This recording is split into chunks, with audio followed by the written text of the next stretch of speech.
Order, please. We'll begin with the daily routine. Presenting and reading petitions. The Honourable Member for Halifax-Shabukto. Mr. Speaker, we are going to have in a moment some guests in the gallery who have come to witness the tabling of a petition, and they're not seated yet. Would it be acceptable to revert to petitions after the guests have been seated? Yes, we can certainly do that, Jess. Yeah. They're coming in. Oh, you got one too? Okay. Oh, there's another one. The Honourable Member for Halifax Atlantic on an introduction. Thank you, Mr. Speaker. I beg leave to introduce Jamie Marriott, who is a longtime constituent of Spryfield and whose family has been part of the Sandbrook-Spryfield area, I think, since the beginning of time. Jamie is a NASCAD student and a fantastic artist. I ask that he stand and we give him a good round of applause and welcome here to the legislature.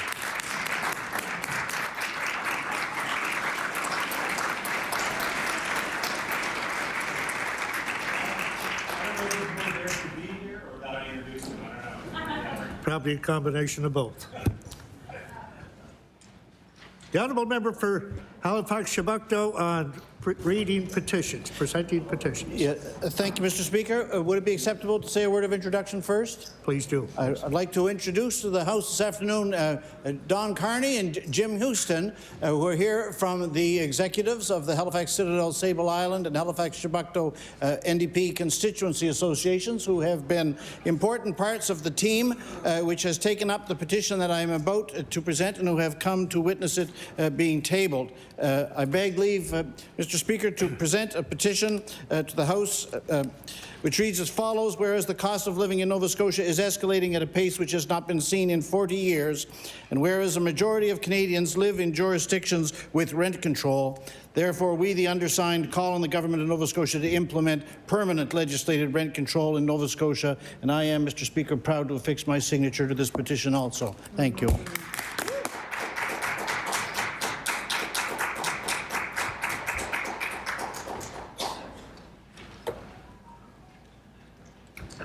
The petition is tabled.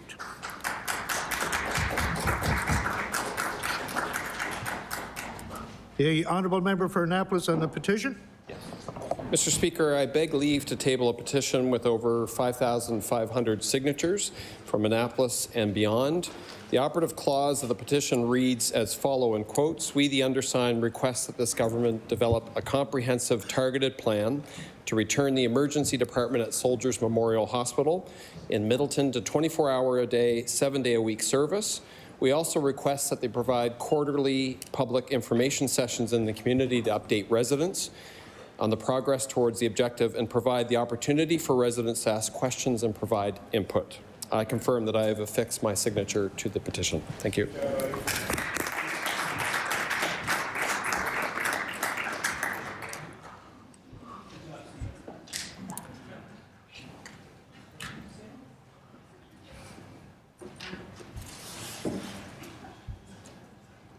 The petition is tabled. Presenting reports of committees. Tabling reports, regulations, and other papers. As Speaker of the House of Assembly and pursuant to Section 163 of the Elections Act, I'm pleased to table Elections Nova Scotia Financial Information and Statistics, Volume 3, 41st Provincial General Election, August 17th.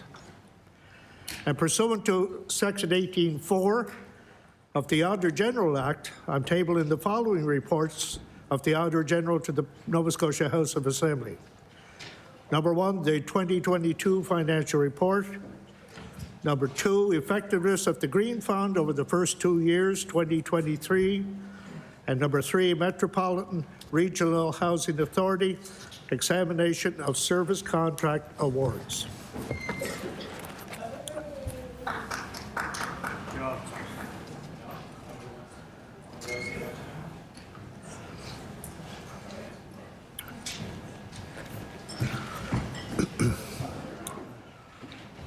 The reports are tabled. Statements by ministers. The Honourable Minister of Community. Oh.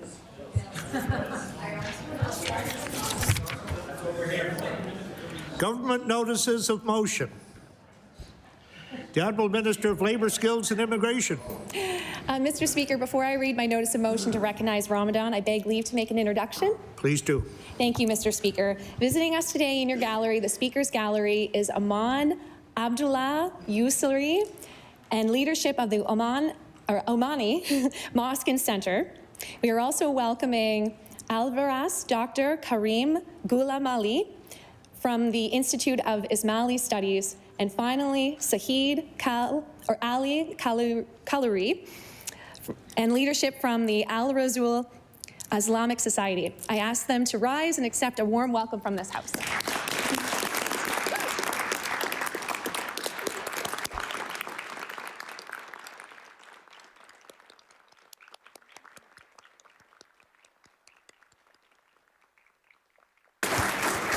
We are indeed pleased to welcome all visitors to the gallery, and we hope you enjoy your stay here at Provinces.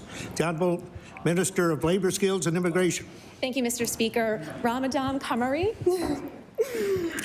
I hereby give notion on a future day I shall move the adoption of the following resolution. Whereas for Muslims around the world, this week marks the beginning of Ramadan, which ends with the celebration of Eid Fitr in April, and whereas the observance of Ramadan is one of the 5 pillars of Islamic faith, and whereas over 1 billion people from around the world observe the holy month of Ramadan by fasting, a practice intended to encourage Muslims to reflect on their daily habits and spirituality through piety and self-discipline. Therefore, it be resolved that members of this House of Assembly join me in recognizing Ramadan and the importance of this time of year for many Nova Scotians, and in wishing all those who celebrate it a happy Ramadan and Eid al-Fitr ahead. Mr. Speaker, I ask for waiver of notice and passage without debate. There has been a request for waiver. Is it agreed? Agreed. It is agreed. Would all those in favour of the motion please indicate aye? Aye. Contrary minded, nay. The motion is carried.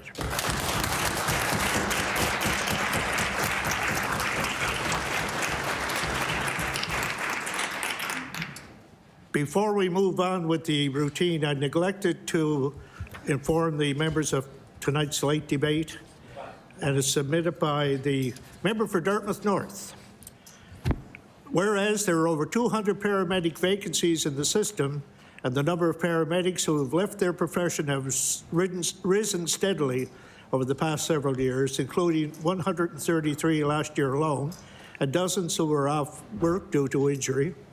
And whereas the starting wage for paramedics in Nova Scotia is substantially lower than other provinces, and the working conditions of paramedics in this province continues to deteriorate with emergency room crowding and closures, physical and psychological injuries, paramedic shortages, and deteriorating access to health care across the system. And whereas paramedics save lives every day and are an integral part of the health system as nurses and doctors. Therefore, be it resolved that this government must immediately provide support that will have the effect of retaining paramedics in our emergency health system.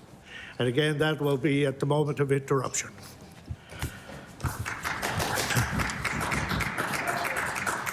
Introduction of bills. The Honourable Minister for Service, Nova Scotia. Thank you very much, Mr. Speaker. I beg leave to introduce a bill entitled An Act to Amend Chapter 22 of the Acts of 2021, the Interim Residential Rental Increase Cap Act.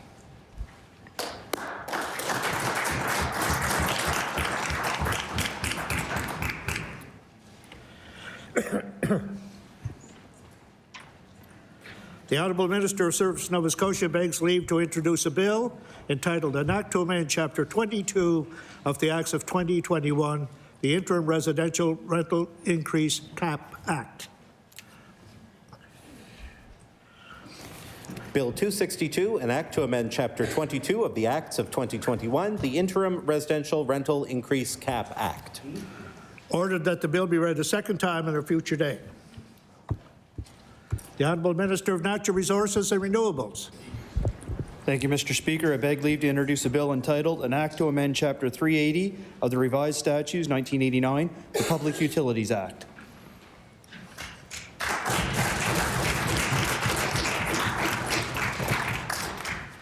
The Honourable Minister of Natural Resources and Renewables begs leave to introduce a bill entitled An Act to Amend Chapter 380 of the Revised Statutes 1989, the Public Utilities Act.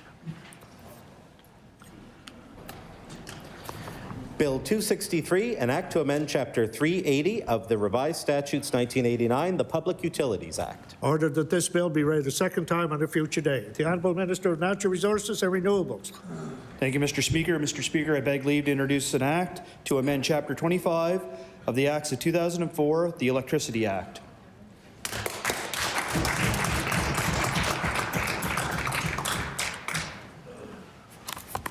The Honourable Minister of Natural Resources and Renewables begs leave to introduce a bill entitled An Act to Amend Chapter 25 of the Acts of 2004, the Electricity Act.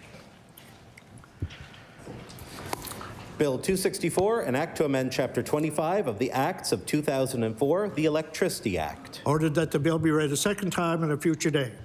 The Honourable Leader of the New Democratic Party. Thank you, Mr. Speaker. I beg leave to introduce a bill entitled An Act to Establish a Commission of Inquiry into Emergency Room Deaths.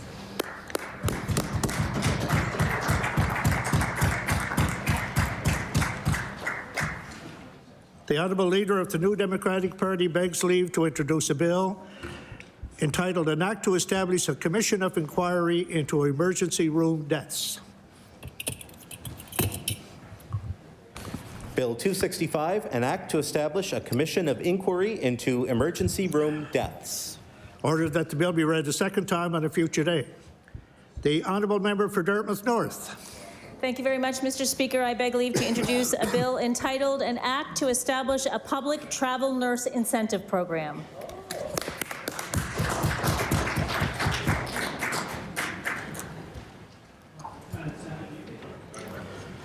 The Honourable Member for Dartmouth North begs leave to introduce a bill entitled An Act to Establish a Public Travel Nurse Incentive Program. Bill 266, an act to establish a public travel nurse incentive program. Ordered that the bill be read a second time on a future day. The Honourable Member for Cumberland North. Thank you, Mr. Speaker. I beg leave to introduce a bill entitled An Act Respecting Ambulance and Emergency Room Wait Times. This bill may be cited as Alley's Law. Thank you, Mr. Speaker.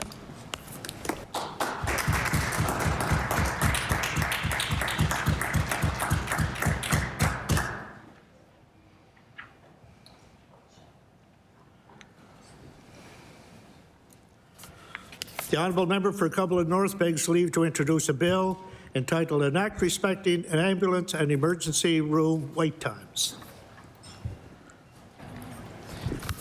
Bill 267, an act respecting ambulance and emergency room wait times. Ordered that the bill be read a second time on a future day. The Honourable Leader of the Official Opposition. Thank you very much, Mr. Speaker. I beg leave to introduce a bill entitled An Act to Extend the Primary Care Physician Incentive Program.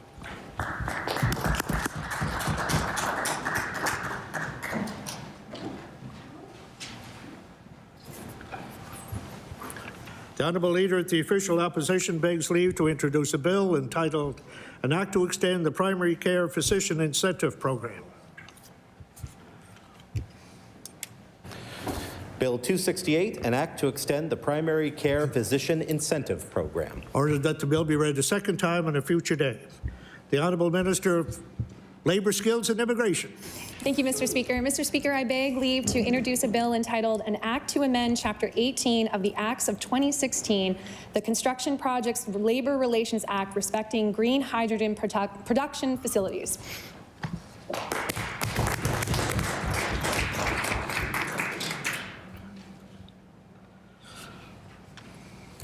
The Honourable Minister of Labour, Skills and Immigration begs leave to introduce a bill entitled An Act to Amend Chapter 18 of the Acts of 2016, the Construction Project Labor Relations Act respecting green hydrogen production facilities.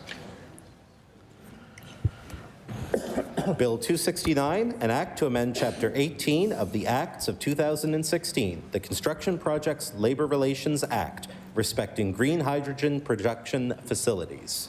Ordered that the bill be read a second time on a future day. The honourable member for Halifax Atlantic. Thank you, Mr. Speaker. I beg leave to introduce a bill called an Act to amend Chapter 8 of the Acts of 2019, the Nursing Act, respecting scope of practice in long-term care.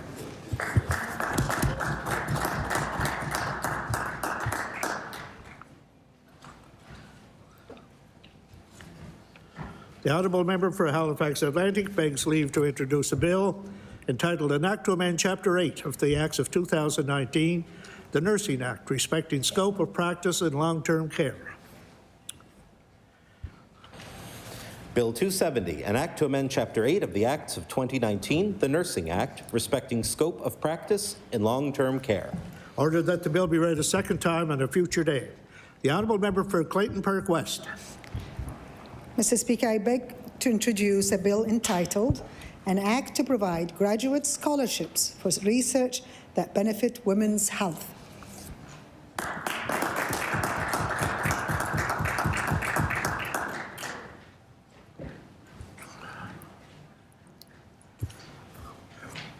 The honourable member for Clayton Park West begs leave to introduce a bill entitled an Act to provide graduate scholarships for research that benefits women's health. Bill 271, an act to provide graduate scholarships for research that benefits women's health. Ordered that the bill be read a second time on a future day. Notices of motion. Statement by members. The Honourable Premier. Thank you, Mr. Speaker. Mr. Speaker, I rise today to recognize the Nova Scotians who are celebrating Ramadan, a time of prayer and spiritual reflection.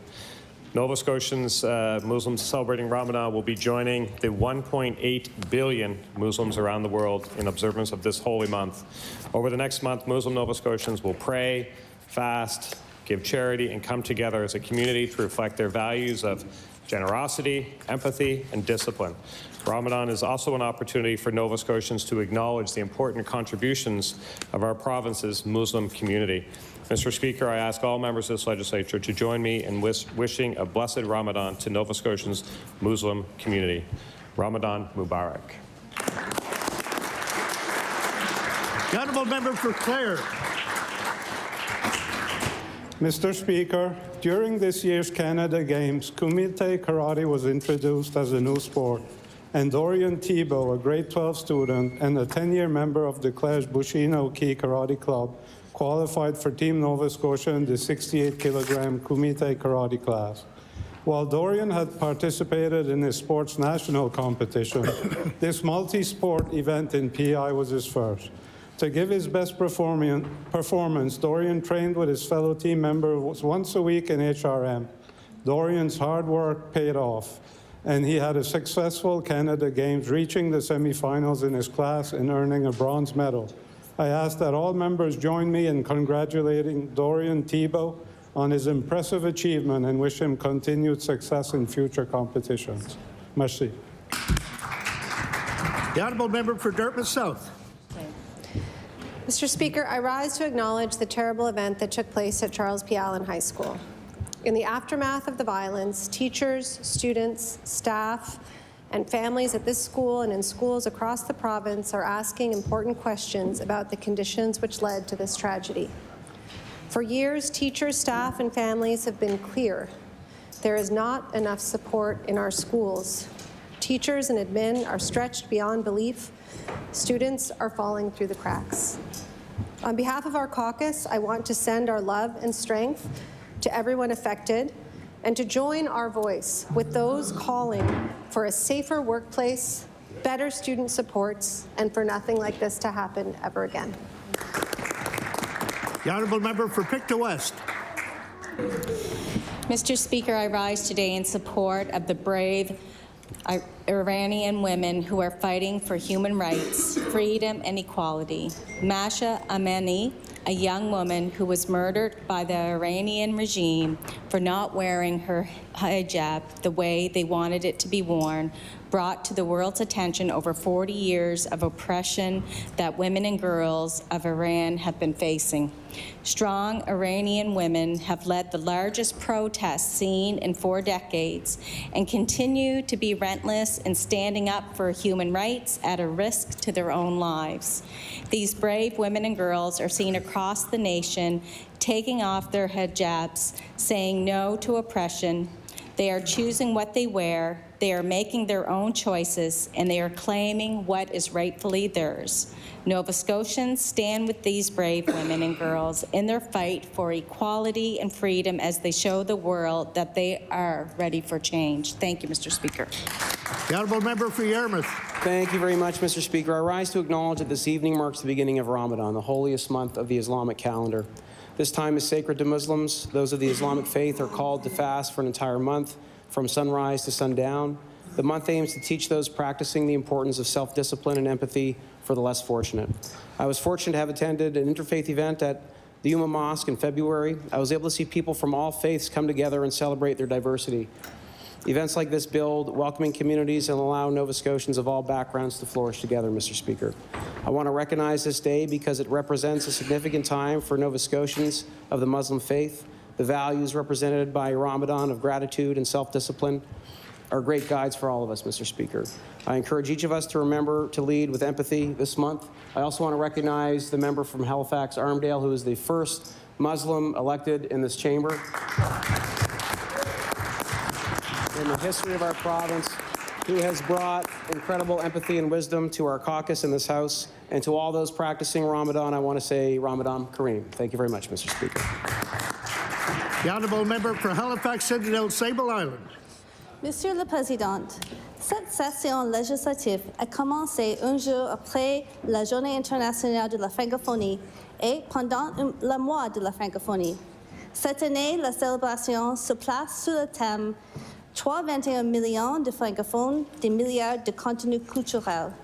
Cette année, la Journée internationale de la francophonie célèbre la création culturelle francophone, sa diversité, mais aussi la nécessité de valoriser son accès en ligne, sa découvrabilité.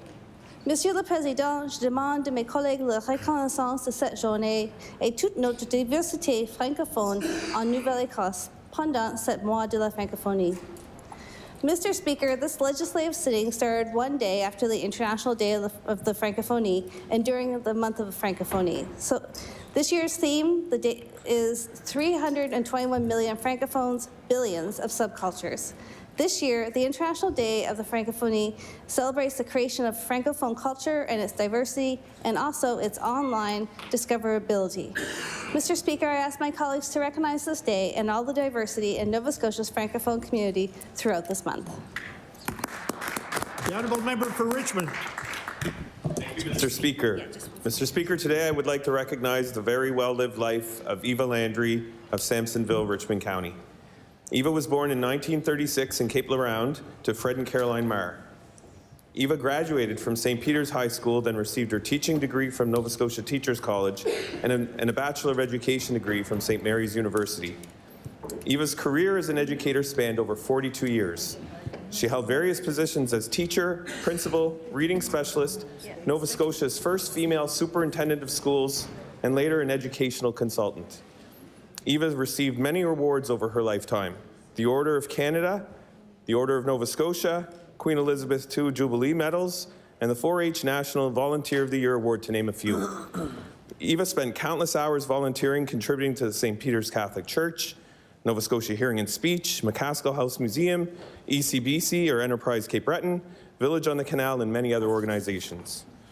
She was interested in politics from an early age and was a great supporter of the Nova Scotia PC Party. Eva was married to her husband Doug for 64 years. They enjoyed many wonderful years kayaking, snowmobiling, and sailing their boat, the Moonshine, on the Bredor Lakes. Please join me in acknowledging the life of a great community leader, educator, and a friend to many. Thank you, Mr. Speaker. The honourable member for Cumberland North. Thank you, Mr. Speaker. I rise today to recognize a committee of volunteers in Cumberland North, and particularly from within the town of Amherst, whose efforts resulted in the opening of a much-needed winter emergency temporary shelter. With a growing number of homeless or precariously housed individuals in the community and a more permanent shelter still in the planning stages, there was a definite need to provide a warm, safe place for overnight stays. The committee met weekly beginning September the 7th and was successful in finding a location, secured funding through the Department of Community Services. We're very grateful to the staff there, and opened a shelter in late December.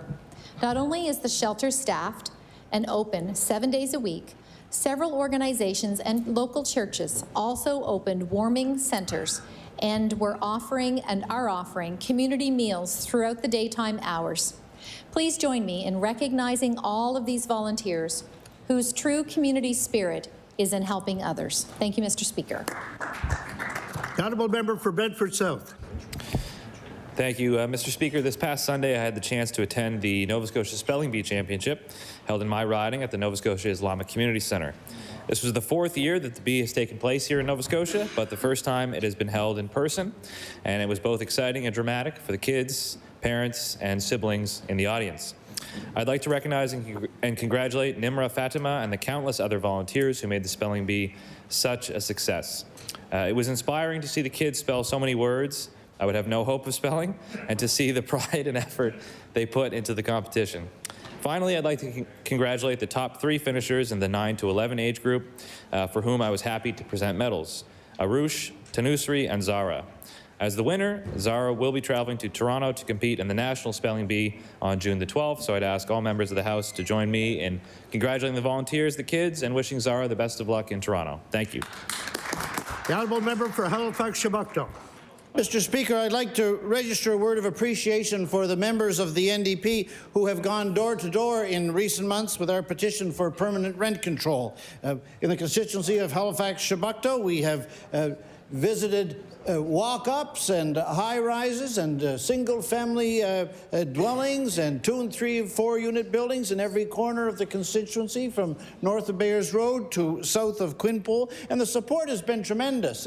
In a lifetime of petitioning, I've only once ever, and it was with this petition, had the experience of going an entire afternoon with every single person who answered their door being enthusiastic to sign the petition, and no one showing any reluctance. So to paraphrase the whereas clauses of the petition that we've tabled, we need permanent, comprehensive, and effective rent control because the cost of living is escalating at a pace not seen in 40 years, and because a majority of Canadians live in jurisdictions where permanent rent control applies. Thank you.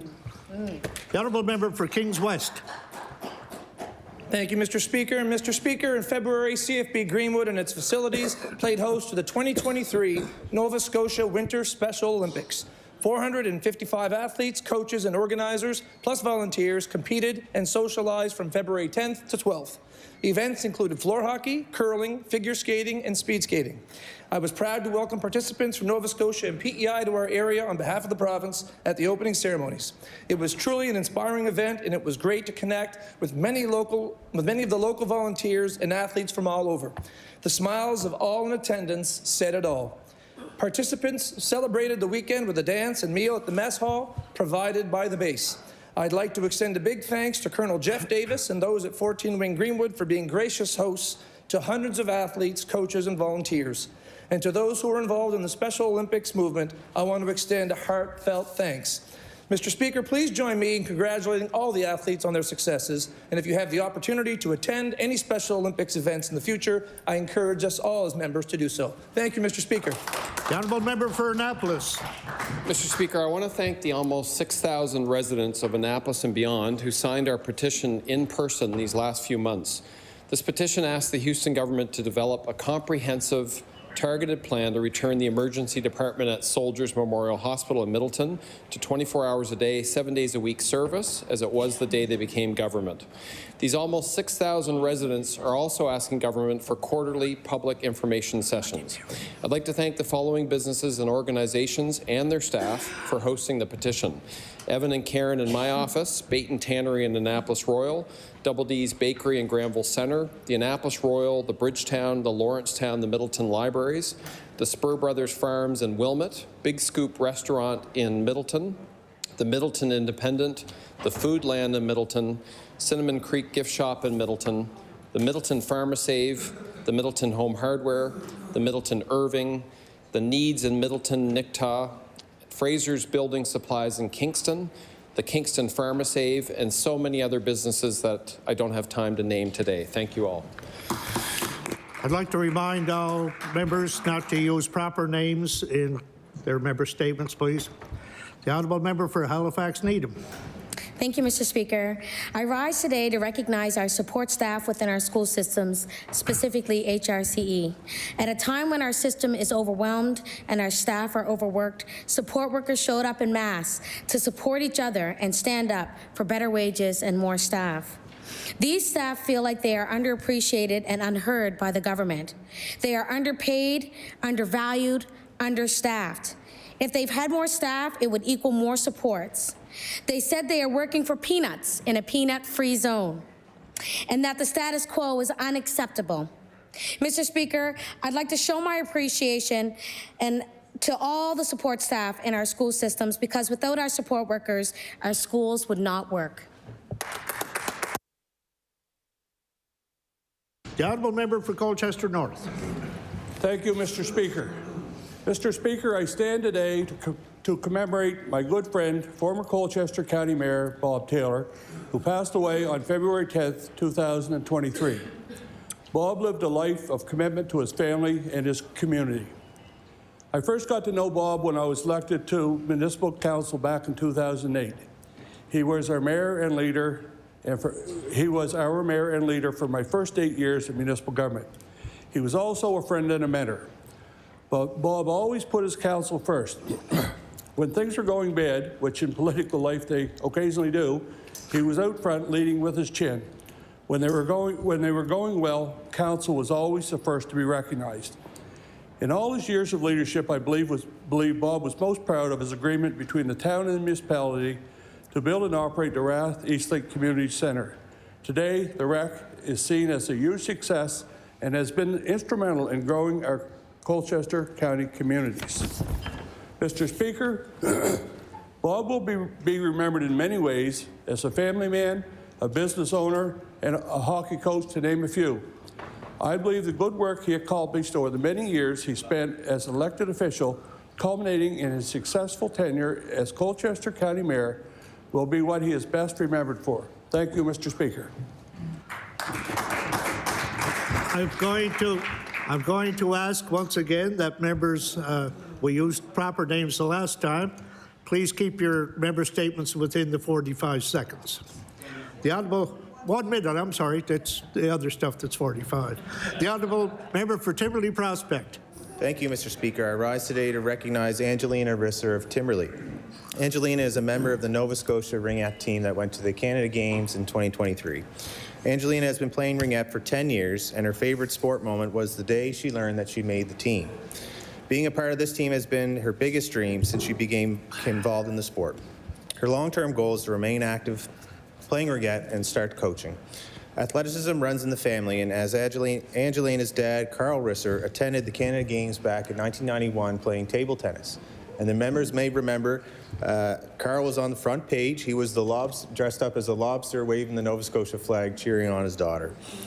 Youth sports plays a significant role in our communities, and it offers our youth our attributes I strongly support and encourage. I'd like the members of the House to join me in congratulating Angelina for believing in herself and her abilities and achieving a spot on the ringette team. I'm proud to see young athletes follow their dreams and achieve success in competing with the best athletes across the country. Thank you, Mr. Speaker.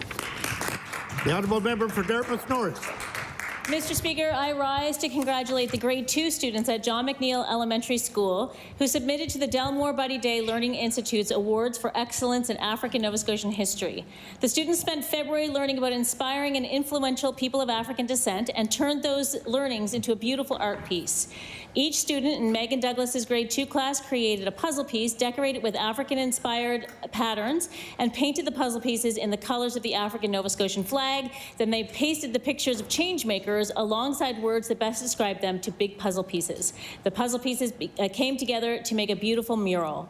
The process was captured in a stop-motion video where the students say or sign the names and affirming words. I am so happy to live in a community where these young leaders and artists are growing up, and I ask the House to join me in congratulating them on their inspiring entry into the African Nova Scotian History Challenge. The honourable member for Glace Bay Dominion. Mr. Speaker, Evan and Aaron Turnbull are names you will all soon come to know. The Glace Bay Singers are the only Nova Scotian contestants on the second season of Canada's Got Talent, which aired last night. We all thought it was Evan only competing until Aaron joined from the audience, and the duo impressed. Evan and Aaron are amazing performers who have previously featured on 2 fundraisers for Feed Nova Scotia, where they were introduced by the great and fellow Glace Bay native Matt Minglewood. This July 2nd, the brothers were at the grand opening for Dominion's Rock the Hill event, which is Irish descendants. All of Nova Scotia will be throwing their support behind the Turnbulls as they compete against the other contestants. The 2-hour season finale is May 16th in Fallsview Casino in Niagara Falls. The brothers are competing for a grand prize that includes $150,000 and the opportunity to perform in America's Got Talent, presents Superstars live in Las Vegas. Good luck, Aaron and Evan. The Nova Scotia cheering you on, and I hope all members of the House of Assembly are also cheering. The honourable member for Sydney, member 2. Thank you, Mr. Speaker. Mr. Speaker, I rise in my place to recognize a member of our community that we lost in the last number of months, and that's Nancy Dingwall.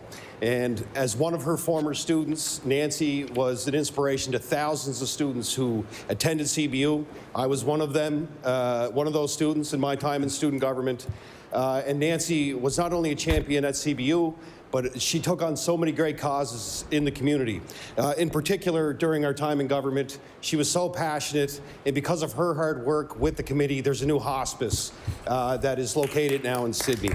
So, as I said, she inspired thousands of students. I was one of them. I also grew up with her kids, so to Jay and to Leanne and to Jen and to Dave, and the entire family. I want to pass along from the Mumberket family and from everybody in this house my thanks and gratitude for Nancy. She was such a beautiful woman. She had a beautiful heart, and she did so much for our community. So I rise in my place to recognize, as the media said, a true visionary for so many great causes and for pouring her love and her support into so many in the CBRN. The honourable member for Cape Breton Centre, Whitney Pier. Thank you, Mr. Speaker. I rise to recognize the National Basketball Tournament held annually at Brighton Education Centre. This week-long event is not just about basketball. The participating students from the schools across Canada join in school-sponsored educational, social, and cultural activities. Mr. Speaker, in this tournament, you come as a stranger, you leave as a friend. Mr. Speaker, the COBOL Board of Directors work hard in planning and organizing this fantastic week. The volunteers are bar none, and it is truly a fun and communal experience for all. This year, Mr. Speaker, I'm proud to say the Beck boys brought home the gold for the 3rd time since the tournament's conception. The Riverview Ravens brought home silver, and the Hants North Rural High School took home bronze. Congratulations to all participants, volunteers, organizers, and fans for a successful week. The honourable member for Eastern Passage. Mr. Speaker, I rise today to recognize longtime Eastern Passage resident Jeannie Warnell for always having a kind heart and a helping hand in our community. Jeannie enjoys the local scenery and fresh air on her walks and often visits local stores and coffee shops. She meets many people along the way, including those who found themselves in hard times. Jeannie always finds a way to help out.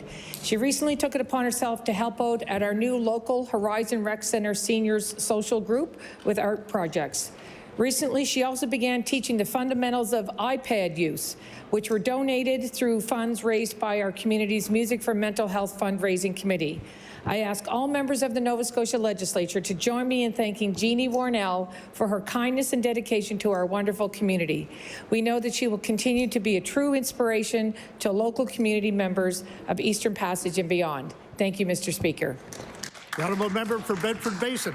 Thank you, Mr. Speaker. I just want to share with the House that I took a call from a constituent this week, and she was very upset. She was going to an appointment with a friend at a local hospital, and she went to pull into a disabled parking space, and every single parking space at that local hospital, which I'm not going to name and shame because they should know better, but anyway, had an orange cone in it. And my friend actually had to get out, take that cone away, park there. She went in with her friend to the appointment, came back out again. The cones were still there. She asked a hospital employee, what's going on here? And they said, oh, we're having a visit from a minister. I'm not going to say which one because I don't believe the minister would actually park in that space. But I will say this, Mr. Speaker, can we all agree in this House that we don't park in disabled parking spaces? Thank you. The honourable member for Dartmouth South. I have a happier story about a hospital. Mr. Speaker, I rise today to recognize Dr. Todd Howlett and the Dartmouth General Hospital. Nova Scotia healthcare workers have been pushed to their limits in the last 3 years, and yet every day they come to work and do their jobs in the highest professional and ethical standards that they are able. Their dedication to care for the community reflects the intention behind the Hippocratic Oath taken by most doctors. Dr. Howlett, with the generous support of local businesses, recently organized the installation of a large rendering of that oath outside the Dartmouth General to serve as a reminder to physicians, healthcare workers, and patients that this dedication to the care of patients is at the core of the work that they do. May we in this House support all healthcare workers as they strive to care for Nova Scotians and maintain this oath. The honourable member for Digby-Annapolis. Thank you, Mr. Speaker. Mr. Speaker, I rise today to welcome and congratulate Nancy Wally and her new position as the Digby Area Community Navigator. Nancy started working as the Digby Area Community Navigator back in November. This position is extremely important to our area to enhance the recruitment and retention of healthcare professionals. Nancy has over 16 years of experience in the healthcare sector and has a lifelong connection to Digby County. The Digby and Area Health Services Foundation partner with the town and the municipality of Digby to make this position possible.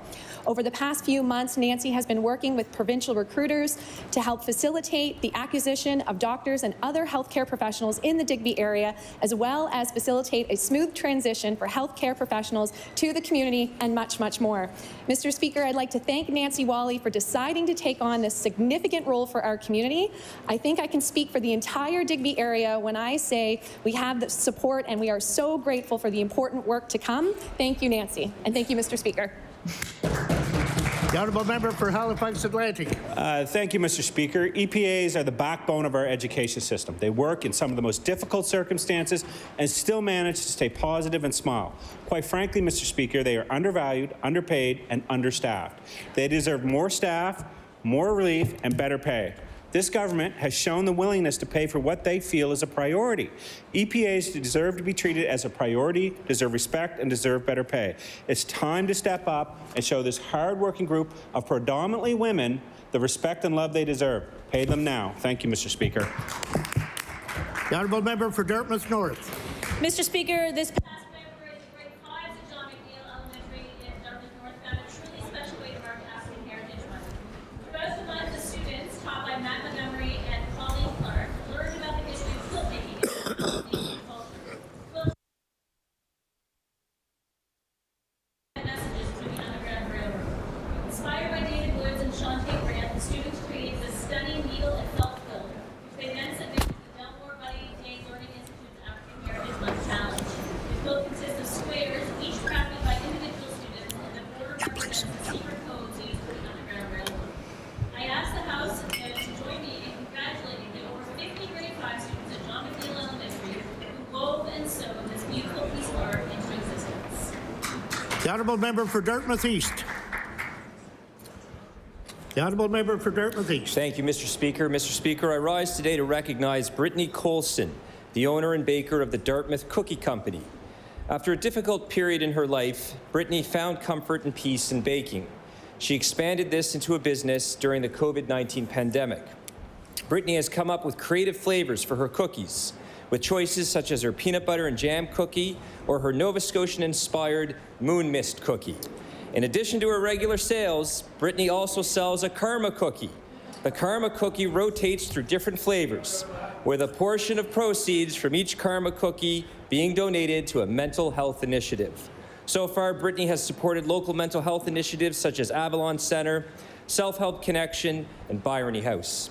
I'd like to congratulate Brittany Colson and the Dartmouth Cookie Company for its success and community involvement. Thank you, Mr. Speaker. The honourable member for Kings South. Thank you, Mr. Speaker. Mr. Speaker, John Mraz, a dear friend and mentor, recently passed away. He introduced me to provincial politics in Kings County and was an inspiration. John grew up in Whitney Pier and worked at the Sydney Steel Plant while attending junior college. He earned a BA from St. Francis Xavier University and a Bachelor of Law degree from Dalhousie University in 1965. John was appointed to King's Council in 1982 and was deeply committed to volunteer work. He dedicated his time and energy to many organizations, including Kin Canada, the Canadian Mental Health Association, the Flower Cart, and Kings Point-to-Point Transit Society. As an active member of the St. Thomas Aquinas community, he served as president of the parish council.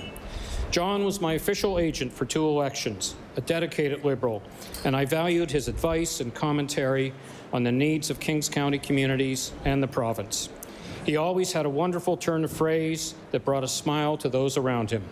His passing is a great loss, and my thoughts are with his family. Thank you, Mr. Speaker. The honourable member for Cumberland North.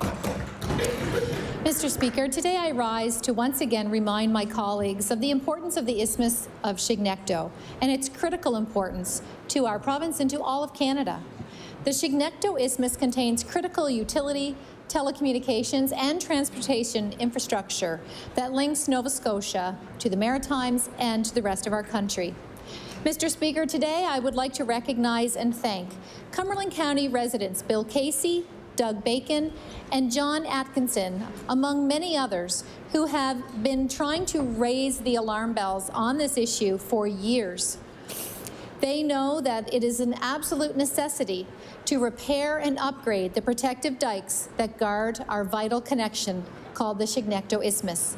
Through presentations, media interviews, and quite frankly, by speaking to anyone who will listen, they are continuing to raise the importance of this issue and request government to take immediate action to rectify this situation that is just one significant storm away from catastrophic damage. Thank you, Mr. Speaker. The honourable member for Halifax Citadel, Sable Island. Mr. Speaker, yesterday, March 21st, was the International Day for the Elimination of Racism and Racial Discrimination. Achieving this goal takes hard work, determination, and innovation from all of us fighting for social justice. At Dalhousie University, a new course entitled Centering Black Canadian Health is a much-needed addition to the Faculty of Health curriculum. I would like to recognize Dr. Barb Hamilton-Hinch, Associate Vice Provost of Equity and Inclusion, Dr. Marie Earle, Assistant Professor in the Dallas School of Physiotherapy, and Michelle Patrick, Associate Director in the Office of Community Partnerships and Global Health, for leading this work. This course offers insight into how Canadian education, justice, and social systems have impacted and continue to impact Black Canadians' physical, emotional, and mental health. It's one thing just to focus on the negativity and the challenges that the people of African descent face in Canada, says Dr. Hamilton-Hinch, but it's also important to celebrate the resilience, the strength, and the beauty of the Black community. Mr. Speaker, I ask all members to join me in recognizing the course co-creators for the creation of this important action. The honourable member for Colchester, Musquedominant Valley. Thank you, Mr. Speaker.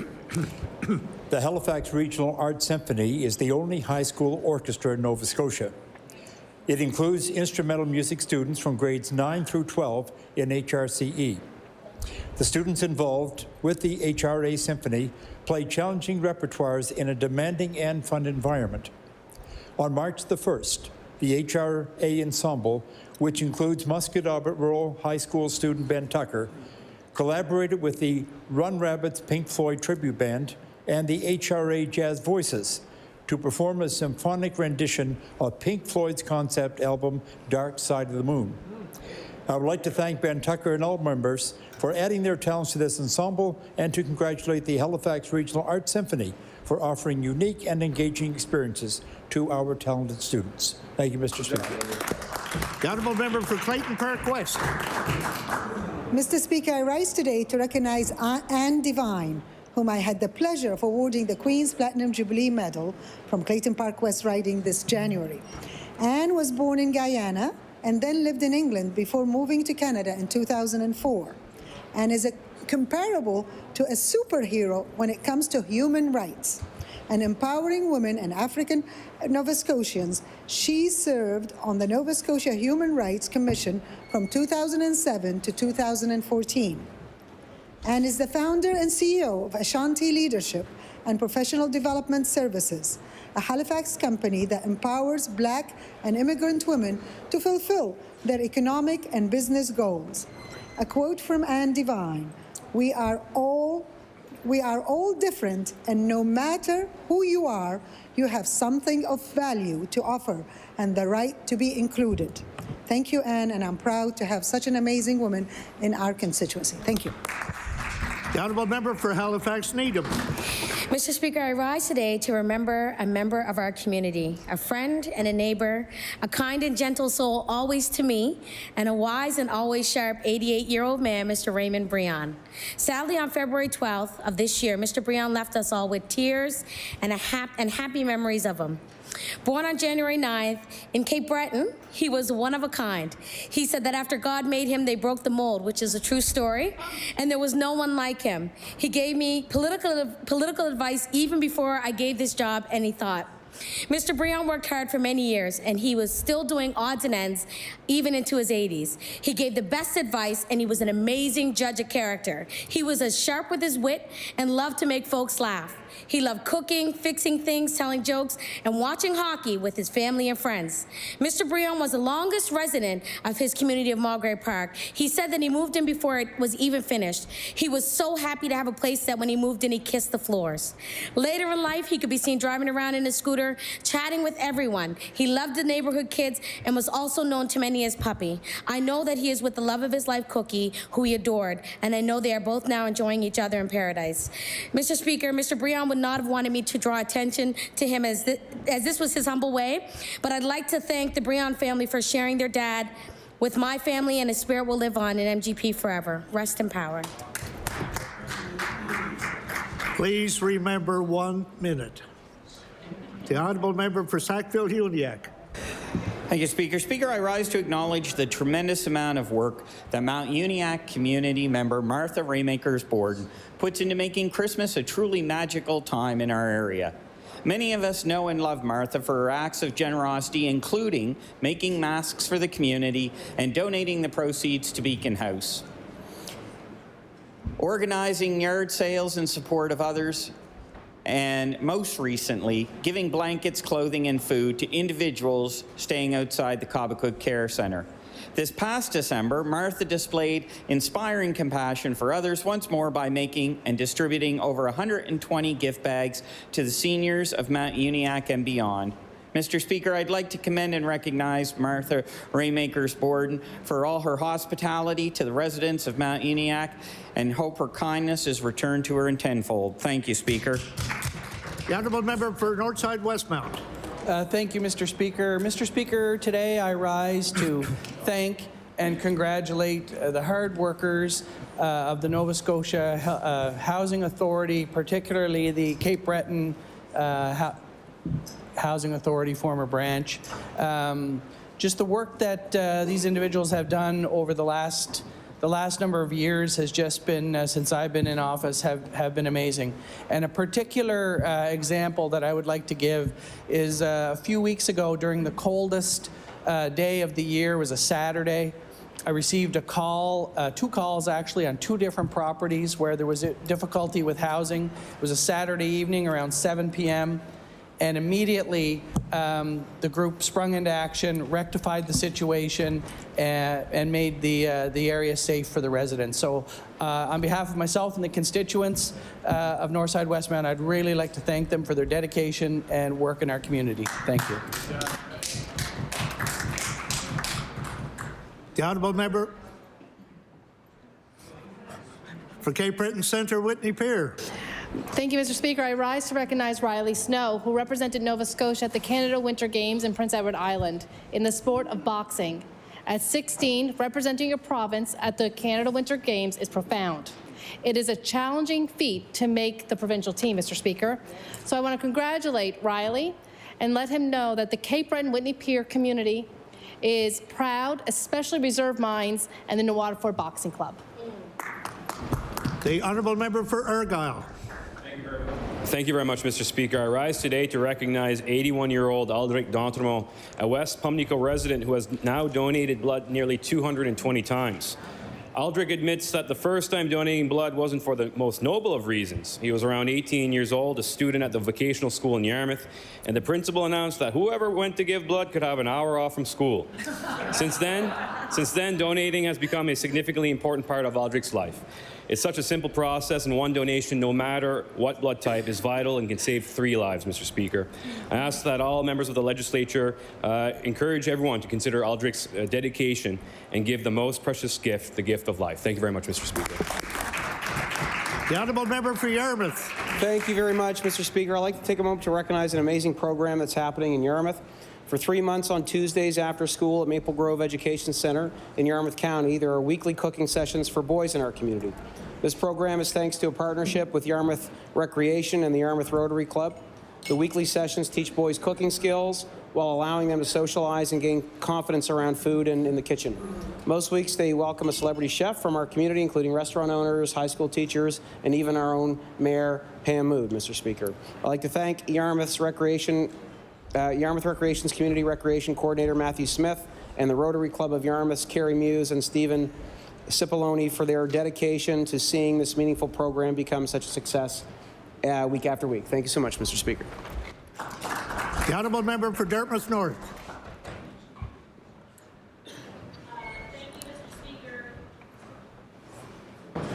Thank you, Mr. Speaker. This past February, the grade 5s at John McNeill Elementary in Dartmouth North found a truly special way to mark this year's African Heritage Month. Throughout February, the students, taught by Matt Montgomery and Colleen Clark, learned about the history of quilt making in African Canadian culture. Quilters, they learned, use quilts to tell stories, but also to send messages through the Underground Railroad. Inspired by David Woods and Shantae Grant, the students created a stunning needle and felt quilt, which they then submitted to the Delmore Buddy Day Learning Institute's African Heritage Month Challenge. The quilt consists of squares, each crafted by individual students, and the border represents the secret codes used for the Underground Railroad. I ask that the House join me in congratulating the over 50 grade 5 students at John McNeill Elementary who wove and sewed this beautiful piece of art into existence. Thank you. The honourable member for Kings North. Mr. Speaker, I rise today to recognize Ross Chapman of Port Williams for his fundraising efforts for the IWK Foundation. Mr. Chapman recently received a commemorative coin from the IWK Foundation for surpassing $10,000 in raised funds through a charity called Extra Life. Extra Life is a fundraising program of the Children's Miracle Network hospitals. Participants create profiles, live stream as they play video games, and viewers make donations to their specific profiles. The funds go to children's hospitals chosen by the participants to support critical life-saving treatments and services, innovative research, and pediatric medical equipment. Extra Life has raised more than $100 million to date. Please join me today in recognizing Ross Chapman for his fundraising efforts for the IWK Foundation. Thank you, Mr. Speaker.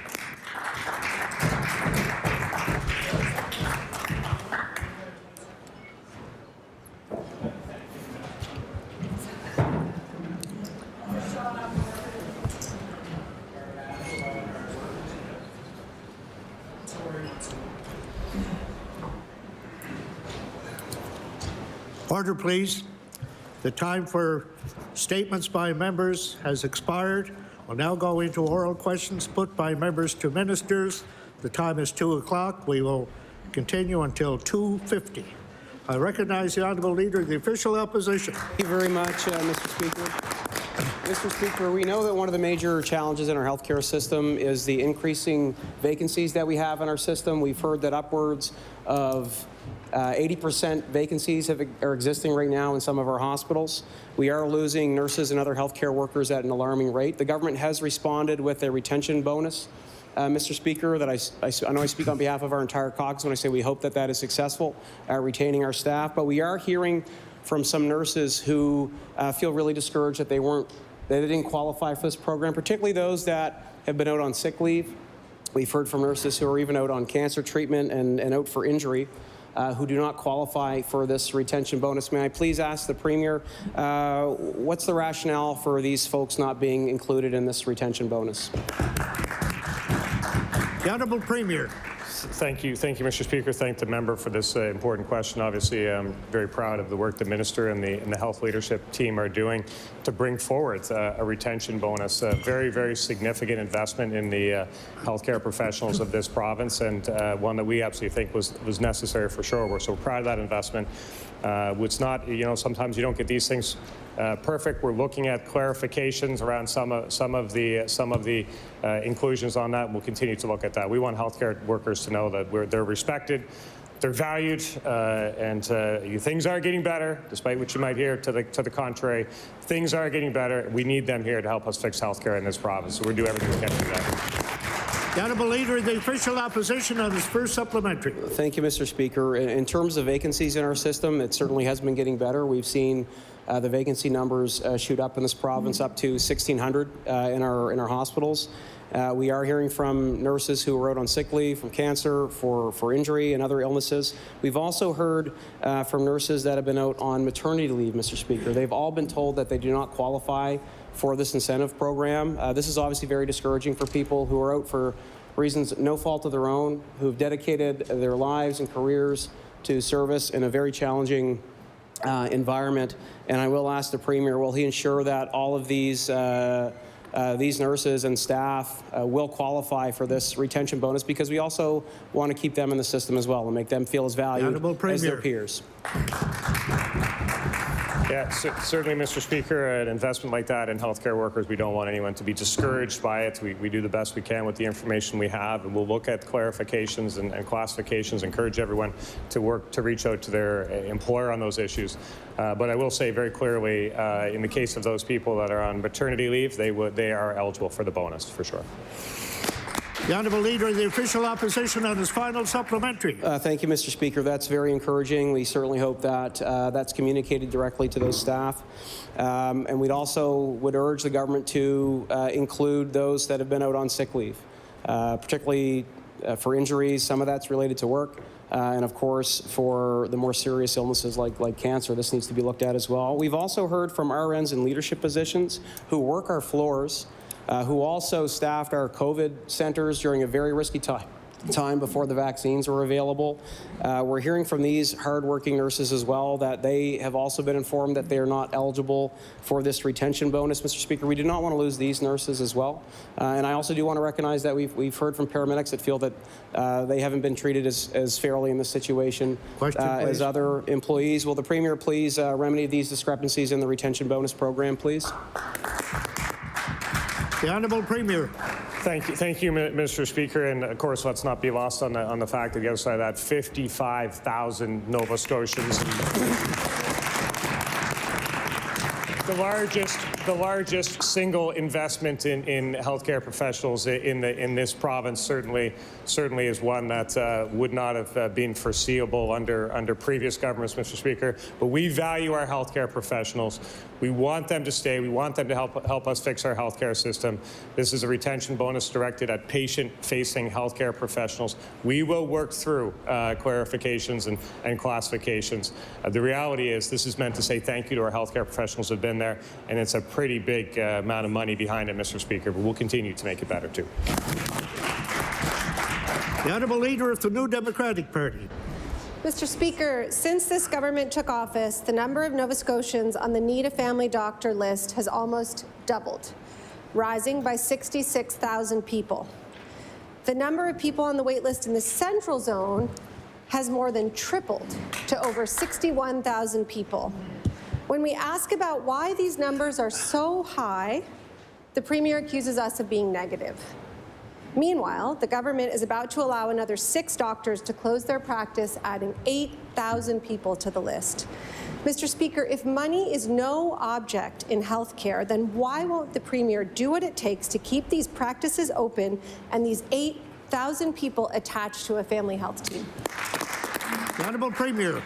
Well, thank you, Mr. Speaker. And look, the reality is the leader of the NDP is extremely negative. It's not an accusation, Mr. Speaker. It's a sheer fact. Order, please. Order, please. The Premier has the floor. The Honourable Premier. I've heard the leader of the NDP refer to the NSHA as awful. I've heard her refer to projects as rotten. It's extremely negative, Mr. Speaker. But what I would say to those Nova Scotians who are on the Need a Family Practice list, and there are a number of them, Mr. Speaker, we're concerned about it. Being on that list does not mean there's no access to care.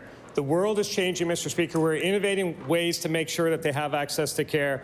Everyone on that list has access to virtual care. 57,000 Nova Scotians have signed up for that. And there are other ways to access care as well, Mr. The Speaker. Honourable We know Leader there's of work the to be New done. Democratic Party on her first supplementary. At the risk of being negative, Mr. Speaker, I will go on. Last week, the Vice President of Medicine at Nova Scotia Health, Nicole Boutlier, sent a letter to doctors that said, and I quote, "Recent media has been dominated with family doctors announcing retirements and lack of support to stay in practice from Nova Scotia Health and health system partners. This is not the message our teams have been working very hard to send, and we want to change this narrative immediately to reflect that commitment." I think the Premier is trying to do the same in this chamber. And we have a great suggestion for how to change the narrative. Support doctors in the way they are asking so that their practices can remain open. Mr. Speaker, will the Premier commit to helping these clinics open and to not leaving 8,000 patients unattached to family care? The Honourable Premier.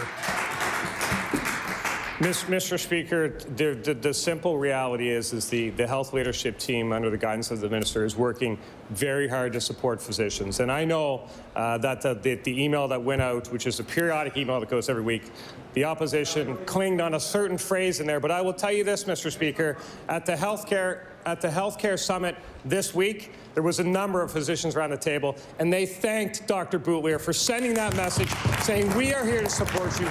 We are here to support those doctors, and we will continue to be here to support them. The Honourable Leader of the New Democratic Party on her final supplementary. Third time's the charm. Let's get a question period and an answer period. Mr. Speaker, Dr. Rewicka from the Spryfield Family Clinic that will have to close said, and I quote, "I'm retiring with a very heavy heart because I feel so sorry and guilty even for my patients. I've been their family doctor for over 30 years. They don't know what they're going to do, and some of the patients are so complex that really, truly, I do not believe they'll be able to manage their health." And I'll table that. After pleading for help from Nova Scotia Health, the government said they would not help this clinic remain open unless 2 doctors added to their 4,000 patient roster. So instead, we have 4,000 people without a doctor at all. Mr. Speaker, if the Premier wants to support doctors in their retirement, surely this means letting them retire with a clear conscience. So I will ask a third time, will he commit to keeping these clinics open? Mr. Speaker, what I would say and what I'll continue to say, and can ask as many different spins or as many negative connotations as you want on it, this government supports our healthcare professionals. We showed that yesterday with a very significant investment in incentive. We are showing that to doctors. We will support them. We will work with them. Our number one concern, Mr. Speaker, the number one thing we're concerned about, access to care for patients. We will invest in those mechanisms that get access to care for patients. The Honourable Leader of the Official Opposition. Thank you very much, Mr. Speaker. In his last answer to my question, he did say all patient-facing staff would receive that bonus. I will say that RN leads are patient-facing in COVID centers, in our long-term care facilities, and I want to ensure that they're included as well. Other patient-facing staff are, of course, our continuing care assistants, Mr. Speaker. This government has been focused on recruitment. They've elevated the pay for CCAs, which I think is a good thing. But we also know it's not just about pay. It's also about working conditions as well, Mr. Speaker. I'd like the Premier to inform the House how successful the recruitment efforts have been for CCAs into the healthcare system. The Honourable Minister for Seniors and Long-Term Care. Thank you, Mr. Speaker. I could stand here all day, Mr. Speaker, and tell you how successful the recruitment of CCAs in the province of Nova Scotia has been going. You're not going to be allowed. Well, that wouldn't be the first time I've heard that, Mr. Speaker. What I will tell you, Mr. Speaker, is that under the previous government, they had no idea how many CCAs they had in the province of Nova Scotia. But Mr. Speaker, what I will tell you is this province invested in 4.1 hours of care, which meant raising the CCA staffing ratio by 50%. 50% to the highest in the country. Right now, we have at least a third of our nursing homes already fully staffed and operating at 4.1 hours of care. The Honourable Leader of the Official Opposition. Thank you very much, Mr. Speaker. In fact, I was Minister of Health when we brought in the CCA registry, and the member will remember we debated that bill here on the chamber. The Hansard record will reflect that. But also, Mr. Speaker, while this government pats itself on the back for all its successes in health care, things are getting worse, Mr. Speaker. In fact, a Freedom of Information request that we sent in on CCA vacancies for the Health Authority has come into our office, and this is the numbers from August 2021 to January 2023, the time this government has been in power, and CCA vacancies in the Health Authority have actually tripled, Mr. Speaker. We've got 3 times the amount of people, CCAs, that have left our health authority, Mr. Speaker. So can the Premier stop patting himself on the back, actually look at these numbers, and tell us what's going on with all these people leaving the system? The Honourable Minister of Seniors and Long-Term Care. Well, Mr. Speaker, the Leader of the Opposition just patted himself on the back for being willing to count the number of CCAs that they had. We are going to pat ourselves on the back for giving them a 23% pay raise and free tuition. And for the Leader's record, there are 8,298 CCAs in the province of Nova Scotia, and we are going to make sure that every single long-term care facility in this province and our home care agencies have all the CCAs that this province needs.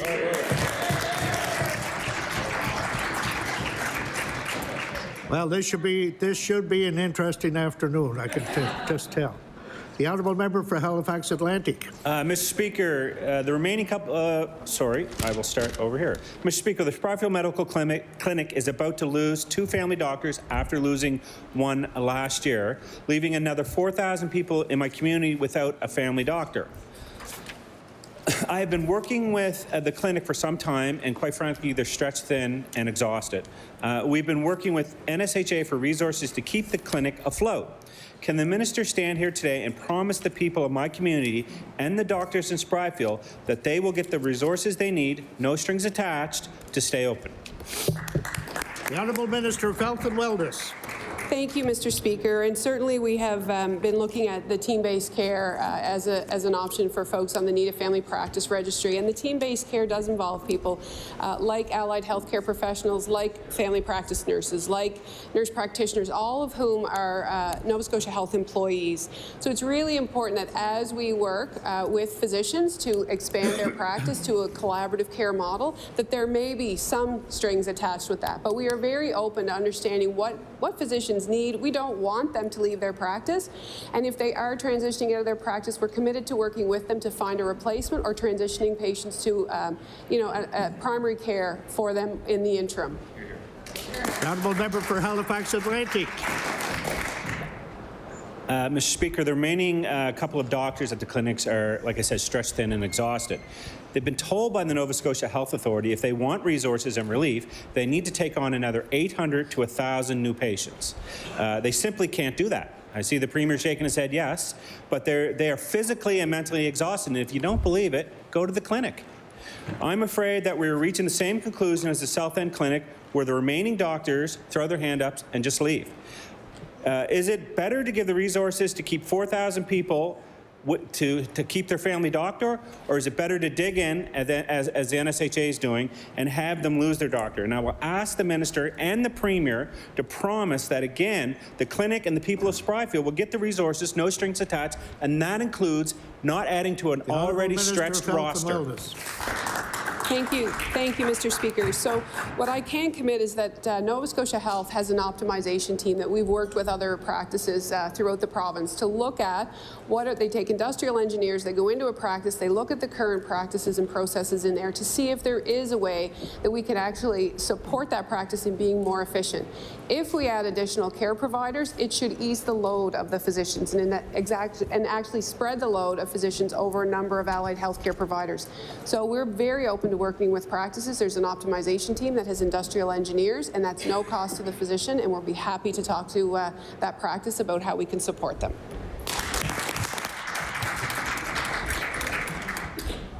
The Honourable Leader of the Official Opposition. Thank you very much, Mr. Speaker. The government keeps telling this House that things are getting better in our healthcare system, and certainly the government is spending a lot of money in healthcare, Mr. Speaker, but when you look at the key stats that people are paying attention to, how many people are without a family doctor, that number has doubled under this government, Mr. Speaker. When you look at ER closures, that number has doubled under this government, Mr. Speaker. When you look at vacancies for nurses, for CCAs, that number is increasing. I just tabled a document that showed that CCA vacancies in the Health Authority have tripled under this government, Mr. Speaker, but yet this government just stands up, pats itself on the back, and blames all past governments for the state of the healthcare system, Mr. Speaker. We've seen the number of people who need a family doctor shoot up in the Central Zone. We have a bill today asking the government to bring that incentive back. Will the government please tell us if they'll bring that physician incentive back to the Central Zone? Honourable Minister of Health and Wellness. Thank you, Mr. Speaker. I thank the member for the question. So, as I mentioned yesterday, there has been a variety of incentive programs over the last number of years. And what we found up until 2021, the majority of those physicians who received incentives actually settled in HRM. We knew that there was inequitable access in our rural communities, and that in 2021, the decision was made to incent physicians to settle and care for rural Nova Scotians. We are very happy to continue to look at how we support physicians. The incubator clinic has been very well received by our residents. We are increasing residency seats across this province. We've invested in a medical school. There's a variety of ways in which we're supporting our healthcare workers, Mr. Speaker, and I'm more than happy to review our incentive program on an ongoing basis. The Honourable Leader of the Official Opposition. So I do want to point this out. There has never been a patient attachment issue in the Halifax region like there is now. Those numbers have tripled under this government, and they started when they took out that incentive. That incentive existed in every region of the province because we need doctors in every region of the province, Mr. Speaker. What's changed? This is what I'm really concerned about: is the political and partisanship lens that's put on healthcare management now in our province, Mr. Speaker. Is it just a coincidence that they've taken the incentive out of HRM, where there's less conservative seats, and put them in, and didn't even change anything actually in rural incentives? Is that a coincidence, Mr. Speaker? I don't think it is. Also, it makes sense to have an incentive in the fastest growing part of our province. And the minister says that the physicians leaving practice in Halifax are going to go to rural Nova Scotia. They haven't. The numbers are going up in rural Nova Scotia too. Bring the incentive back. It was working. No question. We'll move on. What is the question? So, no, that's fine. What I will say is that we have to have equitable distribution of physicians across this province, and we have been working with our communities. I hear all the time from members that they don't feel that the access it was appropriate in their community. So we're working very hard to make sure that we have equitable access. There are different ways to practice. A rural practice in Nova Scotia has a special lens to it. We know that HRM physicians also have a very unique practice style. So we continue to work with Doctors Nova Scotia and understand what physicians want. We're at the negotiation table, and we're more than happy to hear from physicians directly about what best suits the way in which they wish to practice. The Honourable Member for Dartmouth North. Mr. Speaker, my question is for the Minister of Health and Wellness. I want to bring the House's attention to a growing crisis among our province's paramedics. Numbers from the Department of Health and Wellness show that 133 paramedics left the profession in 2022 for reasons other than retirement, and I can table that. This is more than double the number from just a few years earlier. Paramedics have attributed most of these numbers to chronic undercompensation in the profession. Wages in other provinces are substantially higher than in Nova Scotia. Paramedics save lives every day and are as integral to the health system as nurses and doctors. So my question is, Mr. Speaker, when will this government support paramedics in the ways that they need? The Honourable Minister of Health and Wellness. Thank you, Mr. Speaker. And I, too, am very concerned about our paramedics. I have worked with paramedics for 31 years, and I greatly appreciate the way in which they have supported patients throughout Nova Scotia. So we have done a number of things. We've invested $3.5 million in equipment to support them because they are off, and we know that injuries have been an issue. Recently, we covered a short-term illness benefit for them in December and put more money in their pockets. We've offered a $5,000 bonus to them. We continue to look at their scope of practice. We have a variety of different practice settings for paramedics. We've introduced an $11,500 tuition rebate for paramedics to incite people to come in and learn. So we're very focused on paramedic workforce, and we will continue to work with them to find the practice setting that they want. The Honourable Member for Dartmouth South North. Mr. Speaker, in spite of all that, in spite of all of those things, the growing numbers of paramedic vacancies is a cause for concern. We hear that every paramedic in this province at this point has an exit strategy, Mr. Speaker. The 2022 total of 255 vacancies is significantly higher than previous years, and the impact of that is becoming clear, and I can table that. We're seeing more than 4 times the number of late responses to emergency calls than just 2 years ago, and I can table that. Nova Scotians need to know that there will be emergency care available when they need it, and paramedics need to be supported to stay in the province and in their profession. Retention and compensation is a clear issue among our province's paramedics, and this government's failure to meaningfully address this has put Nova Scotia's health and safety at risk. Will the minister commit to raising paramedic wages to be competitive with the rest of the country? Honourable Minister of Health and Wellness. Thank you, Mr. Speaker. Thank the member opposite for the question. So certainly there are a number of things that we're working with. We do have a committee that's been struck with Department of Health and Wellness, Nova Scotia Health, the MCI, Paramedic Union and College to support their practice environment and make sure that they have adequate work-life balance. And in fact, Mr. Speaker, we have signaled to the Paramedic Union that we would like to get back to the table to address their compensation as well as work-life balance concerns because their contract is up at the end of October. Thank you. The Honourable Member for King South. Thank you, Mr. Speaker. Yesterday I was asked to check the numbers I presented with respect to the deal the government negotiated with the Government of Canada for new health care funding. I've done that, and I now would like to table the background information for that for the record.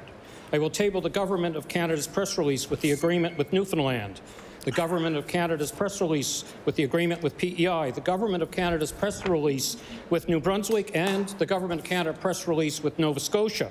Here, I also will table the latest population statistics for Canada and the individual provinces, and I also will table my calculations from these official sources. The information I double-checked last night refined my thinking on the data. A more accurate way to evaluate our deal is to compare to the average of the per capita funding for the other 3 Atlantic provinces. When I did this math, the deal is actually worse than what I presented. It's now $260 million, or 20% less. Will the government please explain to Nova Scotians why they should not be concerned that the government negotiated a bad deal? The Honourable Minister of Finance. Mr. Speaker, I know for a fact, Mr. Speaker, in the case of the territories, there was a recognition by all provinces that they don't have the same volume of people. They have people living over a vast geographic area, and I know there was consensus amongst provinces and the federal government to ensure that they got more than a per capita amount. Mr. Speaker, I think that's part of being part of a country where we look out for each other, Mr. Speaker. So I can't speak further to the member's math, but I do want to put that point on the table. The Honourable Member for King South.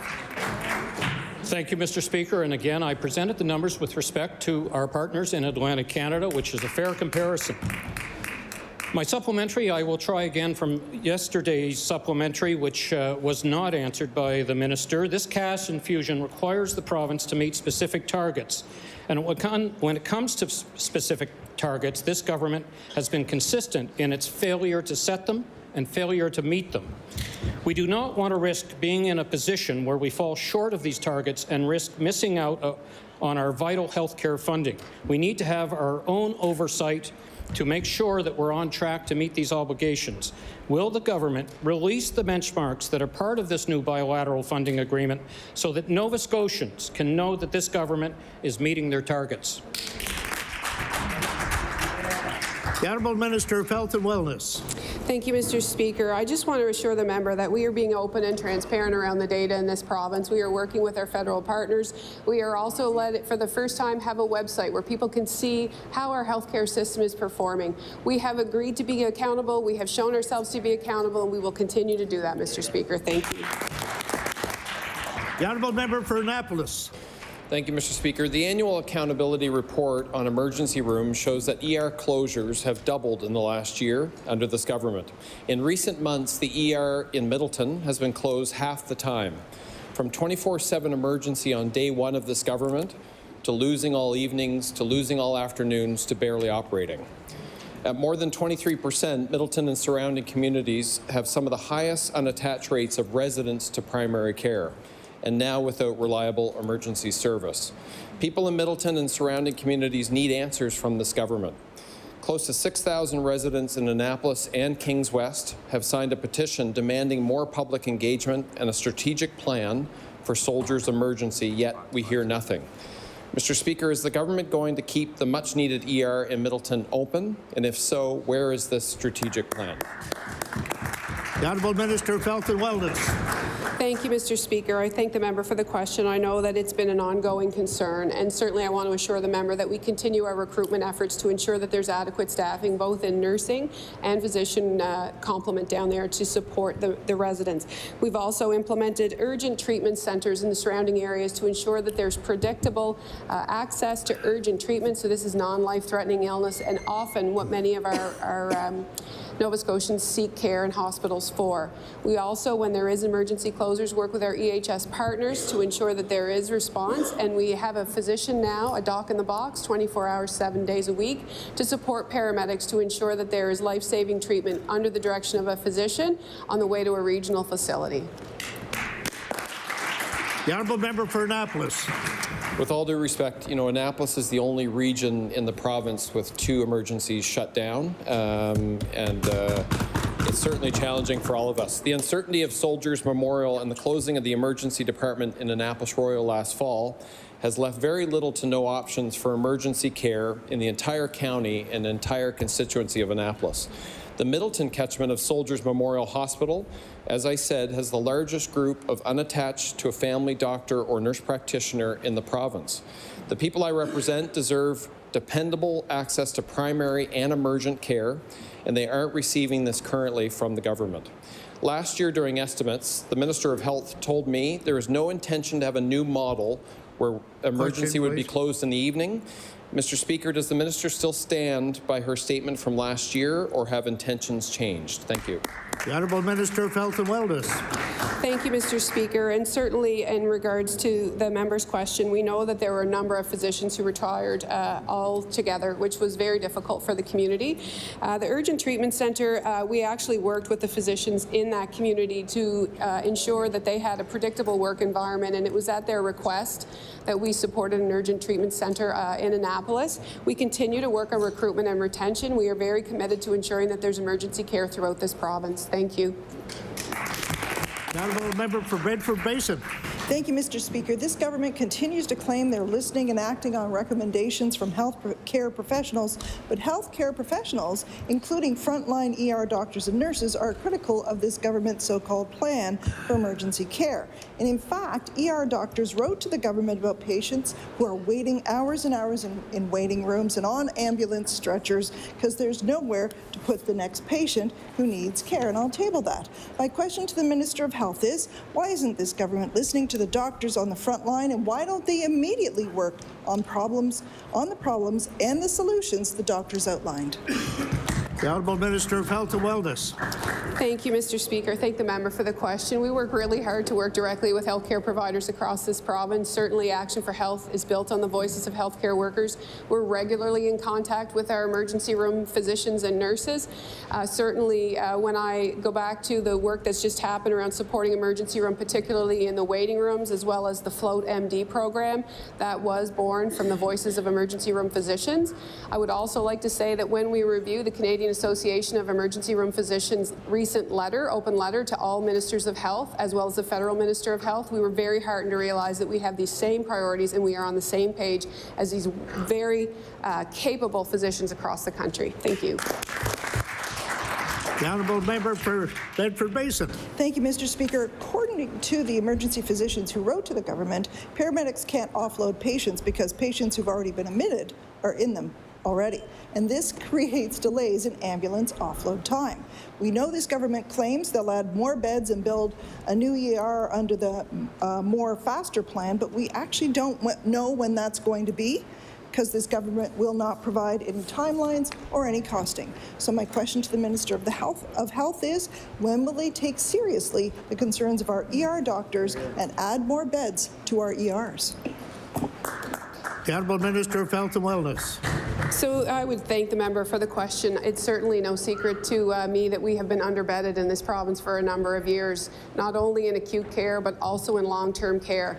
The issues that happen in the emergency room are related to the people that need to move along.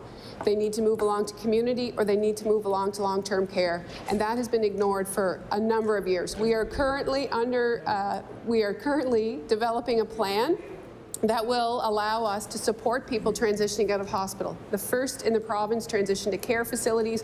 We're looking at increasing the beds in long-term care. We're looking at supporting home care by equipment programs and supporting workforce. So there's a number of things that are happening. Our healthcare teams are working diligently to find solutions in order to support people moving out of the hospital and ensuring that we take the pressure off our emergency rooms. Thank you. The honourable member for Halifax-Shabukto. My question, Mr. Speaker, is for the minister responsible for residential tenancies. The minister, no doubt, is aware of the case of Marion Cook, a 78-year-old living in an apartment in Lower Sackville, who, following a couple of ambulance calls that the building management found inconvenient, received a notice from her landlord that she would have to leave her apartment at the end of next month at the conclusion of her fixed-term lease. And like thousands of people in Nova Scotia, Mrs. Cook didn't even know she'd ever signed a fixed-term lease. And so her daughter told the media she cried and cried and cried. She was just telling me how much she loves it there. How can the government continue to allow seniors like Marion Cook to be preyed upon by landlords abusing fixed-term leases? The Honourable Minister of Service, Nova Scotia. Thank you very much, Mr. Speaker. And as I indicated at a bill briefing this morning, there is a small minority of both tenant and landlords that do not always follow the rules of the residential tenancy program. I acknowledge that there is, on occasion, landlords that use for unintended purposes fixed-term leases, Mr. Speaker. I think that's been compounded by the 2% rent cap that has existed since the former government, Mr. Speaker. I'm hopeful that the increase that we've proposed today in legislation will provide some relief to landlords, but also by protecting tenants in our province, Mr. Speaker. And if that issue continues in the future, we'll certainly collaborate and engage with our stakeholders and address it in the future. Thank you very much. The honourable member for Halifax-Shabukto. On occasion, Mr. Speaker, the odd case, Mr. Speaker, let the record show that these were the minister's words. The minister will also be familiar with the situation of Wanda and Alan Burns. They're the former building superintendents on Walker Avenue in Lower Sackville, who, when the landlord used relatively minor water damage as an excuse to evict every single last tenant in the building, they refused to pass out the eviction notices because they said they thought, these were their words, it would be morally wrong, and they lost their job in their apartment as a result. Ms. Burns said, these are our seniors. They're being put out of their homes. Alan and I could not sleep at night and put our head on a pillow knowing they have no home. I couldn't be part of that. What kind of government allows a giant loophole in the law that is actually incentivizing landlords to evict seniors from their homes? The Honourable Minister of Service, Nova Scotia. Thank you very much, Mr. Speaker. I think let's just breathe and take the temperature down a little bit, Mr. Speaker. I certainly appreciate. Order, please. The Minister of Service, Nova Scotia, has the floor. The Honourable Minister of Service Nova Scotia. Thank you very much, Mr. Speaker. I certainly appreciate the member opposite bringing forward the concerns to the floor of the legislature, Mr. Speaker. This is an across-government issue that we're tackling head-on. The housing crisis in Nova Scotia is real. We're working across departments to address the needs of improving availability of housing in Nova Scotia. Therefore, by improving affordability of housing in Nova Scotia, Mr. Speaker, we're investing in affordable housing. Last week, it was announced by the Department of Municipal Affairs and Housing, 236 affordable housing units across this province, Mr. Speaker. We will continue to engage with our tenant and landlord groups on ways to modernize and strengthen the residential tenancy program. Thank you very much. The honourable member for Hammonds Plains Lucasville. Mr. Speaker, the PC government was elected on many significant promises, one being the reduction of surgical wait times to meet the national average within the first 18 months of being elected, and we know that this commitment has not been met. The national benchmark for knee replacements is 182 days. Currently here in Nova Scotia, to get a consult, people are seen within 434 days. And to get your knee replaced, Mr. Speaker, 90% of people are seen within 710 days, and I will table that. My question, directed at the Minister of Health, is that since they have not met this commitment on meeting national benchmarks within the first 18 months of being elected, as they said they would, why should Nova Scotians feel confident that they'll meet their new benchmarks, which are conveniently set out prior to the next election? The Honourable Minister of Health and Wellness. Thank you, Mr. Speaker. I'd like to thank the member for the question. I know that the surgical teams have been working very hard over the last number of months, looking at designated surgical beds as an example at Dartmouth General, adding a third endoscopy suite at Dartmouth General to support, working at public-private partnerships in order to leverage OR time to make sure that our surgeons are able to perform surgeries that don't require admission. So year to date, we have completed 1,098 same-day hip and knee arthroplasty surgeries, which is a significant improvement. In 2019-2020, there was only 72 of those surgeries completed, Mr. Speaker. So I want to assure the members opposite. I want to assure the members opposite. Order, please. Order, please. The Honourable Minister has the floor.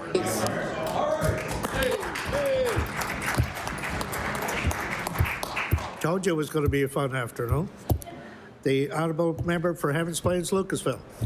Mr. Speaker, I know that docs and people in the system are breaking their backs to make sure that they get as many done as possible, but this is clearly a commitment that the Tories made during the election campaign that they were elected on that has not been met. That's the problem. Another promise that the government has made was to make Nova Scotians ORs 24/7, moving them beyond so-called banker's hours and fix that surgical backlog. And once again, this is another commitment that has not been met. Mr. Speaker, my question for the Minister of Health is when will Nova Scotians see that this PC government keep their promise around 24-hour operating rooms and addressing the surgical backlog? The Honourable Minister of Health and Wellness.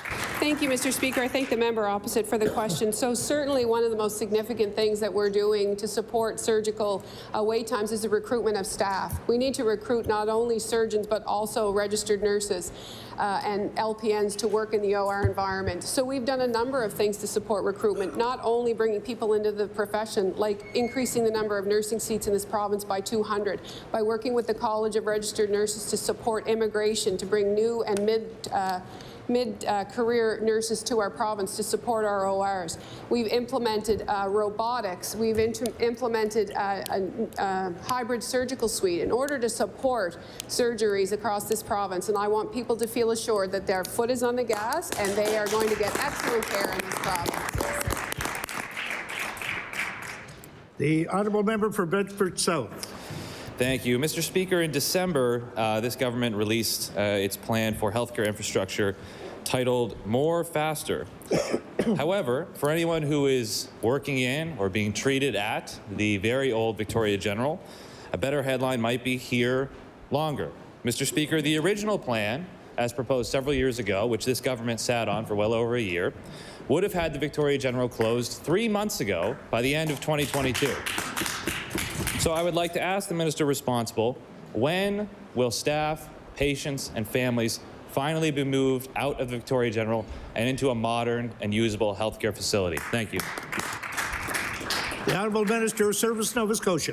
Thank you very much, Mr. Speaker, and I appreciate the member bringing forward this question to the floor. It gives us an opportunity to talk about, in fact, more faster. The Premier has been very clear to deliver more for Nova Scotians, and let's do it much more faster. Delivering more beds, a new ER at the HI, Mr. Speaker, more OR capacity.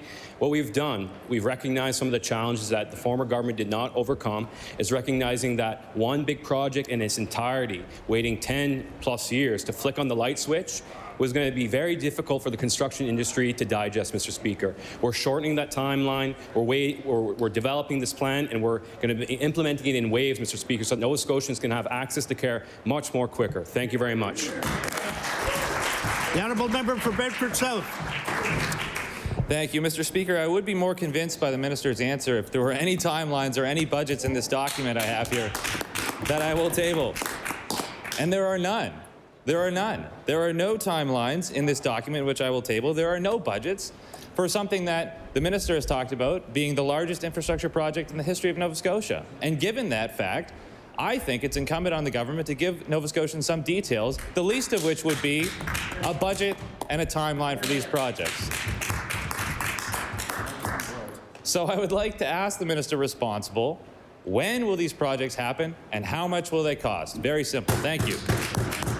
The Honourable Minister of Service, Nova Scotia. Mr. Speaker, I'd like to remind the member that we're following through with the entire same process that the former government started with the Bayers Lake Community Outpatient Centre, Mr. Speaker. A P3 model, design, build, finance, and maintain, Mr. Speaker, that has demonstrated transparency, Mr. Speaker. We will be transparent with Nova Scotians on the cost, but we are doing whatever it takes, Mr. Speaker, to move this, Mr. Speaker. We will deliver more faster, Mr. Speaker. And I've been very clear, and perhaps the member has missed this, that we intend of having sod and dirt starting to be moved this summer, Mr. Speaker. There's an entire healthcare team working on this project, Mr. Speaker, putting in a lot of work every single day, and we've heard about nothing but good things from doctors, finally breathing a sigh of relief.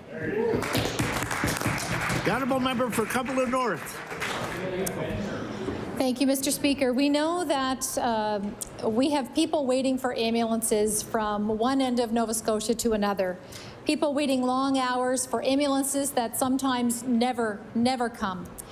We hear people driving themselves in an emergency situation to the hospital or driving a loved one simply because they cannot wait for an ambulance to arrive. So on New Year's Eve, the same night that Ali Holtoff was dying in our emerge department waiting, we had a family member take someone to the hospital that had waited over 5 hours for an ambulance to arrive, and they took them in the back of a funeral home vehicle. Mr. Speaker, I'm asking the Minister of Health and Wellness, when will Nova Scotians be given the wait times, accurate wait times for EHS, for ambulances and emergency room wait times so they can make more informed decisions? Thank you, Mr. Speaker, and I want to assure the member opposite that we are working very hard with the EHS around the services that we provide. We are hiring more transport operators. We continue to do that. It has significantly improved the ability of our paramedics to respond to emergencies. I also want to let the member opposite know that we have invested in a second air ambulance, which will support routine transfers from Yarmouth and Sydney to help alleviate those long drives and put at least 5 ambulances per day back on the road. I know that there are a number of initiatives that we've undertaken to support our paramedics and EHS colleagues, and we'll continue to do that, Mr. Speaker. The Honourable Member for Cumberland North. Thank you, Mr. Speaker. The minister states that the ambulance wait times have significantly improved. We'd like to see the data on that. It's not happening in Cumberland County. In fact, every day paramedics are being told to leave Cumberland County, leave their own people, and leave no ambulance access in our county every single day. So we're asking the government to table this information, table this data. We're also asking the government to be accountable and show the information around what deliverables is Medivy, the private company that the government's hired to deliver emergency health services, share with us the data on if they're actually meeting performance standards. The last report that's available is from 2012, 11 years ago. So, Mr. Speaker, will the minister commit to providing taxpayers of Nova Scotia with information on the department's most recent review of Honourable EHS Minister of Health and on the Wellness. contract. Thank you very much, Mr. Speaker. So we continue to work with EHS and our EMCI partners to understand how best to support paramedics and patients throughout this province. We are monitoring. There is an Action for Health website, and ambulance response times are available there. The initiatives that we've taken to support workforce in the EHS system help support response times. And we need to look at how we offload patients in emergency rooms. There's a number of initiatives that are underway, and I want to assure the member that we are concerned about all of these, the EHS response, and we'll continue to work diligently in order to support both our paramedics and patients. The honourable member for Northside Westmount. Thank you, Mr. Speaker. Mr. Speaker, we know that travel nursing is causing a huge labour issue here in our province, and we are losing nurses who work in our hospitals to travel nursing contracts. The province has spent millions and millions of dollars on nursing contracts. We found out last month at Health Committee that as long-term care alone, the government has spent $45 million on travel nurses in the last 18 months, which I'll table. The Nurses Union and others have been calling on the government to fix this big issue with travel nurses. We're glad to see that a retention bonus was offered. However, many travel nurses are earning much more than this $10,000 as a travel nurse. Mr. Speaker, to the Minister of Health, how is this government going to stop travel nursing companies from having a monopoly over our healthcare system and keep nurses practicing right here at home? The Honourable Minister of Seniors and Long-Term Care. Mr. Speaker, in case the member missed it, there was a $350 million announcement on Monday. That's part of the plan. The honourable member for Northside Westmount. Mr. Speaker, I didn't realize the Minister of Long-Term Care received a promotion to Minister of Health. But I indicated in my question, Mr. Speaker. Order, please. Order, please. The honourable member. Order, please. The honourable member for Northside Westmount has the floor.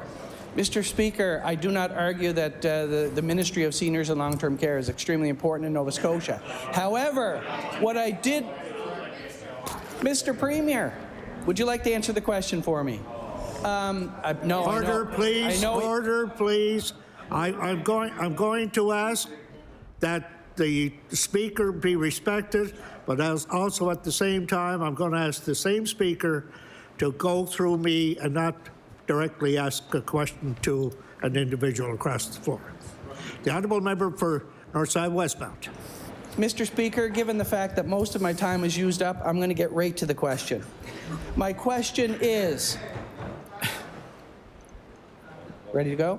My question is, to the Minister of Health, are you actively involved in bringing forward travel nurses into the Nova Scotia Health Authority instead of having private companies do our work? Thank you, Mr. Speaker. The Honourable Minister of Seniors and Long-Term Care.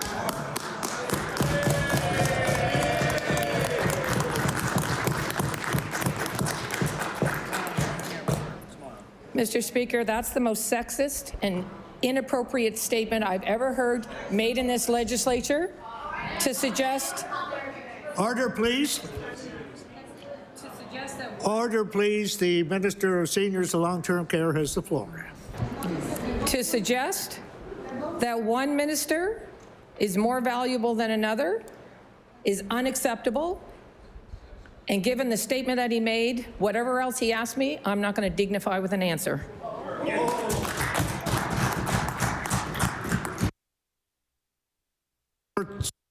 Westmount, on a point of order? On a point of order, Mr. Speaker. Okay, not during question period. It'll come. The honourable member for Halifax Atlantic. A quick question. We know that this government has promised universal health care. Just wondering what you're doing. Is there anything in this budget to deal with the vacancies in psychiatrists and psychologists? The Honourable Minister of Mental Health and Addictions. Stay tuned, Mr. Speaker. Thank you. Yeah. The honourable member for Halifax Atlantic. Thank you. Order, please. The time for oral questions put to ministers has expired.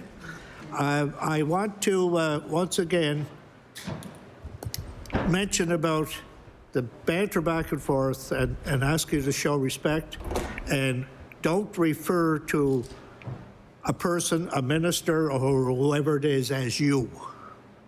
You do not, because you is the same as pointing a finger. And that's not the right way to do it. So address the minister as what is the minister doing or what is she doing. Anyway, I want to recognize the honourable member for Northside Westmount on a point of order. Mr. Speaker, I would like to rise on a point of order with regards to the comments made against me by the Minister of Long-Term Care and Seniors. In no way was my comment sexist. Those that know me will know that that's furthest from my personality and my work history and my actual the way I deal with people. I demand an apology, Mr. Speaker, on that term and a retraction. Thank you. Order, please. That is not a point of order. It's a disagreement between two individuals. That's all it is. It's a disagreement. I'm going to recognize the Honourable Minister of Health and Wellness. Thank you, Mr. Speaker. I rise on a point of order. It's a clarification from yesterday. It is no way meant to be adversarial. Simply clarification. So the member from Dartmouth North mentioned yesterday that some hospitals are working at an 80% vacancy rate. And she tabled an article, and I think the opposition tabled an article as well. And the clarification point is that there was actually a unit that was working at 80% vacancy rate. The actual hospital vacancy rate was 22%. I don't say this to imply that's acceptable. I just simply worry that when we put statistics out there and we talk about hospitals with 80% vacancy rate, it would prevent somebody from seeking care. And so I just want to raise that as a point of clarification. Very good. Order, please. I'm going to ask in points like that where something is used as a point of clarification that it be put on the order paper and table in reports or committees and reports of committees. So just, again, I want everybody to keep that in mind, that that's what you do. You'll stand up during the daily routine to address the situation. The Honourable Leader of the Official Opposition. Thank you very much, Mr. Speaker. Just a point of clarification from yourself whether the Minister of Seniors and Long-Term Care's comments were parliamentary. They were parliamentary.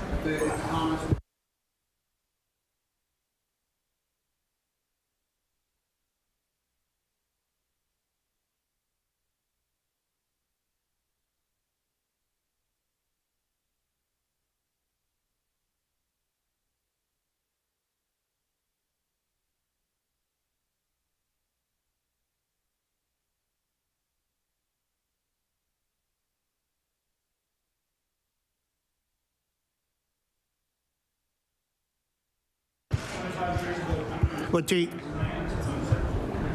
as far as the addressing the leader of the official opposition, we will take your point of order under advisement and report back tomorrow. We'll listen to the tapes and everything else, and we'll report back tomorrow. Okay, I recognize the Honourable House Leader for the official opposition. Thank you, Mr. Speaker. Now we're going to move on to opposition business for the day. The first act I'm going to call is Bill 259, an act to reduce income tax. Bill 259, an act to reduce income tax. The Honourable Member for Halifax Atlantic. Thank you, Mr. Speaker, and I stand today on this bill. It's something that I brought forward. In fact, it's something that I'm very passionate about. It is actually, Mr. Speaker, something that my local association, including my partner, have brought forward 9 or 10 times at a local level. We're hoping that... Order, please. Before we get into the discussion, Would the member please move second reading of the bill first to make it official? Can we get 15 back? Mr. Speaker, I would like to move second reading of the bill. Thank you. So anyways, here we go. This is an important bill. So what I will say is this. A year ago, almost to this day, the Minister of Finance was on the Todd Vino show, Mr. Speaker. And he spoke about a better paycheck guarantee. And Mr. Vino asked him about that, and the response from the Minister of Finance was, wait and see next year's budget. That's what he said. Wait and see next year's budget, Mr. Speaker, and I will table that. I actually received a call from the radio show right afterwards, and my response was, I bet you every dollar I own, which is very little, that this is not going to happen. That this is not going to happen. And Mr. Speaker, 12 months later, the Minister of Finance stood in his place yesterday when asked about this and said it wasn't a priority, that healthcare was their only priority, Mr. Speaker. Well, I'm going to let you in on a little secret, Mr. Speaker. Healthcare is a priority. But you know what else is a priority? Housing prices, the highest in the country. Food cost, the highest in the country. Fuel cost, some of the highest in the country. Power rates, which this government promised to protect and bungled it. Highest in the country. Taxes, highest in the country. And the Minister of Finance is going to stand up on this bill, I'm sure, and here's what he's going to do. So he doesn't need to stand up, Mr. Speaker, because I'm going to tell you what he's going to do. He's going to blame Justin Trudeau and the feds. He's going to say it's their fault. They're going to blame a carbon tax, which they bungled. They're going to blame the previous government. They're going to blame municipalities, HRM. They're going to say, you were in power. But they've had 2 years. They've spent more money than any government in the history of Nova Scotia over the last 2 years. They are residing over a boom due to inflation. They are raking money in hand over fist, but they're spending it even faster than they get. We heard the other day where they just gave $100 million for health care, and I use that in air quotes, to universities. They gave $400 million yesterday or the other day to healthcare professionals. Great. But they're giving nothing to the middle class, and they're giving nothing to the working class. They're taking. They made promises. I stood there in a debate in my own community where the Conservative candidate said, I guarantee you a better paycheck. Where the Premier of the province stood there on CBC during the debate and said, day one, you will get a better paycheck. Listen, again, I'm doing your homework for you. Take the idea. Eliminate bracket creep. It is the easiest, simplest thing you will ever do. Here we go. Well, why didn't you do it? I don't know. I'm not Steve McNeil. And we did cut income tax, but I'm not Steve McNeil. I wasn't the previous Darrell Dexter. I wasn't the other premiers before that. You're in power now. You made the promise. Here you go. Mr. Speaker, Nova Scotians cannot give any more. There's nothing left. There's nothing left to give. We just saw a box of 6 bloody nuggets or chicken wings for $15.99. $15.99. When's the last time anyone went to this grocery store and didn't drop $400, $300? People on social assistance. We increased it the largest ever. This government has decided to do nothing. We are the highest taxed province in this country. There is nothing left to give. And I ask all of you, everyone in this chamber, I think we've all forgotten what it's like to struggle. I would argue that a lot of people in this chamber probably have never struggled by the look of the cars in the parking lot. Right? We forgot what it's like to have everything paid for. Or we have everything paid for, so we forget what it's like. People have nothing left to give. And yet this government is spending money left and right, left and right, left and right. They tell us money is not an object. Well, because it's not their money. It's not their money. And if the Minister of Finance is going to stand up on this bill and blame the Trudeau government and blame previous governments and not take responsibility for his own actions, then don't bother standing up. Because we're past that. Nobody cares about that. They only care about what's happening to them now. You have the ability to right this ship. And you've chosen to leave middle-class Nova Scotians and low and working-class Nova Scotians behind. They're going to say what he said yesterday. Well, you know what? Let me pull something out of my hat and question period. We're giving money to skilled trades under 30.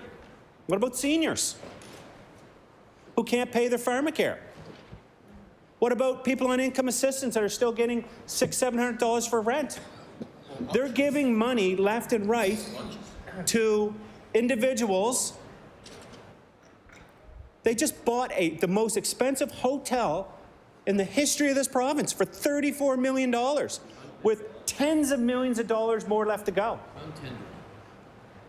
And there's nothing for working class and middle class Nova Scotians. I will repeat this over and over and over. They have nothing left to give. And each and every one of you, especially on the government side, you build your budgets, you build your money, you build your, you renovate your ice rinks, and you pave your roads, and you build your hospitals on the back of working class and middle class Nova Scotians. That's where the money's coming from. We know that. And I see people giving me looks. Well, you need to look at the tax base. Look at the tax base. Where's the majority of the money coming from this province? Don't you think they deserve a break? You made a promise. You're only as good as your word. And people are sick and tired of politicians standing there in place and making promises and then reneging on it. Say, oh, we can't do it now. We can't do this now. I think we all have to come down, people have to come down from their ivory towers and see what it's like to actually struggle. The average Nova Scotian's not getting mileage to drive from Cape Breton. They're not getting $50 a day to be here to do their job. They're not making $140,000 as a minister that's pensionable. They're not sitting on a ton of money that they made previously before they came into this job. They're not driving BMWs and Lexus and town cars and all these expensive vehicles that we see out in the parking lot. Right? And this is just going to be finger pointing. We know that. We know when the government gets up, they're going to point their fingers, and we hear it. Oh, the carbon tax. Well, you know what? We voted against the carbon tax on this side. We stood against the carbon tax on this side. We gave you the solution, and yet you chose to politicize it and let it go through to gain a couple of points to make yourself look good. You didn't think about the average Nova Scotian and the impact it was going to have on them. So I implore you, Mr. Speaker, through you to the minister, this is the easiest decision you'll ever make. You want a better paycheck guarantee. This is it. Bracket creep. People that are lucky enough to get raises are having it wiped out by inflation. People that aren't getting raises are having their purchasing power decreased year after year after year because of inflation. And we're now in a high period of inflation.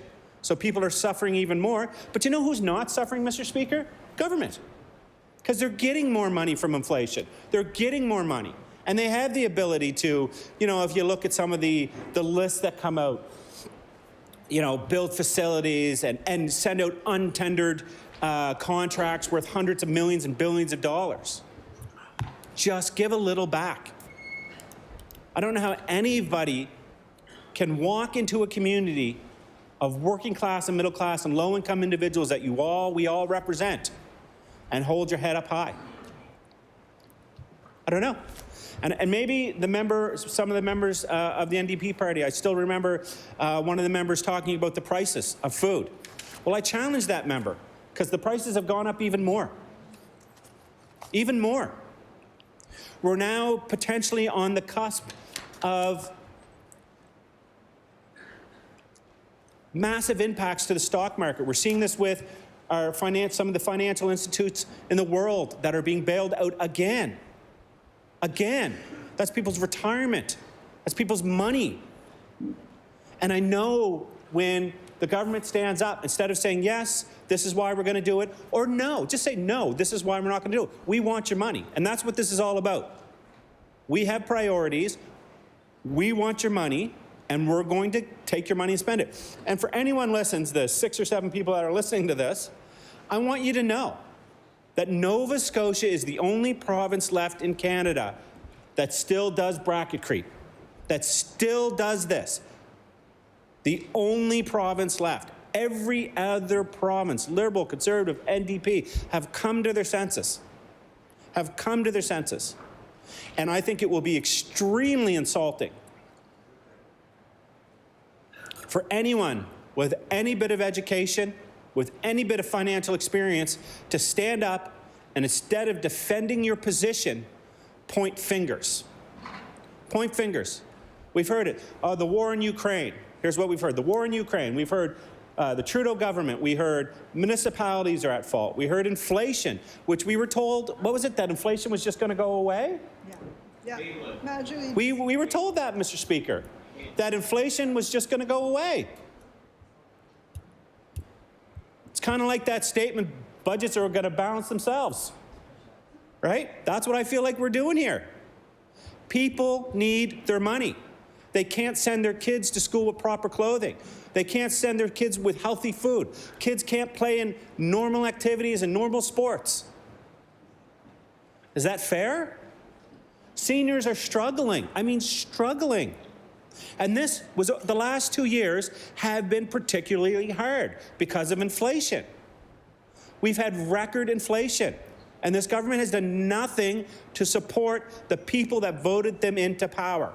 And don't think they're not watching. Don't think they're not listening. We have a bill before the House now where they're going to increase the rent cap to 5%. 5% a year. Because they can afford it. Right? People in the chamber making $100,000 a year certainly can afford it. Right? I'm hearing from small business owners that just can't do it anymore. They can't afford it. So I implore you, just instead of making excuses, instead of digging in your partisan heels, instead of saying this is red versus blue versus orange, just do the right thing. Show people of Nova Scotia some faith in politics. Show them that it's not just about you and it's not just about your party. This will, I almost guarantee you, I haven't spoken to my colleagues over in the NDP, but I almost guarantee you this would have unanimous consent to the House. We could vote this through today, right now, the second, if the government decided. We'd waive it. We'd let it through. The power is in your hand. This is supposed to be the party of cutting taxes and small government and fiscal responsibility. That's what they tell us. This is an easy one, people. We can call it the whatever bill you want. Just get it done.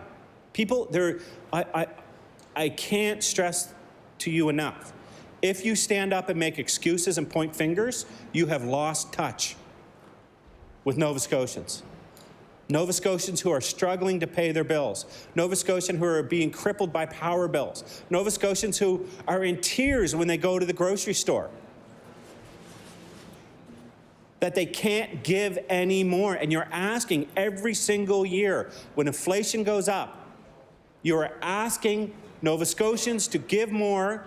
It's a hidden tax, which we are now exposing and I've brought forward year after year. And I'm asking you to do this. Do it. There's nothing left to give. You're either going to be fiscally conservative or, I don't know, Trudeau federals. You tell me which one you're going to be. You're spending, spending, spending. Now give a break. You are spending taxpayers' dollars. Now it's time to give it back. Let people have food on their table, let people have clothes on their backs, and let children, families, and seniors in every Nova Scotian have the ability to live the fullest life they possibly can with the money they earned, not the money you deserve. Thank you, Mr. Speaker. I recognize the honourable member for Halifax, Citadel-Sable Island. Thank you, Mr. Speaker. I'm glad to rise and speak to this bill. I do think it's a timely conversation to have at this period of inflationary pressure and the experiences that we're having in this province. So as my colleague mentioned, Nova Scotia is really the only province, aside from PEI, that does not index income tax brackets to inflation, and we haven't done so over many years. And we have the highest tax rate. So the federal government indexes to inflation, and so do most of the provinces. And as we know, households in our province are having an incredibly difficult time making ends meet. Inflation is having a massive impact on household budgets and business budgets as well. Considering indexing income taxes to inflation is perhaps most important for the well-being of those in the lower tax brackets. It's easy to imagine how so many folks are struggling. Even if their wages increase, and we're not really seeing that in Nova Scotia, and the Liberals and the PCs have been slow to implement any minimum wage increases, if at all. Even if wages increase, purchasing power is following, and thus the difficult decisions ensue.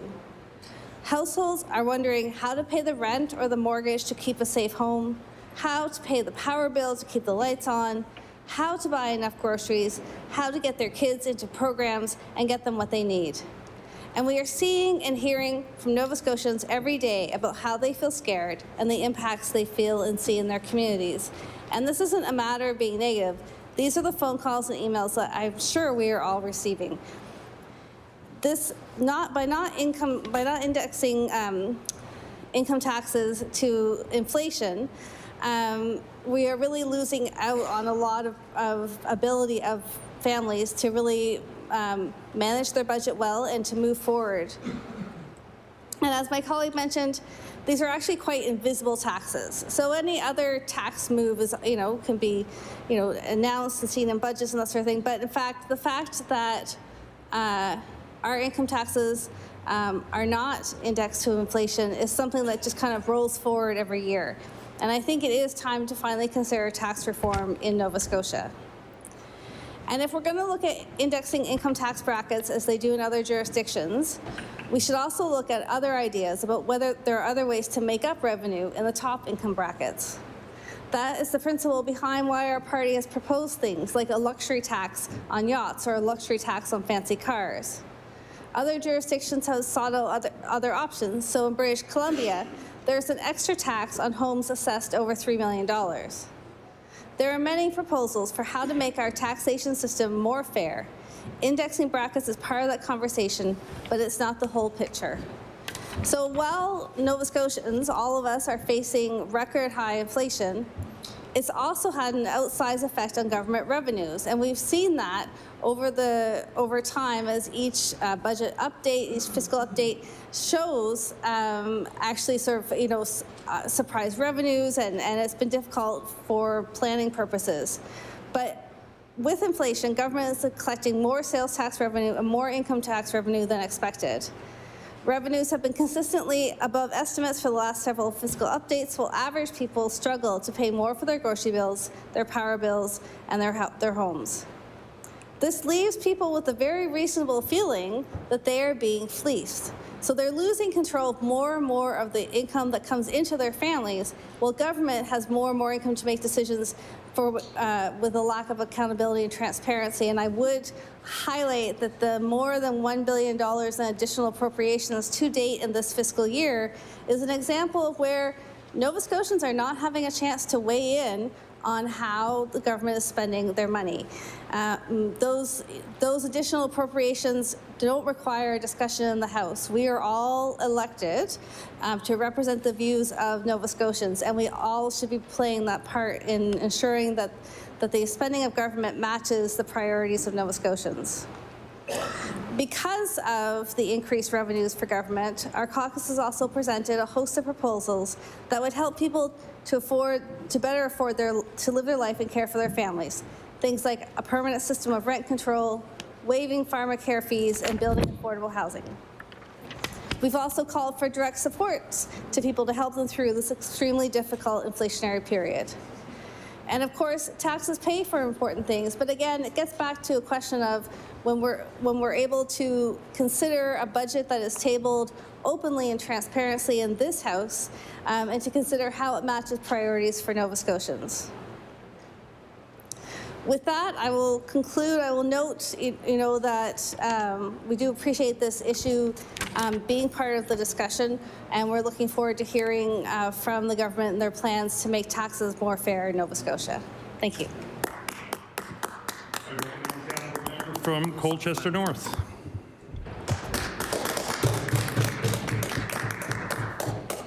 Thank you, Mr. Speaker, for this opportunity to speak to Bill 259. Healthcare is a defining issue of our time. When we came to government, we were faced with a healthcare system in crisis and desperately in need of investment. This government is willing to make the investment. Why? The residents of Nova Scotia spoke a year and a half ago. They told us that they wanted this fixed. Our Premier listened, and he still listens. He and the Minister of Health have met with thousands of healthcare workers who have told them what needs to happen. The Premier listens to their concerns and has said, whatever it takes, whatever it costs, we will do it. I expect that tomorrow's budget will continue to shine a light on our government's plan. Mr. Speaker, years of neglect cannot be fixed overnight. The opposition knows this, but they continue to act as though it should all be fixed yesterday. When I read Bill 259, it appears the opposition's plan for fixing health care is to reduce the amount of money available. Mr. Speaker, this government is willing to spend what it takes to fix health care in this province, and it appears the opposition doesn't feel that way. So the question is, do we do as the opposition asks and reduce our revenue and reduce health care services, or do we leave it in the very capable hands of our Minister of Finance to manage the finances of this province? I wrote this too. Mr. Speaker, I think that we would all like to reduce taxes.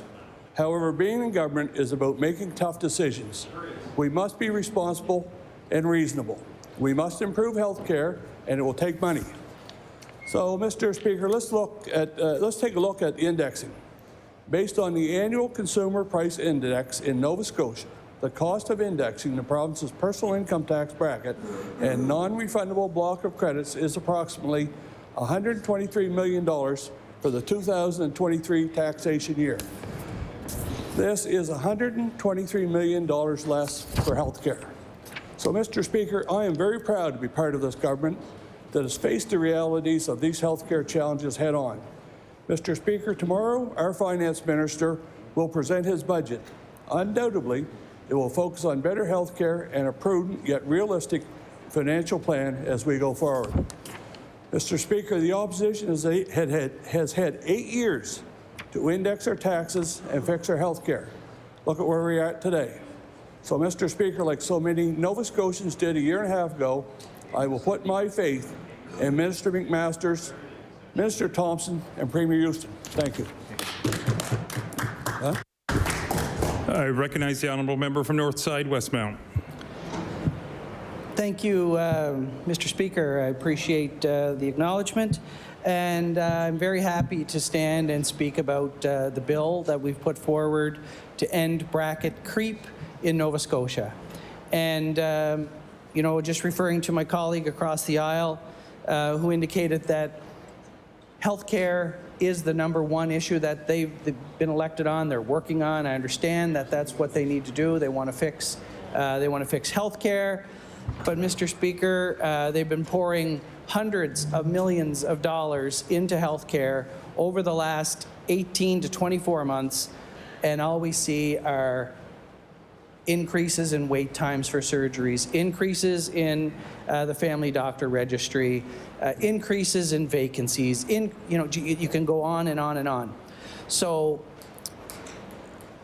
while I get the sentiment of wanting to protect healthcare, there's also another major issue in this province that they're not talking about, which is affordability and poverty and the ability for people to live, eat, and heat their homes.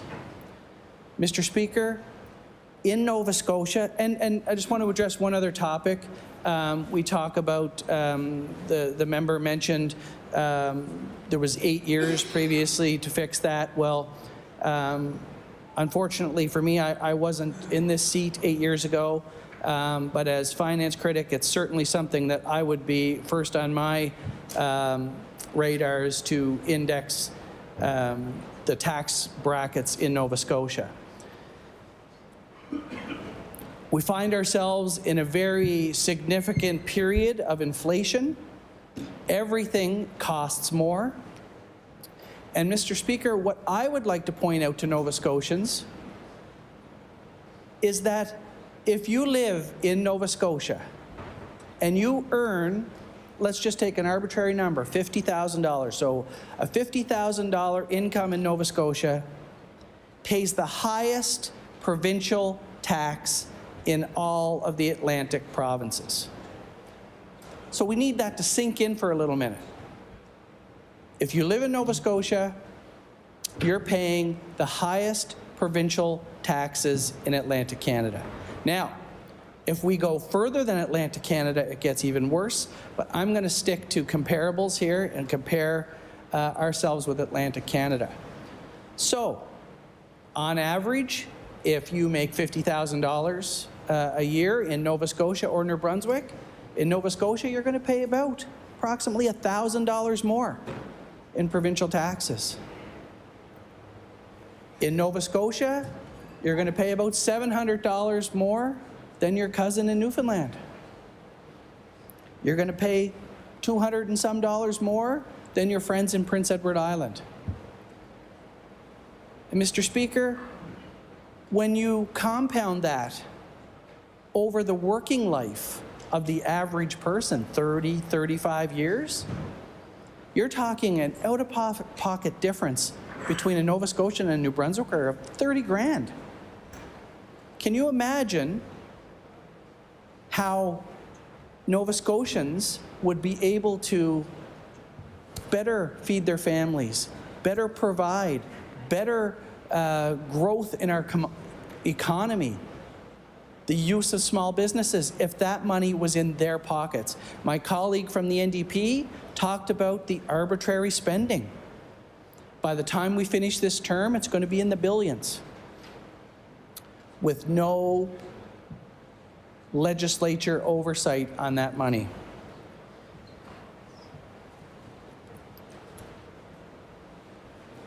Someone in Nova Scotia will pay on average in their working life $6,000 more than a resident of Prince Edward Island, $21,000 more than a resident of Newfoundland. Those are significant numbers, Mr. Speaker. The better part of a year of your working life in gross income paid more in income taxes. We all know that the prices at the grocery store are going through the roof. We see it every day. You go in and you get a bag of groceries, you come out. The next week, that same bag is significantly more. We see it in heating fuel. We see it in gas. People are being squeezed very difficult in Nova Scotia.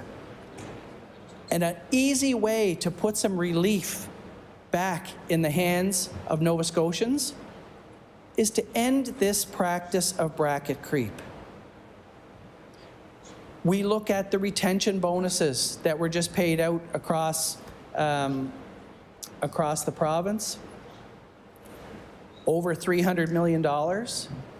And it's great that we're providing retention bonuses to our healthcare workers, but I bet you that they don't realize that bracket creep is going to take a significant portion of that bonus away. It's going to put them into a higher... Mr. Speaker, the lowest bracket in Nova Scotia is $29,000. The federal bracket for the lowest is $59,000. There's a $30,000 gap in that bracket where we will pay 6% more on that $30,000 than we do on federal tax.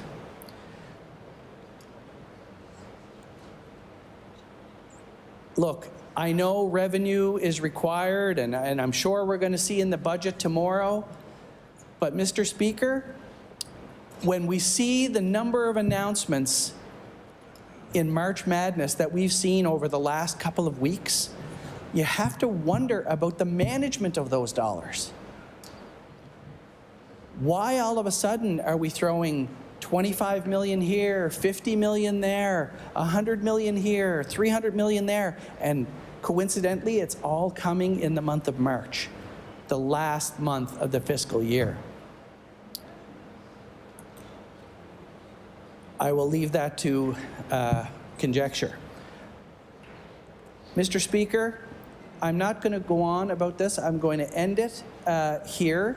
But what I will say is this is not a partisan bill.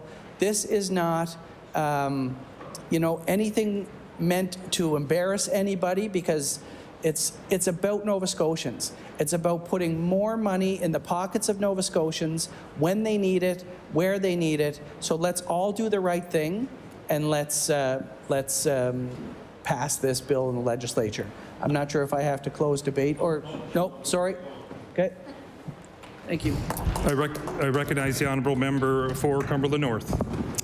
Thank you, Mr. Speaker. I'm going to start my words in support of this bill with some quotes from the Premier when he was Leader of the Opposition just a short time ago.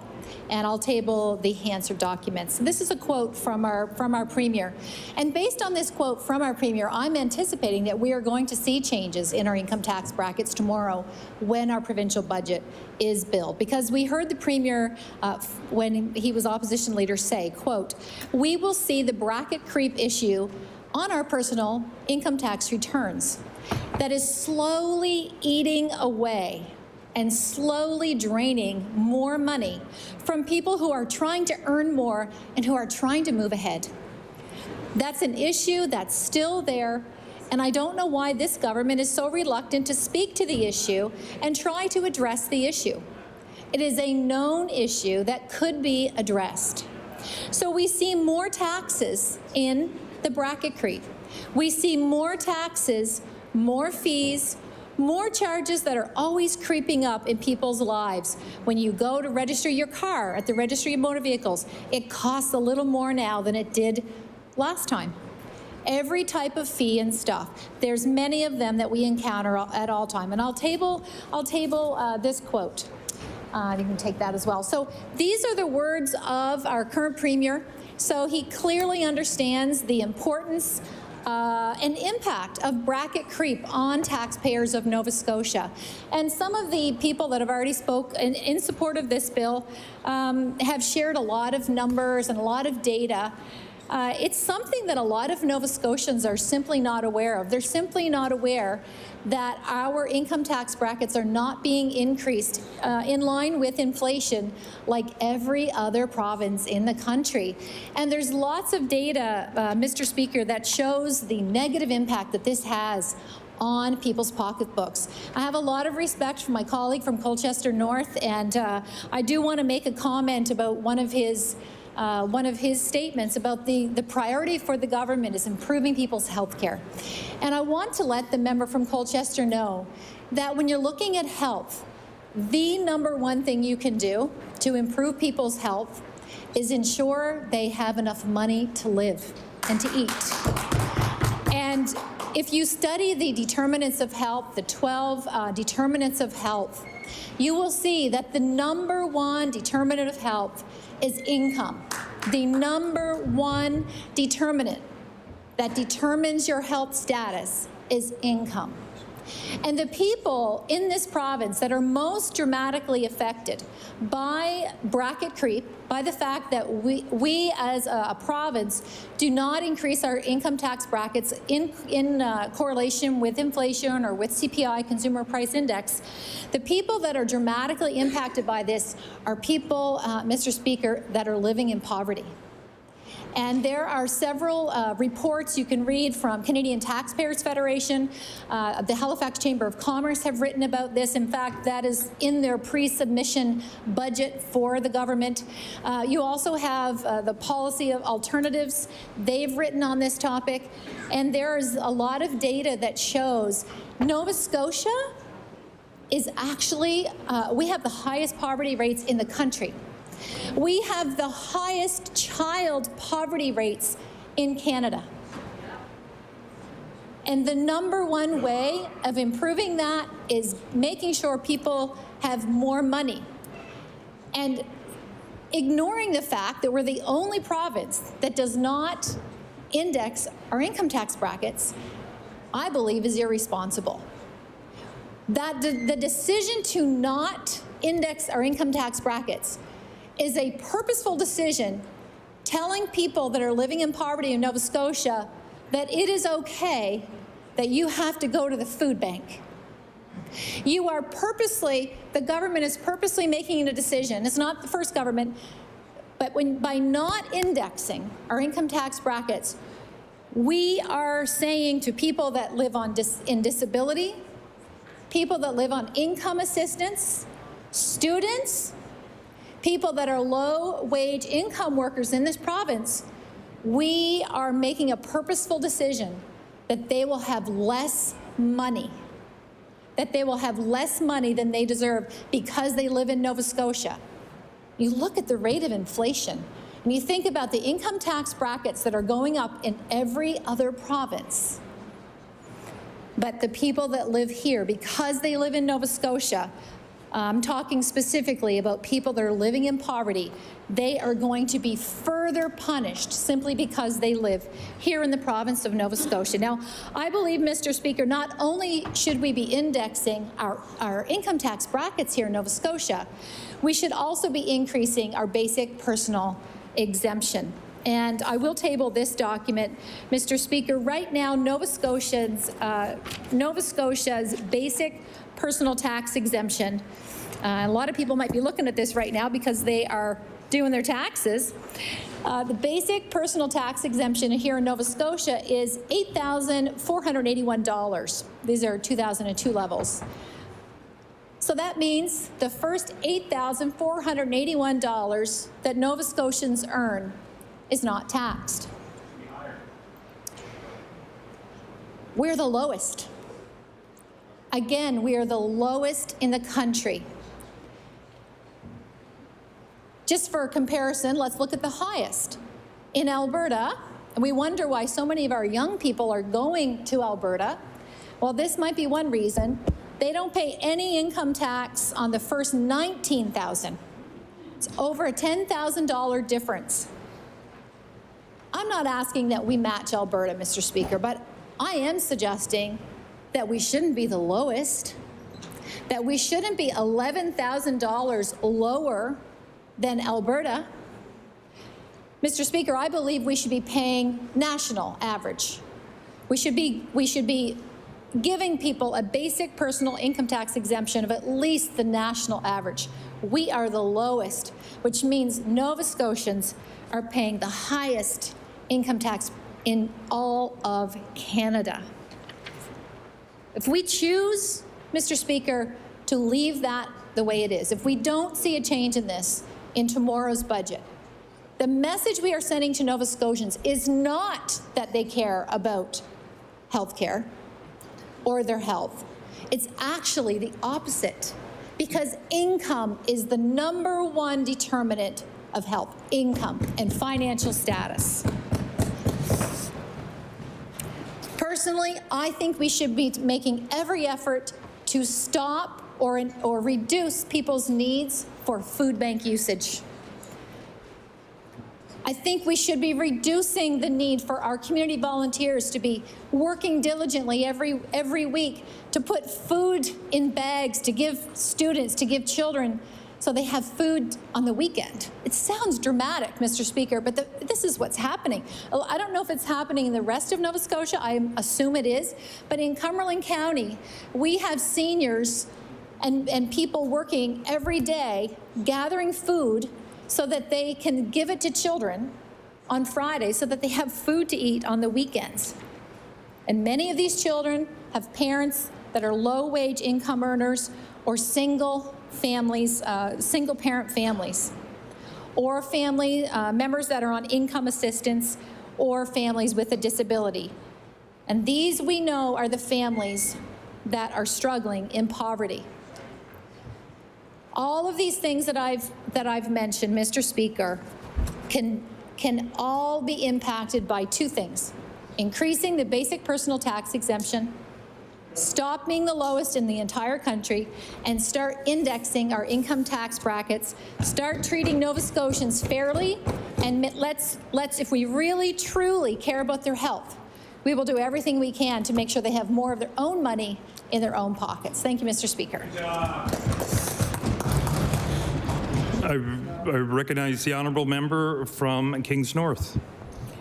Thank you, Mr. Speaker, and it is a privilege to get up and speak in this House for a few moments on Bill 259. And I wonder if anyone who spoke on the bill so far actually took the time to read the bill. I do want to read it. I think I have the bill in front of me, 259, and I'll just read the critical section before I start to speak on it. The only section, it's less than half a page, actually, the bill. Add the following subsection, notwithstanding Section 1.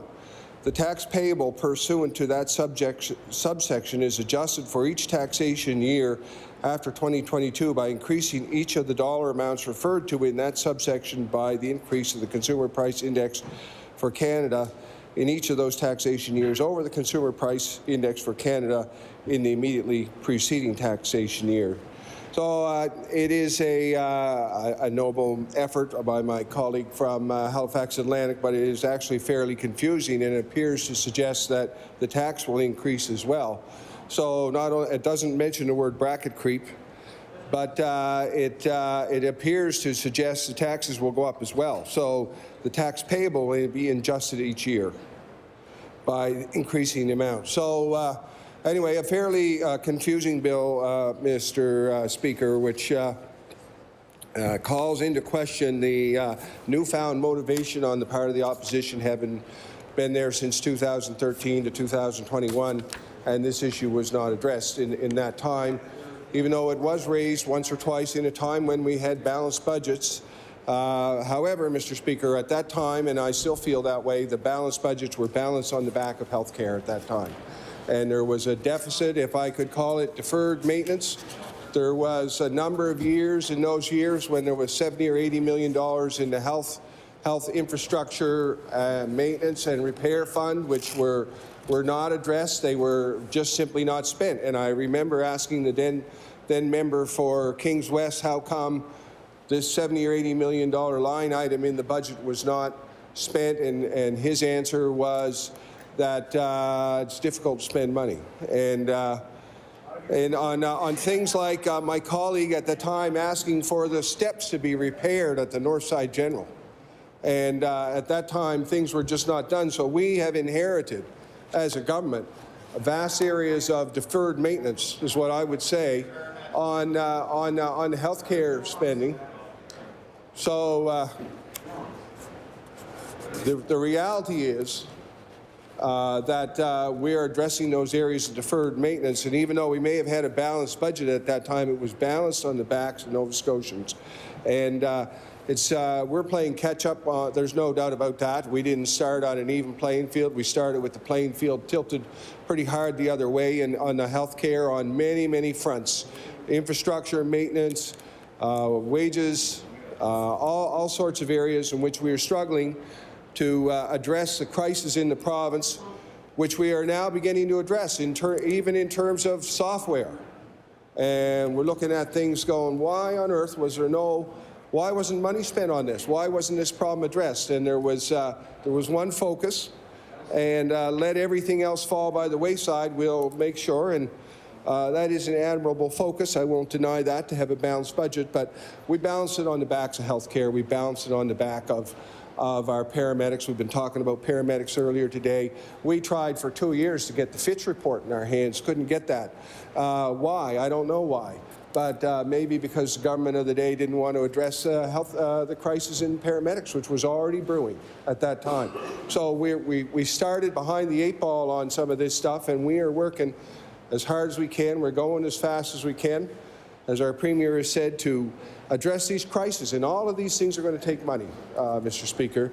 And we know right now, as much as I would like to see lower taxes just like everybody else, we know right now we have to address what I would call areas of deferred maintenance on every front in our health care.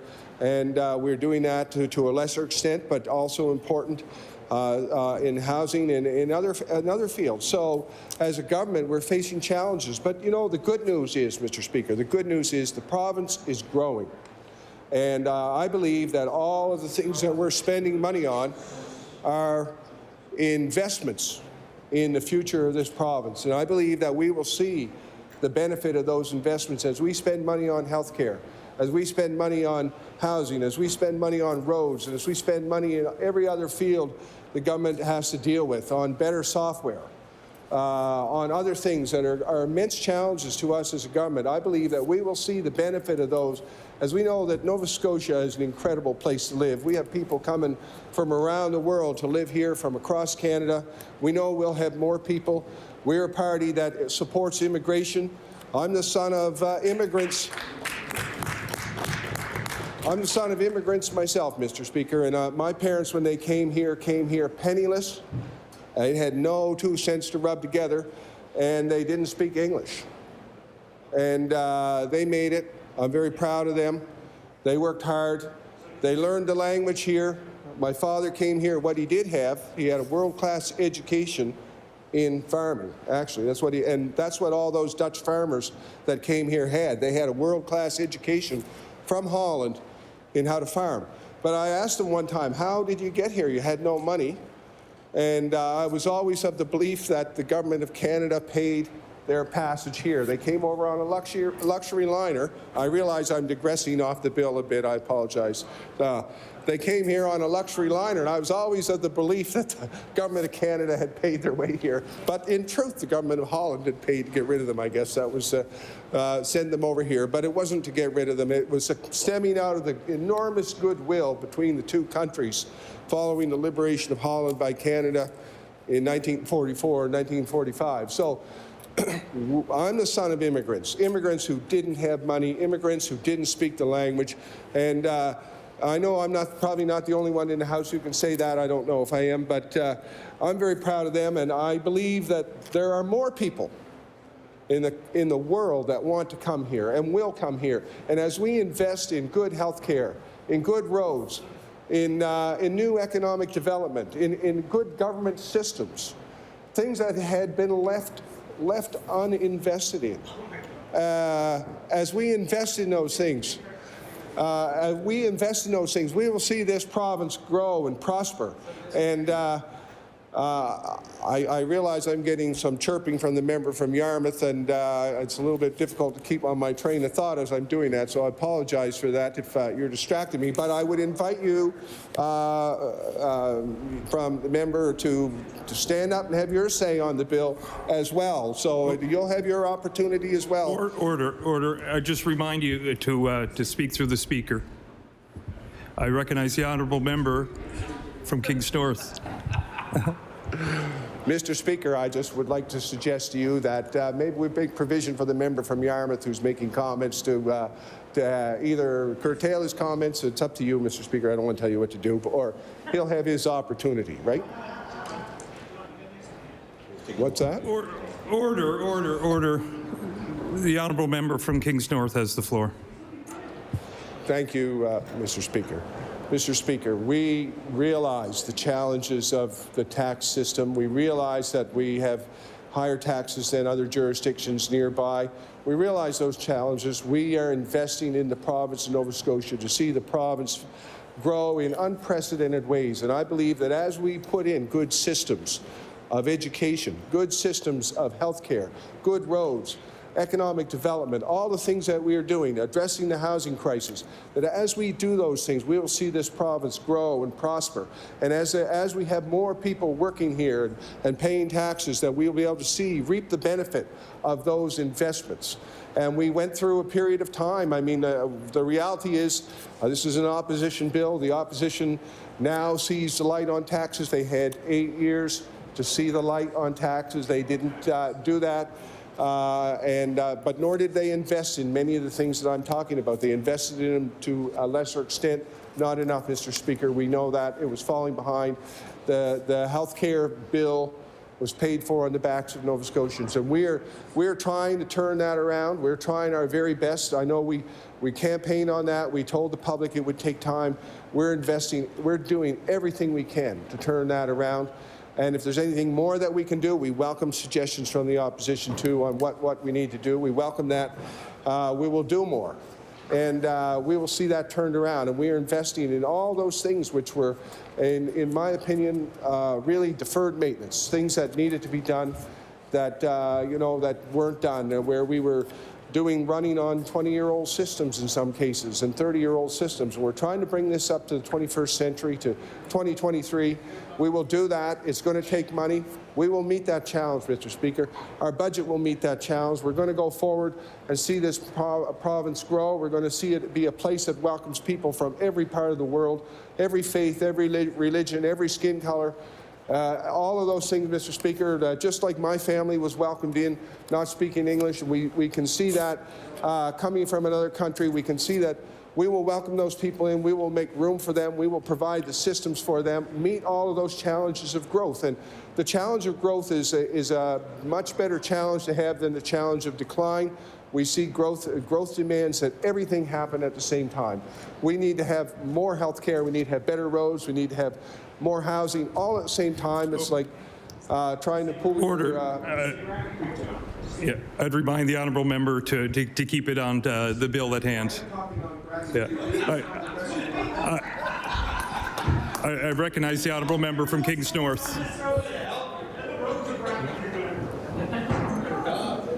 The purpose of bracket creep, as I understand it, that comment is to tell us to spend less because we have less revenue. So I'm trying to explain why we're spending more. And I think actually, in fairness to myself, the opposition was talking about the spending more aspect of it fairly at length too. So I think this was, I'm responding to the comments that I heard from the other side, Mr. Speaker, on the bill. In reality, it was about spending.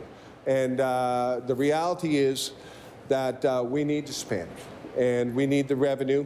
We need the revenue to address the challenges of today, hoping that those challenges which we address will result in a better, more vibrant, economically healthy province tomorrow, that we'll be able to see greater revenue on every front and see us reduce taxes as we see the province grow and prosper. And what gives me hope, and I know that every member of this House hopes that too, one of the things that gives me hope is that for the first time in maybe 100 years, we see the demographic, the median age dropping slightly. We see our population getting slightly younger. I think our median age is in the 45s. I can tell you that in 2013, I had the privilege of going to Kenya as a vegetable consultant, a vegetable farmer, that's what I was, and helping very, very poor Kenyan women's groups. In reality, the women were farmers there. We worked with 3 or 4 women's groups. They had 150 farms in each group. And the median age in that country was 15 years old, if you can imagine that. And but we're an older country that needs to get younger. We need more young people to help work here. We're encouraging that through our More Opportunities for Skilled Trades program, which is a tax break. And I know we're talking about tax breaks here. So I will point out that that is one that we are doing, the More Opportunities for Skilled Trade program. So those are things that we are doing, Mr. Speaker, and we are seeing we will meet the challenges of the province. We will meet the challenges of fixing health care. We will meet the challenges of immigration, locally or internationally. We will welcome those people. We will welcome immigrants to this province, just like my family was welcomed. We will see this province grow. We will meet the challenges here. And doing all that, we will ultimately, I believe, be able to reduce taxes. We can't do it right now, Mr. Speaker. We have to meet those areas of deferred maintenance, which I was referring to, that preclude that right now, because that's the reality. Everything has to happen at the same time when you're growing. You need more of everything at the same time, and that is a challenge. That is a challenge that we are meeting, Mr. Speaker. So with those few words, I will I've got 42 seconds left. My goodness, I can say one more thing, can't I? Huh? Little note. Oh, my goodness, yes. I just want to mention, too, that we are not only investing in all the areas I mentioned, we're investing in sports and recreation, too, and all the things that my colleague to the right, Community Cultures and Heritage Minister, is investing in, which we all very much appreciate in our across the province. And that is also an incredibly important way for health, our health to be maintained too. Thank you. I recognize the honourable member from the Eastern Shore. Thank you. Sorry. Oh, it didn't last? No.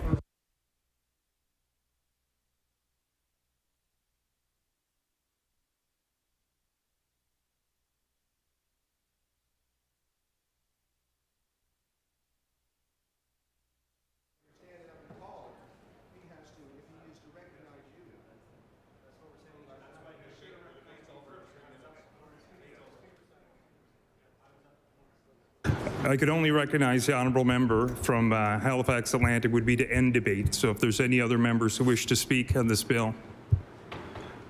I recognize the honourable House Leader from the official opposition. Thank you, Mr. Speaker. There's only about 2 minutes left before we have to move on to the next bill, but I do appreciate the conversation back and forth. What I will say, this is something that, and I'll talk about this as we get into the budget, and there'll be other bills about things that we can do that are tangible that can help people immediately, and this is one of them. So, you know, there's been a lot of conversation about the bill and not really about the bill in the last hour, but I do want to say this, and I hear this comment from the government who says, oh, you know, in 8 years this never happened or that never happened, but they came to Sydney, the whole caucus, they put on the hard hats, they put on the jackets, and they put on the boots. And they went to every development that they didn't support when they were in opposition. And they pretended, even at the dinner on the Jumbotron, all of the pictures were there. Yeah. Look at what we've done. That's crazy. It's crazy to me. As the guy who took it, and I guarantee what this government wouldn't have done is went to that same facility and closed those facilities and told the community, like we did. The tough decisions were made. They didn't support them. They came to Sydney, put on the hats, and said, look what we did. It's unbelievable. So I had to say that, and I'll talk about bracket creep and other things, because we have other bills. So, like, just let me talk, because like I've heard this in question period, everything else. I'm sitting there going, 8 years of waste. You put it on the Jumbotron at the chicken dinner for the Chamber of Commerce. You did. Look at what we did. The community college. Oh my God, it's great. And the cancer center. Oh my God, it's great. And you didn't support any of it. And I just want to get that on the record. We got a minute left in this debate. Bracket creep is one bill we're putting forward that we think that the government can tangibly do to support Nova Scotians. There's another bill that we're going to talk about again today. And as we get into the budget, what I'm going to be looking for are those tangible things. Healthcare is important, but feeding kids lunch is also part of healthcare. That's just as important of an investment. Those are the things that I'm going to be looking for personally as we go through the budget. Because, and other things aside from bracket creep that I'll also be watching is some of the other commitments from the government, because I don't think the Better Paycheck Guarantee is ever coming to this floor. I think the minister today, and so many other words, said it's not coming. I'm not predicting it's going to ever come to the floor of this legislature. So anyway, I think we're past debate on this. Order. So, yep. The time allocated to debate this bill has elapsed. The bill is adjourned. I recognize the Honourable House Leader for the official opposition. Thank you, Mr. Chair. You came into an interesting afternoon in the chair. The next bill we're going to call is Bill 257, coverage for continuous glucose monitors. I recognize the Honourable Leader of the Official Opposition. Thank you very much, Mr. Speaker. I rise today in support of our bill, which was tabled yesterday, Bill 257, which would ensure that continuous glucose monitors are covered by the province of Nova Scotia for all those who need those devices in the province, Mr. Speaker. Healthcare, of course, Mr. Speaker, is facing significant challenges from a staffing perspective, from a patient attachment to a family doctor perspective. Our ERs are closing twice as much. And one thing we do know is that the vast majority, I believe it is north of 80, potentially north of 90% of the funds that we spend in our healthcare system, human resources, financial, technical resources, are in the last 3 months of somebody's life. So we spend a lot of time, the vast majority of resources, during that very difficult time when individuals are dealing with the most critical illnesses and the most damaging conditions, Mr. Speaker. We are not going to fix health care in this province until we have a plan that's actually going to help people be healthier. That's preventative in nature. That is going to take a lot of that acute pressure off of the system, save resources in the system, but most importantly, save lives in Nova Scotia and help people have higher quality of lives for much longer. We do believe that supporting and paying for glucose monitoring systems would be a very good step in the direction of that. We know that there are a lot of complications related to diabetes, from cardiovascular to Alzheimer's, and other illnesses. We've had members in this chamber that have experienced very serious complications related to that illness. And while this government was elected to fix health care, we really do not believe this is going to be possible unless we help people be healthier. And sadly, in Nova Scotia, Mr. Speaker, we have an extremely high rate of diabetes, as approximately 12% of our population has been diagnosed with type 1 or type 2 diabetes. That is now more than 100,000 people here in the province of Nova Scotia, Mr. Speaker. And we do need to focus on ways to support those who live with diabetes by providing these new technologies that prevent the strain on them and on the system. A continuous glucose monitor is one of those technologies that we can make more accessible to Nova Scotians, we believe, Mr. Speaker. And as I mentioned, preventative care is so much more effective, it's less harmful physically and emotionally for patients and to parents, family members, friends, and loved ones. It's also much more costly to have someone that requires the surgery or to be hospitalizations due to complications related to diabetes. When that can be avoided, we know we can save resources and save money, and continuous glucose monitors are key to achieving that goal. Let me share the story of Tara and her son Cody from Cape Breton. Just last month, Cody, who lives with type 1 diabetes, Mr. Speaker, was away at post-secondary school. He is also an athlete that plays school sports. He returned to his apartment after a practice and, like his other teammates, had supper, did some schoolwork, and went to bed. Cody used a continuous glucose monitor. During the night while he slept, his blood sugar started to drop, Mr. Speaker. It's not uncommon to have a delayed blood sugar response after training, and it is really hard to predict as it varies with the type of activity, body types, the meals that individuals have, the stress levels, the site of the pump as well. There's just a lot of variables to consider and that impact this. Tara, who was at home 3 hours away, was woken up at 1 a.m. by an alert on her phone from Cody's monitor, indicating that his sugar levels were dropping. She first texted him, then tried him by phone and called him multiple times, along with calling his roommate, Mr. Speaker. There was no answer. Tara was 3 hours away and watching Cody's blood sugars drop dangerously low, and she felt helpless, Mr. Speaker. Tara called EHS for a wellness check. She knew Cody had everything he needed and would know what to do to correct his blood sugar levels, but first he needed to wake up. EHS arrived on scene about 7 minutes later and managed to wake up Cody's roommate, who let them in. EHS then managed to wake up Cody, and his levels were exceptionally low. Unfortunately for him, he had some juice boxes around that he was able to consume, and after a few moments, he was alert again. The paramedic called Tara to assure her that they did not have to transport Cody to hospital and confirm that Cody was okay. His first response to his mom was by text, and he said that, "I'm good, Mom, and thank you." Tara told us that she apologized initially as she knows how much healthcare resources are overstretched. She worked in healthcare for over 25 years herself and knows the struggles that healthcare workers face every day. But the paramedics quickly validated Tara's concerns and her call for help, telling Tara never to hesitate, as this was a very easy call that had a good outcome. The paramedic went on to say that with these situations, diabetics are often found in seizures or worse, and that as a paramedic, he would rather take 1,000 of these calls instead of the dreaded trip to the hospital, or even worse, Mr. Speaker, to the morgue.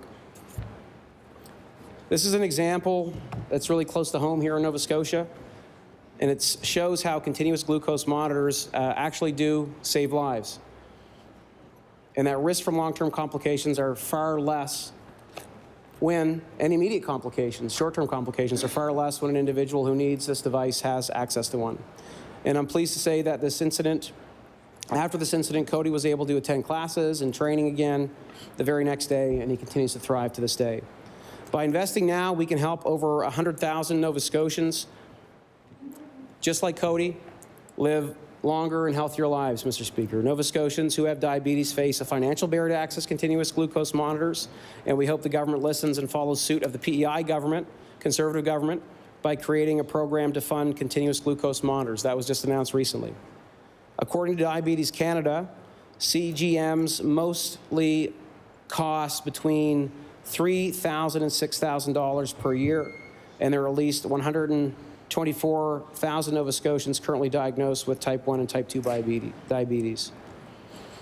It currently costs an estimated $116 million each year to the healthcare system on issues related to diabetic complications and healthcare complications related to that illness. That is a major cost to our system. We can also take pressure of our overworked healthcare members away from them, and we can actually redirect healthcare resources back into our system if we can save money by investing in CGMs.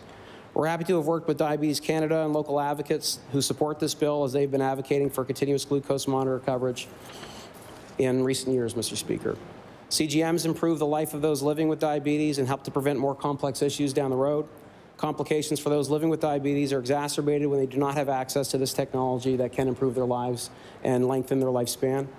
We really do need to be working on more preventative measures in this province if we are going to improve our healthcare system, because there's no improving our healthcare system without improving people's health first. Thank you very much, Mr. Speaker.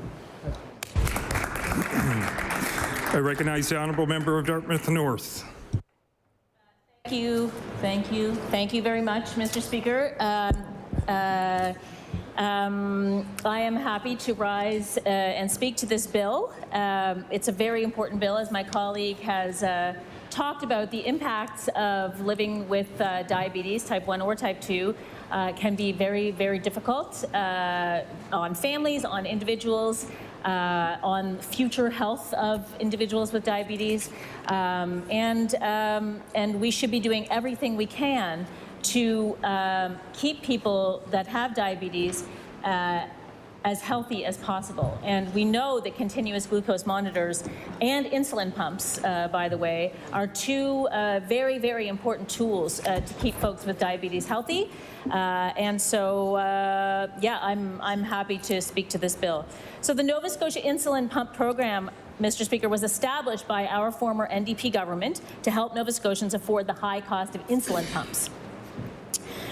We watched with great concern as the Liberal government cut the funding to this program over the years that they were in power. A program that began with $5.3 million in funding was slashed to $850,000 in recent years by the Liberal government. Yeah, exactly. Thank you very much, Mr. Speaker. I'm just going to speak and hope that people don't continue to interrupt. So, yes, it was based on need, Mr. Speaker. It was based on need, and that's what the Liberals said when they were in power as to why the budget was cut to $815,000. At the time, the now leader of the Liberal Party was the health minister, and he claimed that the cuts were due to decreasing uptake. And our response to that, Mr. Speaker, was that they should have, at the time, taken the opportunity to expand the program to cover more people or cover more devices, such as glucose monitors. Order.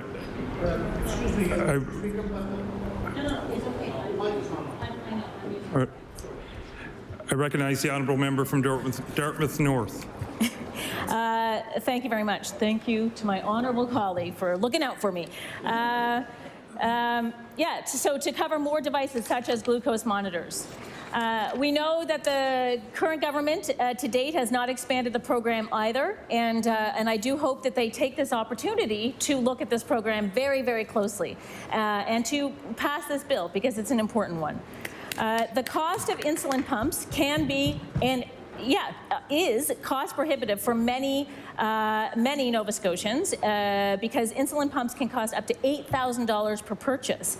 And we know that even for those who already have a pump purchased in the early years of the program, the replacements are needed around 5 years, around 5-year mark, they need to be replaced. So it's, one pump does not do you for the rest of your life. It needs to continually be upgraded, and of course, as technology improves, there will be better and better, I would assume, better and better technology in the pumps and in the monitors.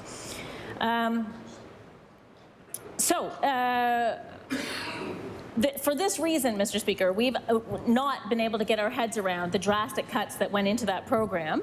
Diabetes is an ongoing lifetime disease. It's a chronic disease, and the expense is a lifetime expense for people living with diabetes. So glucose monitors are life-improving devices that are also cost prohibitive, just like the insulin pumps. And so we welcome this bill. Like I said, we do welcome this initiative to build on the program's legacy, and we feel that this would be an ideal time to look at updating this program more broadly. We need to re-examine the eligibility criteria and remove the current age gap, the age cap of the eligibility. So currently, Mr. Speaker, adults over 25 aren't eligible for funding under this program at all. We need to make sure that the cost of glucose monitoring and insulin pumps are covered for all Nova Scotians under an updated program. We know that the community, the diabetes advocates, have been calling to eliminate the age cap, and also professionals in the community. Doctors who are treating and healthcare professionals that are treating folks with diabetes have also been calling for the elimination of the age cap, and the age cap has been removed in many other provinces. So. Want to call out the government for not taking the proper action when they, the Liberal Party, for not taking proper action when they had the opportunity, Mr. Speaker, but also want to thank them for bringing this bill back to the fore, to the House, the fore and the floor of the House. I hope that the government will take this opportunity to look seriously at these changes. There is so much more support needed for people in Nova Scotia living with diabetes. We welcome this change, and we will continue to push for more. Thank you very much. I recognize the honourable member from Hants West. Thank you, Mr. Speaker. It's good to see you in the chair. Not very comfortable one as it is, but I rise today, Mr. Speaker, because I wanted to speak to Bill 257, Health Services and Insurance Act. It's easy to say that all of us in this chamber, it has touched our lives in some way, and it touched my family's life when my aunt had gestational diabetes when she was young, and it followed her into her adult years. Unfortunately, she did pass to complications due to the illness, so I commend our members opposite for bringing this forward, a bill that's raising awareness about the hardships that people living with diabetes face every day. I also know that I have a mother-in-law who suffers from type 2 diabetes and the challenges that she faces as well, and it's a very important topic. But as you know, Mr. Speaker, our government has made commitments to better our healthcare system. We're making drastic changes that will help all Nova Scotians. Those changes are including changes for children and adults who suffer from diabetes, type 1 diabetes or type 2 diabetes. Our party's support for those living with diabetes is long-standing. Our PC government established diabetes care program back in 1991. The whole healthcare system is to be improved, then every effort within that endeavor must be carefully considered. It is through thorough studies that we can ensure that the actions we take will benefit the greatest number of people with effective and quality care. Regardless of the financial costs of investing in the continuous glucose monitors, people with diabetes and their loved ones deserve the best care. So all variables do need to be considered. That's why our government is committed to reviewing the continuous glucose monitors to see if they fit into the pharmacare program, and we will remain committed to looking for solutions.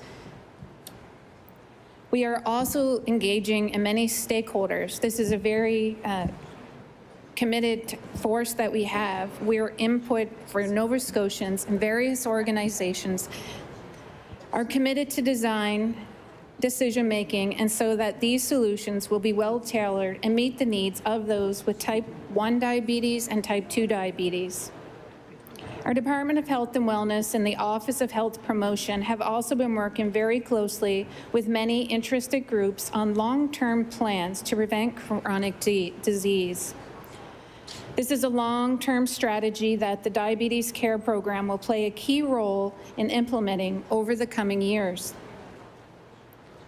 We are engaging with stakeholders, and I'm happy to say that work is already underway towards finding ways to meet the needs to assist those that are living with type 1 diabetes and type 2 diabetes.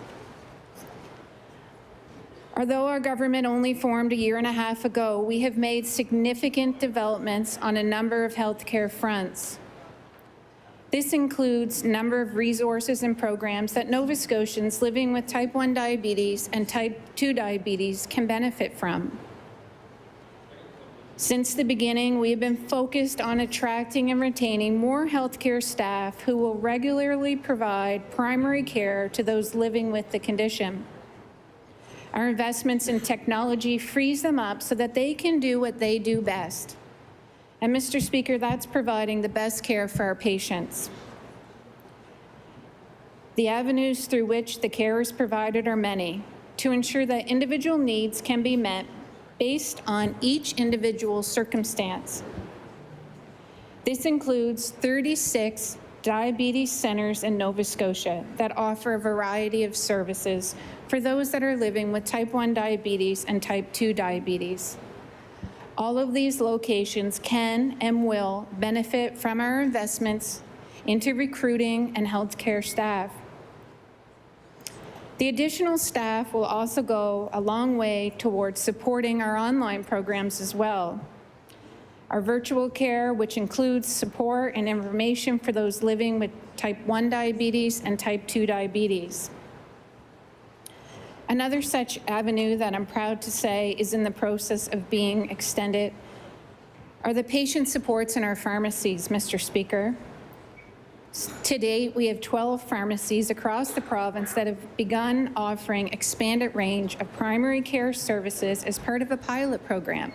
And I'm happy to report that the overall success of these to date has been exceptional. A project that will be expanded throughout the season. The pharmacists at these special pharmacy clinics, these locations do have a greater scope, and it allows them to set aside time where they can help patients with common illnesses, chronic diseases such as diabetes. They are authorized to prescribe medications and give advice for the conditions that the patients are facing. As well, familiar regular blood glucose test strips will continue to be benefits for Nova Scotians pharmacare beneficiaries. Under our program of pharmacare program, we provide and spend $10.5 million on drugs and diabetic supplies used to manage diabetes. It is estimated that the overall mortality rate among Canadians living with diabetes is as high as the all-cause mortality rate for those living without. Healthcare is as preventative as it is reactive. Our government isn't only working with the reactive side, Mr. Speaker. As a forward-thinking government, we are also focused on the preventative side by encouraging and improving access to physical active lifestyles for Nova Scotians, and it includes a number of grants and funds aimed at providing the province's recreational facilities, rinks, and trails. Our local diabetic clinic often frequents the walking trails at our facility. It helps them talk about their disease, their illness, provide support, and get an active lifestyle to help manage their symptoms of diabetes. 22 sites and organizations from across the province benefit in these fundings, making access more accessible, and not only for exercise, but to explore the natural beauty of our province. We're also being proactive in providing healthier lifestyles for Nova Scotians in preventative measures by setting up recreational facility development grants that are going to provide 19 municipalities and community groups to work towards improving facilities so that public participation in sport and physical activity is more readily available for those that are combating type 1 and type 2 diabetes. Mr. Speaker, there are many new ways to support Nova Scotians living with type 1 diabetes and type 2 diabetes, and all of these avenues are being explored. We are engaging with stakeholders, we're having the important conversations, and the work has already begun in the department. In the meantime, our government is continued to improving access to care that can help them now, whether that is through increased access to primary care, by continuing and expanding existing services, and by encouraging preventative health care. Our government is committed to supporting the bettering of our healthcare system for Nova Scotians living with type 1 and type 2 diabetes. These struggles are very real. All of us see it in our offices every day. We are supporting and working and talking and trying to find solutions moving forward. We don't require an amendment to this legislation. We are already working collectively, collecting data, working with experts, stakeholders, those living with type 1 and type 2 diabetes, to ensure that they have a better quality of life and work towards the future. Thank you, Mr. Speaker.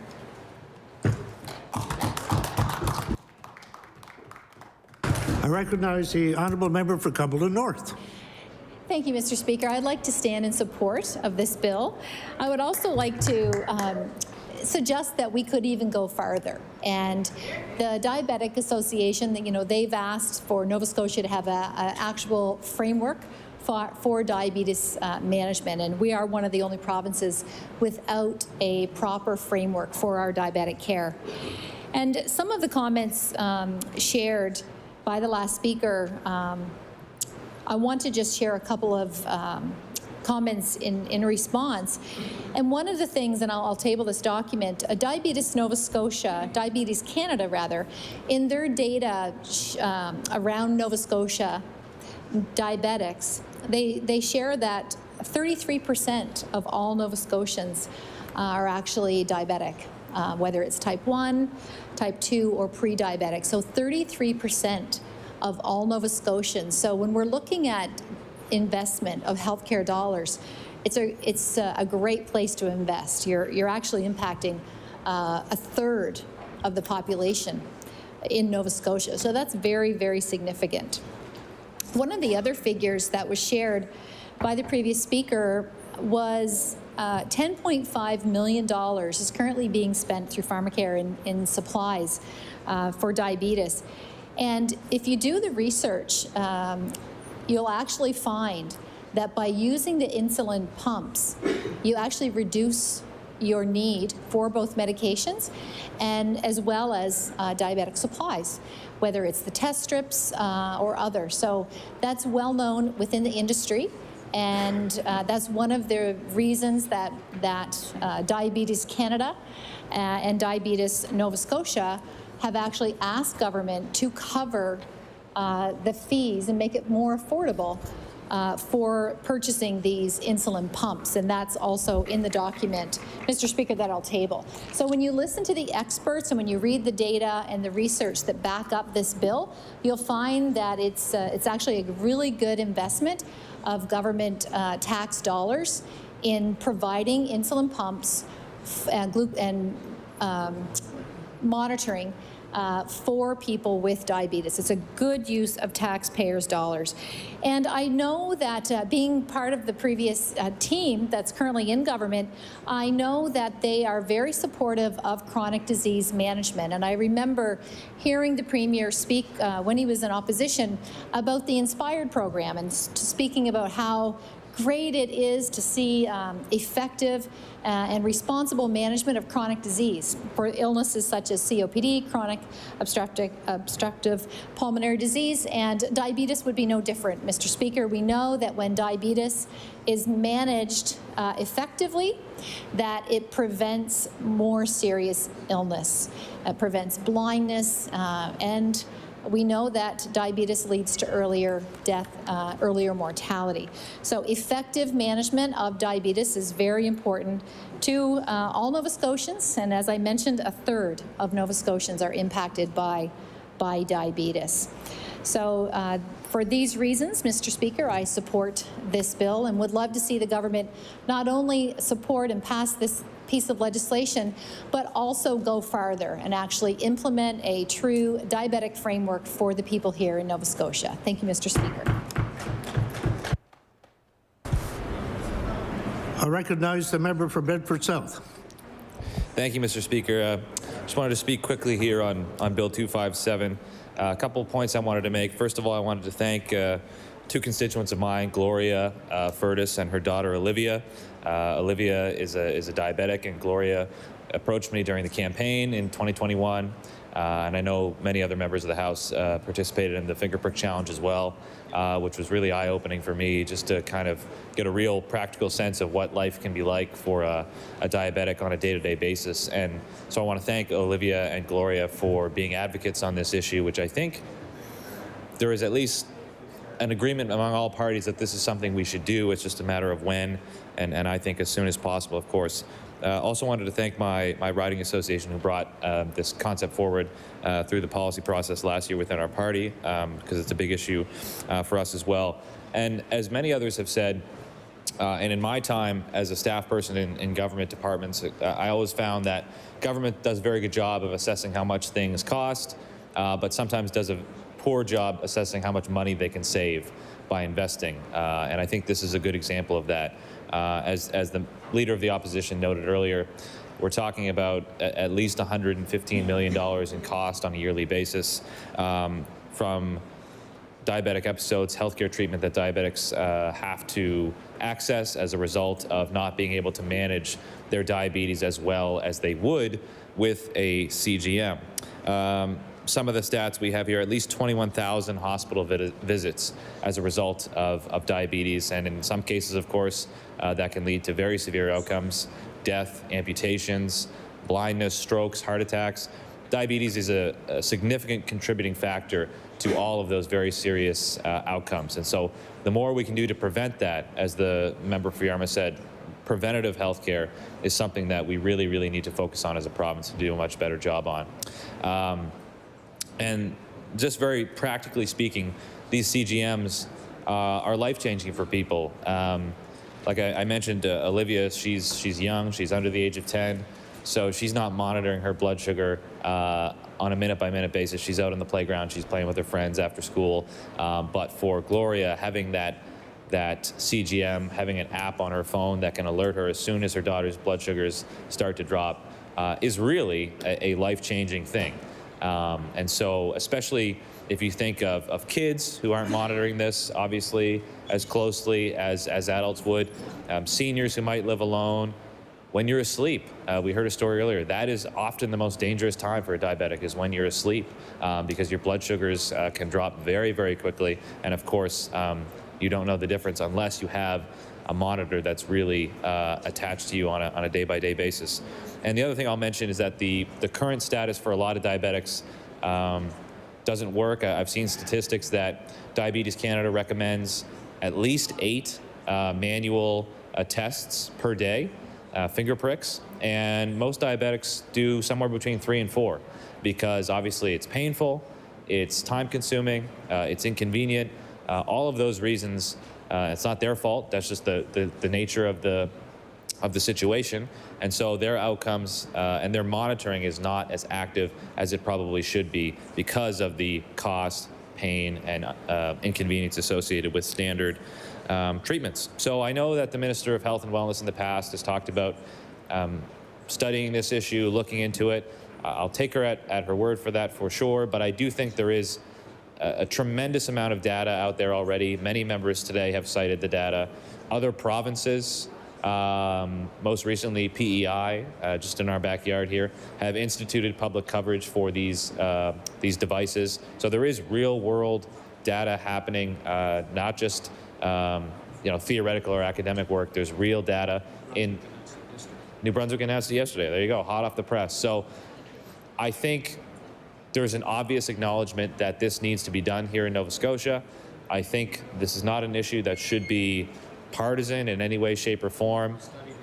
The government obviously is willing to spend huge amounts of money on healthcare. So I think if you're going to spend $300 million on bonuses, $100 million in a day for health facilities at universities, the upfront cost of providing life-changing equipment for over 100,000 people in Nova Scotia would be a fraction of that in many cases, and the savings over time and the lives changed over time would make it really a very wise, very smart, and long overdue investment in this province for hundreds of thousands of people and their families. So for those reasons, I support this bill, of course, and I'll take my seat. Thank you, Mr. Speaker. Keith, you want to go? I recognize the honourable member for Eastern Shore. Thank you very much, Mr. Speaker. I rise today to offer a few moments of discussion on Bill 257. I commend the member opposite for bringing this important legislation to the floor. I will begin by saying that our commitment to health care in this province is long-standing, and especially our commitment to diabetes care. It goes back to the 1991 PC government that brought in the diabetes care program. And so that should show that as a government that brought in that legislation in 1991, we're behind the people who have diabetes and doing what we can to support them. For consideration of this type of legislation, there are a multitude of things that need to be examined and need to be thought of, especially when we're considering something that has such a high cost associated with it. We need to make sure that we do the due diligence and examine all the pros and cons that go along with this before we make such an investment.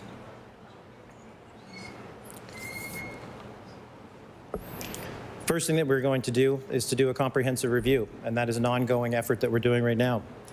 We're going to make sure that these programs and this investment see if it can fit into the pharmacare, the Nova Scotia pharmacare program. We're also going to seek input. We're going to be actively engaging stakeholders and other impacted Nova Scotians to discuss their thoughts, their desires for this type of investments. We want to ensure that the solutions that we put in place are suitable for those that are living with type 1 and type 2 diabetes. The other important factor to consider when we're talking about healthcare in this province is the fact that proactive healthcare is such an important aspect of our healthcare system. And of course, the members here would have seen the investments that we've made to improving an active lifestyle and encouraging folks to be more physically active, which obviously is good for everyone's health.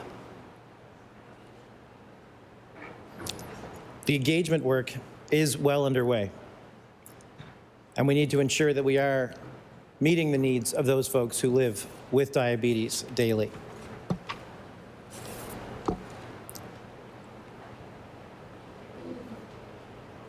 This is not a concern that we're taking lightly, and it is not a concern that we are ignoring. We have made many significant developments and investments, including multiple resources that Nova Scotians living with diabetes can benefit from immediately. The access that folks with diabetes have to care is wide, and there are many and multiple avenues for them to receive the care that they need. Naming a few, I'll start with the fact that there are 36 diabetes clinics in the province offering a variety of services for those suffering from type 1 and type 2 diabetes.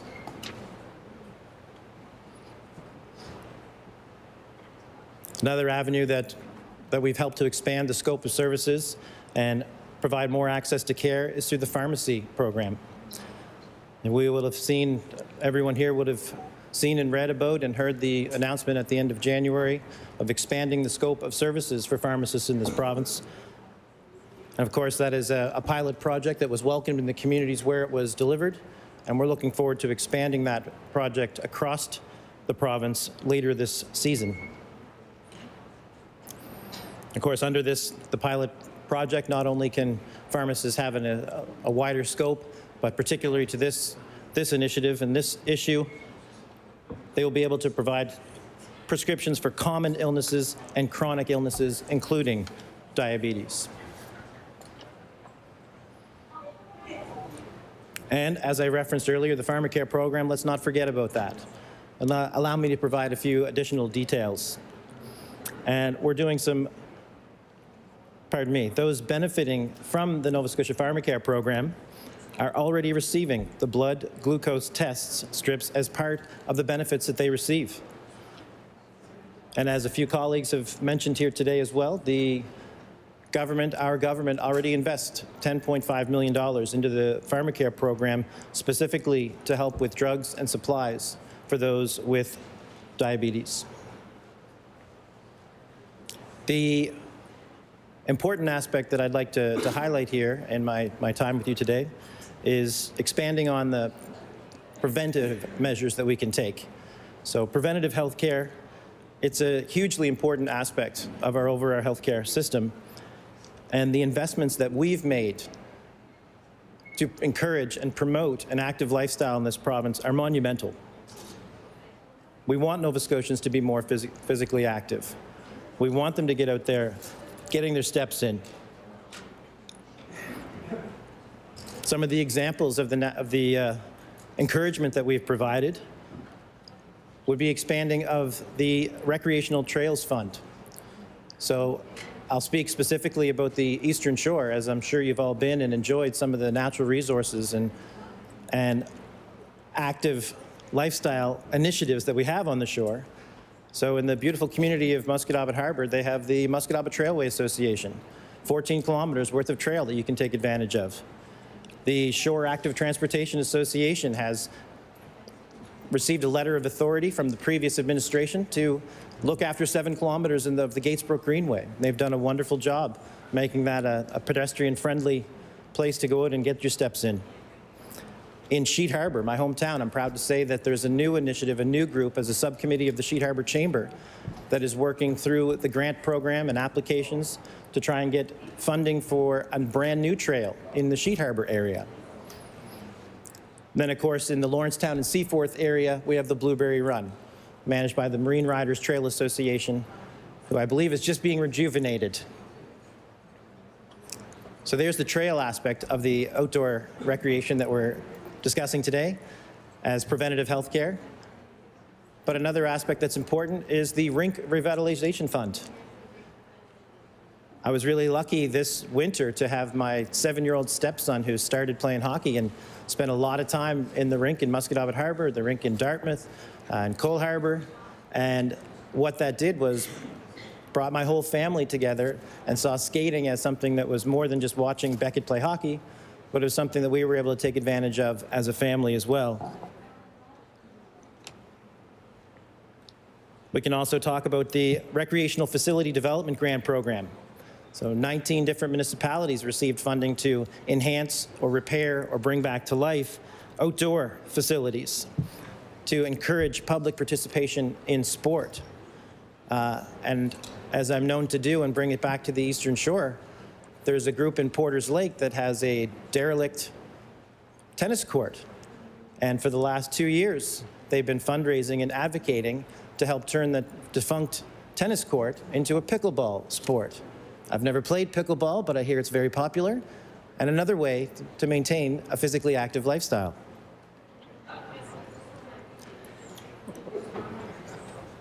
When we're talking about natural resources and we're talking about the Eastern Shore and talking about an active lifestyle and how that can help with preventative health care, I certainly can't let the beaches along the Eastern Shore go unspoken about.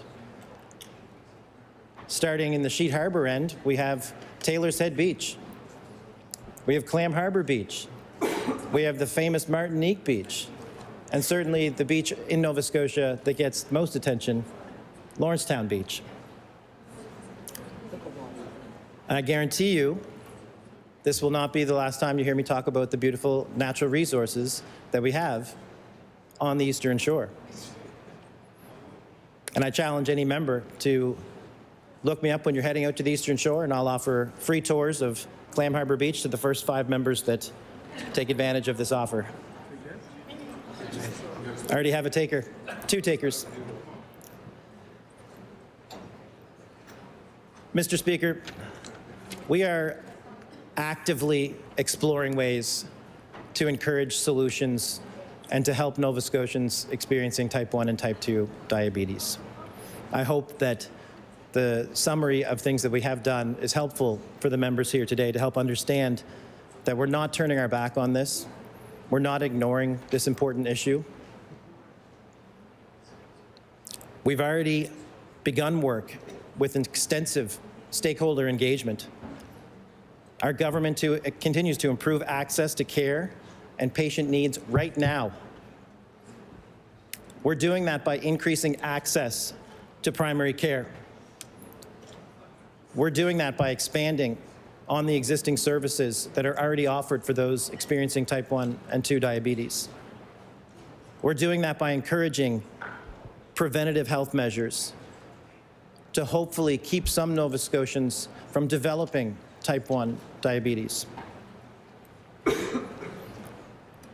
Mr. Speaker, our government is hyper-focused on health care and finding solutions to fix the mess that we were left with. We're going to continue to do that for all Nova Scotians.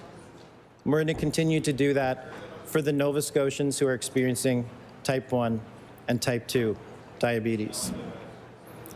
So with those words, Mr. Speaker, I'm happy to have stood and summarized some of the issues surrounding Bill 257, some that we support, some that we believe they're bringing a good initiative to the floor.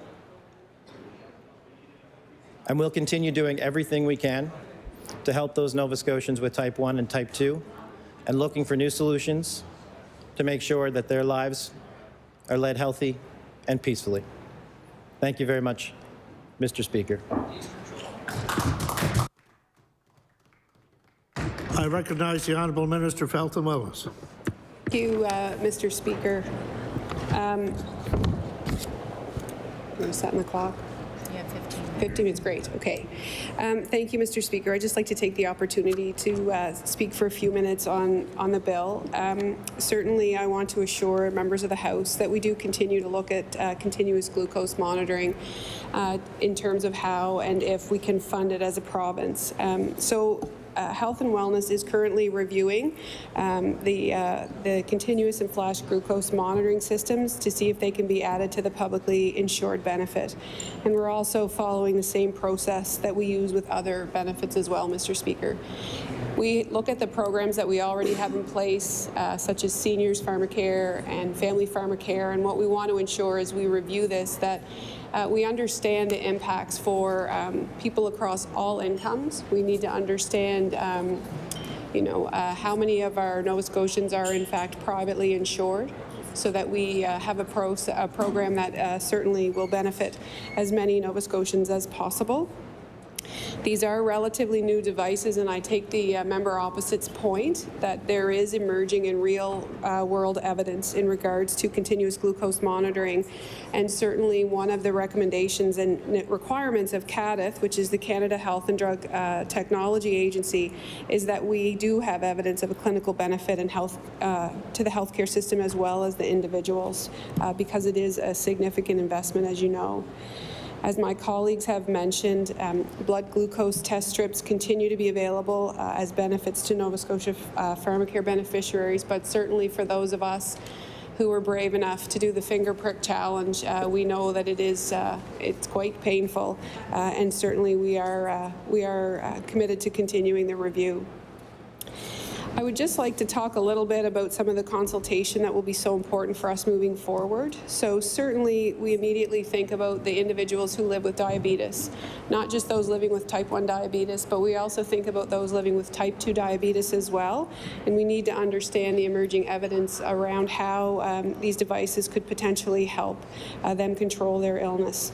Certainly, we know that continuous glucose monitoring would be an adjunct for many who are using insulin pumps on a day-to-day basis for those who are living with type 1 who are controlling their diabetes. So stakeholder consultation will be important. We will need to speak with families and people living with diabetes, and certainly since I've come to this role, I've had the opportunity to speak with a number of advocates across the province, and I'm very grateful for their time.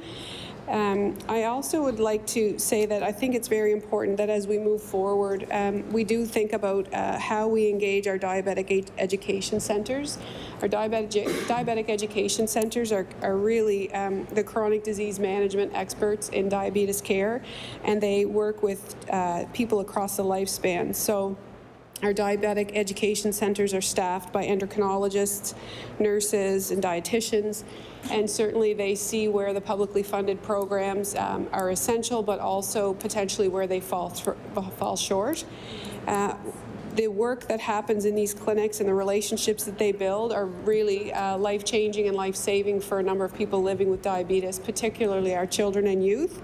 These are trusted, respected, and very skilled adults who build relationships to support children and their families.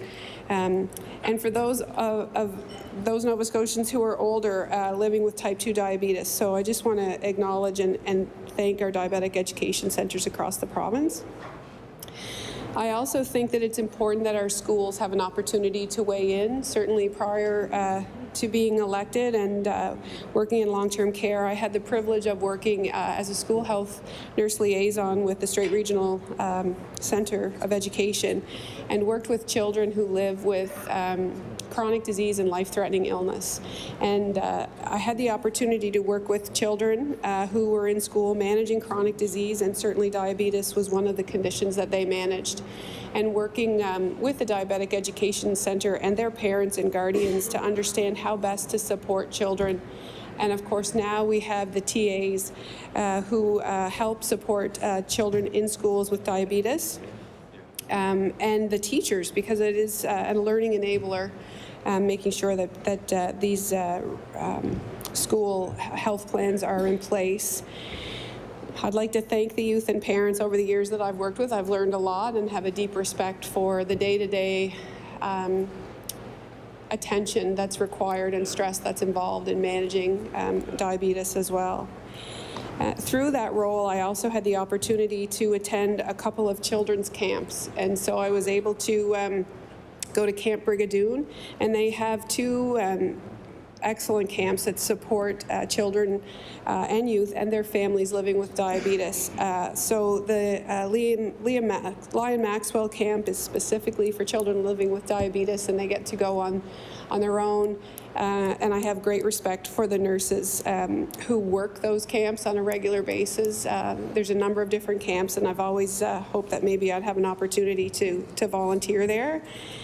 And I also want to talk about a camp called You're in Charge, and I had the opportunity there to spend a weekend with children and their families to look at chronic disease management opportunities, building skills and assets and advocacy skills in children who are living with chronic disease. And it was very helpful for children across all disease processes to be together looking at the mental health aspect.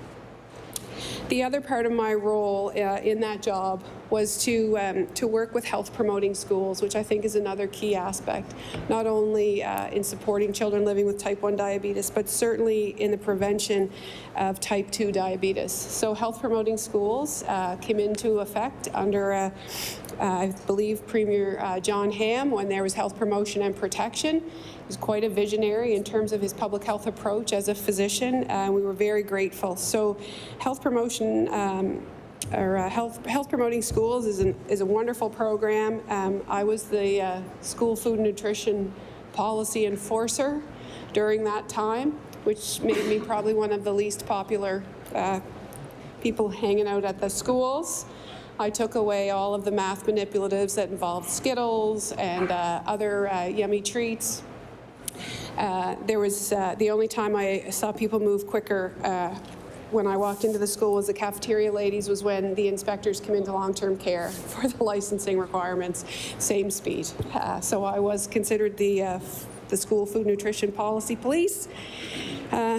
And really looked at enforcing how we fundraise, making sure that we don't build brand loyalty, et cetera, with our children, you know, to promote healthy food, and working with teachers and really trying to build capacity in the teachers around their lesson plans, and understanding that, you know, how important their approach is when working with kids with chronic disease, making sure that if they had a youth or child with diabetes in their class, they understood that nutrition was nutrition, and that it was really important that if a child had food aversions, or if they felt there was something in lunches that maybe was not appropriate for a child living with chronic disease, that we worked with them to provide options in the classroom. Physical activity also is really important, and provided a number of grants for equipment and inclusion. Also during that role, yeah, fresh, frozen, or canned. That's what we say about fruits and vegetables, fresh, frozen, or canned. And certainly had the opportunity as well, because kids living with life-threatening and chronic disease want to have a regular life and don't want their parents to go with them everywhere. I had the opportunity to go on a lot of field trips, Mr. Speaker, and support these children and youth throughout the Strait Regional Centre of Education. I did manage to get to some overnight sleepovers in gyms across the Strait region, which was, you know, always interesting in terms of how we manage sleep arrangements. So these devices are on our radar, is what I would really like to talk to folks. We know that they're an important part of disease management. I will say as well, having a family member that really does live with and struggle with type 2 diabetes, I wonder about you know, how this option may support him in understanding how his dietary intake affects his well-being. Again, I want to take a moment to shout out to the diabetic education centers, because they really have become a lifeline for him in terms of understanding his medications and understanding certainly you know, where he could improve his lifestyle in order to support his wellness. So I want to talk a little bit about, you know, what I've heard from parents over the years, and supporting them is essential. We want them to know that we do hear them. I certainly know that the member from Pictou East and West actually have been strong advocates and have good relationships with advocates in their area, and certainly prior to being elected had the opportunity to speak with both of those members in regards to healthcare initiatives, and certainly this was on their radar. So again, just really going back to the opportunity to do consultation. When I was a nurse at St. Francis Xavier University for a couple of years, we had a number of youth who were actually transitioning to university, and for the first time were managing their diabetes on their own. And so as a result of that, we were able to set up a diabetes education center that would be available to students on campus living with diabetes one evening a month. And it was very interesting to watch those individuals Those continuous glucose monitoring was not a device that was available to them at the time, but they were actually learning to live with their pumps, their insulin pumps, and that was the emerging technology at the time, Mr. Speaker. And it was very interesting to understand from a young adult's perspective how they wanted to use these devices. Some folks would prefer injections and didn't want to be attached to something all the time, whereas others appreciated the freedom that it gave them. And so it's really essential that as we move forward and we look at supports for people living with diabetes, we do it with an age and developmentally appropriate approach. I have worked with families whose children have been diagnosed with diabetes as early as 18 months of age, and I have worked with folks who have been diagnosed in their mid to early to mid teenage years, and certainly such a big change for folks learning to live as a family with this illness. We also have to consider those who live with type 2 diabetes and what the impact of these glucose monitors could be for their health and well-being. Again, that evidence is emerging, and we look to our colleagues across the country to understand what their real life and emerging evidence shows them. We also look to see across the jurisdictions, what the uptake is and how communities have responded and health outcomes as a result of that, looking at admission rates in hospitals, to the member opposite's earlier points, looking at the impact on chronic disease. And we do appreciate that there is some early evidence coming that will help inform our decision around part of the decision to fund. So I just think, as we continue down this path, there's emerging technology that's coming forward, not just for diabetes, but for our chronic diseases in general. And typically our formularies and our publicly funded programs have looked predominantly at medications, but certainly through the work that we see with places like the Innovation Hub and looking at research in situ, and certainly with the recent funding announcement at St. FX for a rural innovation site, what are the opportunities that we have to look at emerging technology, our digital platform, how does that interact with our technology to support better outcomes and making sure that people have access to the care they need. Also looking at synchronous and asynchronous support. So, are we able to have real-time alerts and alarms to primary care providers or specialty folks so that people can reach out and get information directly. Certainly the work that's happening around virtual hallway. Virtual hallway is, very important work, and connecting primary care providers to specialists to support them in terms of, oh, the clock stopped, sorry. I don't think I'm done. No, I don't. There was 2 minutes and 40 seconds on the clock. No, not yet. Not yet. No, it was 2:40 and then it went to 0. I've been watching it. I've been watching it closely. Yep. So, Mr. Speaker, I was just talking about virtual hallway and what an important tool that this is to connect our primary care providers and our rural specialists with tertiary and quaternary support. And certainly OPOR, Mr. Speaker, will be really instrumental in supporting people living with chronic disease and making sure that they don't have to tell their story again and again and again as they move through the healthcare system. So again, Mr. Speaker, I just want to assure members of the House this is important to us, that we continue to look at a variety of different funding models, understanding the emerging technology. We want to make sure that... Order, please. The Minister got a bit more extra time, I think, at that point. I recognize the honourable member for Eastern Passage. Thank you, Mr. Speaker. I just want to let the member know that there is about 12 seconds or so. Well, 50? 50 seconds. Well, thank you very much, Mr. Speaker.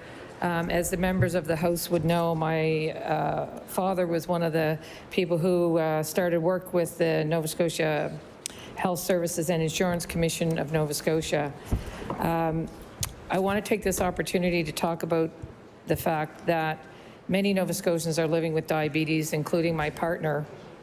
And yesterday at the announcement for the Dartmouth General Hospital, I had an opportunity to thank the Dartmouth General for saving my partner's life. He was there with a diabetic issue that nearly cost him his life. And so I think this government understands, Mr. Speaker, how very important dealing with chronic illness is in the province of Nova Scotia. And I want to commend the Minister of Health and our government for all of the initiatives they're taking so far. Thank you, Mr. Speaker. Order, please. The time for debate on Bill number 257 has expired. I recognize the Honourable Leader of the Official Opposition on an introduction. Thank you very much, Mr. Speaker. I'd like to bring the House's attention to the West Gallery. We are joined by two distinguished guests from the beautiful province of British Columbia. We are joined today by Urman Dillo, President of Kwantlen Student Association, as well as Navpreet Singh, the Associate President of the Kwantlen Student Association. They are, of course, members of the Canadian Alliance of Student Associations, an organization that I'm an alma mater of, actually, former national director of that organization and a member. And they are here for a national annual general meeting which is being hosted by St. Mary's Student Association, which is also an alma mater of mine. Very proud to hear that. Very happy that these gentlemen have come in to check out the proceedings in the House today. Thank you. Awesome. Thank you, and we welcome all visitors to the House and hope you enjoy your stay. Recognize the Honourable House Leader of the Official Opposition. Thank you, Mr. Speaker. Mr. Speaker, now I'd like to call Bill 261, an act to reduce gas prices. Bill number?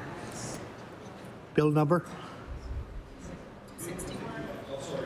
61, do I have that correct? 261, yeah. 261? Yep. Sorry, I didn't hear it. No, it's okay. I recognize the Honourable Member for Northside Westmount. Thank you, Mr. Speaker, and I'm happy to rise today to speak on behalf of this bill. Mr. Speaker, members of the legislature and members of the public may recall in the last session I introduced a bill to cut the motor fuel tax by 50% in Nova Scotia, and that bill was not brought forward to a third reading, and it was not voted on, and it died on the floor of this legislature. But, Mr. Speaker, I feel that this issue is of such importance to the people of Nova Scotia that we've decided to reintroduce this bill and suspend the motor fuel tax in its entirety, in perpetuity or longer, Mr. Speaker. Mr. Speaker, temporarily. Mr. Speaker, the people of Nova Scotia are struggling on a daily basis. They're struggling to make, and it seemed like a broken record here, Mr. Speaker, but the people of Nova Scotia are like a broken record. They're trying so hard to make ends meet. They're trying so hard to put food on their table, feed their children, buy their medication, heat their homes. And we will hear this government talk about, well, it's the Liberal Party's fault. The Liberal Party, the NDP, they didn't stand up against this carbon tax. Well, we all know that this carbon tax did not have to come to Nova Scotia. The current government allowed it to come to Nova Scotia without putting a viable alternative together. It's called negotiation, Mr. Speaker. And you will also hear this government say, we gave $1,000. We gave $1,000 HARP rebate. And you know what, Mr. Speaker? That was a very valuable thing that was for Nova Scotians. But what Nova Scotians don't realize We debated a bill earlier today to end bracket creep in Nova Scotia. It died on the floor, just like I suspect the motor fuel tax bill will die on the floor. We're handing people money, Mr. Speaker, with the right hand, only to reach around into their back pocket. I'm not sure if these are props, but into their back pocket with the other hand, Mr. Speaker, to pull that money out. We're pulling that money out through a hidden tax in Nova Scotia. It's the bracket creep, Mr. Speaker.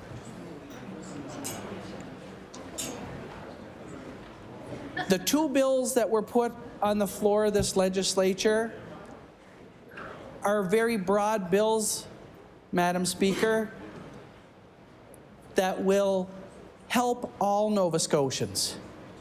We know that we've been doing some work to protect vulnerable Nova Scotians, and I can say in my office, it's been extremely busy helping our seniors, helping those on lower incomes to access these funds that have been made available to them. But Madam Speaker, there are many other people who are struggling to make ends meet that we're not helping in Nova Scotia. And we need to do a better job as legislators. We need to do a better job as Nova Scotians to help everyone. Cutting the motor fuel tax. When you think of the small businesses that are struggling right now, it's going to help them. Small delivery couriers, skip the dishes, taxis. All of these organizations are struggling. Their gas levels are at an all-time high, and they can't afford to shut down, but they also can't afford to keep going. We need to do a better job, and temporarily, while we are in this period of inflation, which is not going away on its own, as a matter of fact, Nova Scotia is consistently higher than the national average in inflation in Canada. We talked about income taxes, so we're hitting people from all angles. We already know it costs, on average, for a $50,000 income, $1,000 more to live in Nova Scotia than it does in New Brunswick, just on income taxes. Now, we have an opportunity to put a little bit of money back in the pockets of Nova Scotians by A, changing those tax brackets, changing some of the tax credits and indexing those as well. What an opportunity that is. We have an opportunity, and I can't wait to see the budget and the final number on how much money we've made over our estimate on motor fuel tax in this province. I'm betting it's in the tens of millions of dollars in motor fuel tax. We've done enough to Nova Scotians to make things more challenging. There's a beautiful opportunity here, Mr. Speaker, for this government to help everybody. And by helping everybody, it's going to be good for them. I don't understand where they don't see that. Nova Scotians will appreciate a break at the pumps. At least once a week, when Nova Scotians head to the gas station, they're pumping up their car. If they see a significant drop weekly, that's a tangible benefit that they will feel on a weekly basis in Nova Scotia. In the last session, we heard that, oh, we're not allowed to do that. The feds say we can't do that. Well, that was proven wrong last fall, and that, yes, it's a provincial tax You can do that. You should do that, and you must do that. You must help Nova Scotians because they deserve it. They've been paying tax on tax on tax for far too long. Let's give them a temporary break in the gas tax until this level of inflation bottoms out and we get back to where we used to be. Mr. Speaker, I don't understand the rationale. We know that everyday expenses like food and heating oil are all exponentially rising, but yet we refuse to make a move that will alleviate some of that pain. And Mr. Speaker, I'm going to end in a moment because I'm not sure what else I can say. I'm not sure what else I can do, but know that the people of Nova Scotia are watching. The people of Nova Scotia are concerned. The people of Nova Scotia are feeling this pinch daily. Let's acknowledge them. Let's see Nova Scotians. Let's go where they are, and let's give them a benefit for all. One benefit for all Nova Scotians that will help them to get through these tough times. And with that, Mr. Speaker, I'll take my seat. Thank you very much. I recognize the honourable member for Cape Breton Centre, Whitney Peer. Thank you, Mr. Speaker. I'm glad to rise and speak on this bill. We know Nova Scotians are struggling with the rising costs of living, and we need support through these challenging times, Mr. Speaker. This type of relief has been implemented, as previously said by my colleague, in other provinces. And it is one tool that can be used to offer some cost savings. However, we think that there are other more impactful ways to offer relief that government can also explore. So let's talk about this. The amount households would save under this bill is directly tied to their gasoline consumption. Households, though, Mr. Speaker, without a vehicle, for example, would not benefit from this. So there are many policy avenues that can be explored that would support long-term affordability and poverty reduction in Nova Scotia. Things like a higher minimum wage, permanent rent control, raising and indexing social assistance rates. We also think, Mr. Speaker, that short-term measures should ensure that people in need don't fall through the cracks. In this case, people who don't own or drive a vehicle. This could look like a direct income-based rebates, banning power disconnections, or a serious look into energy poverty and electricity affordability, Mr. Speaker. In our area, Mr. Speaker, of Cape Breton, we are very reliant, though, on our cars, as the member would know, due to a lack of public transit, as is the case for a lot of the rural Nova Scotia, Mr. Speaker, which I'm sure you can attest to. For someone who fills their vehicle once a week, the savings from this measure would be welcomed. But it may not be as transformative as it needs to be, or as we'd all like to see. $20 or $30 extra a month is helpful, Mr. Speaker, but it is not a solution to the cost of living crisis that we are in. But it is a stopgap measure. That is, suspending the provincial motor fuel tax is, again, Mr. Speaker, I said, it's one part of the solution. It's a solution, potentially, but it's not the full solution. It's a stopgap. Cape Breton is home to some of the highest child poverty rates in the province. And provincially, we have some of the And we have some of the highest rates nationwide, Mr. Speaker. It's absolutely shameful. We should be ashamed of ourselves. And so rather than a one-off relief measures that allow families in need to fall through the cracks, we need government to take on a robust poverty elimination strategy that makes sure no one is left behind. The cost of living crisis is severe, Mr. Speaker. It is very impactful to all. And as I said before, this is one stopgap measure, but it is not the solutions.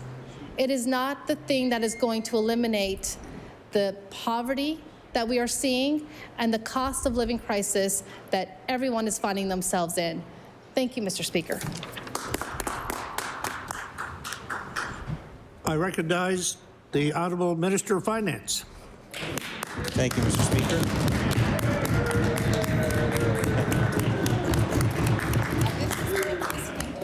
Thank you, Mr. Speaker. And I never had a chance to say goodbye to my little ones when I left this week when I came to the city, and I just want to acknowledge them.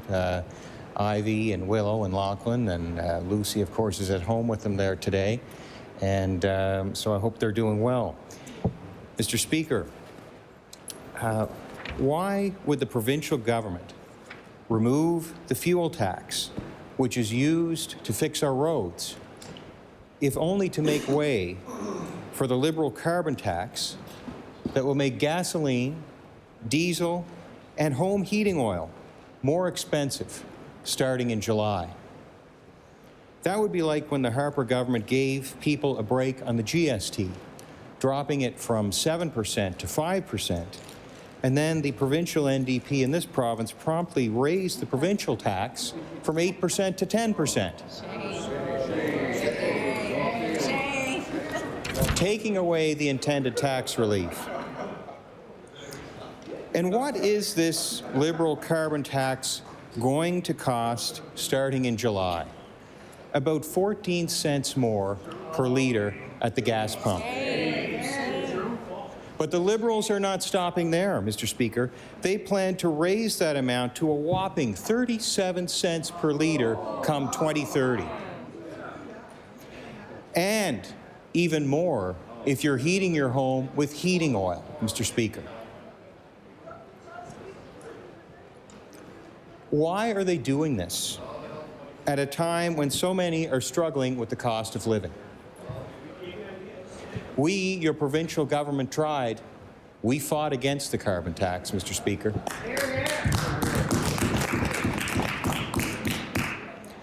Thankfully, across the country, inflation came down for the month of February across the country. But there was less of a drop in this province, Mr. Speaker. Why? Because so many Nova Scotians heat with home heating oil, Mr. Speaker. Our government is spending millions to help people get off oil, to give them an option. A carbon tax does not give them an option, Mr. Speaker. It gives them a pain. And that is the Liberal goal, Mr. Speaker. They want people to pay more for gas, diesel, for home heating oil, so that people stop buying it. That may work if there are options. But in most Nova Scotia communities, we don't have subway systems, Mr. Speaker. We don't have trains. We don't have bus routes. And it's not always practical to hop on your bicycle to go to work when the round trip may be 2 hours, in the wintertime, no less. And, Mr. Speaker, it's not practical for a province with a power utility, with a history in a province that was built on coal, Mr. Speaker, which at one time was an advantage before people came to realize the emissions that are created by coal and how society better understood that they're not good for our environment, Mr. Speaker.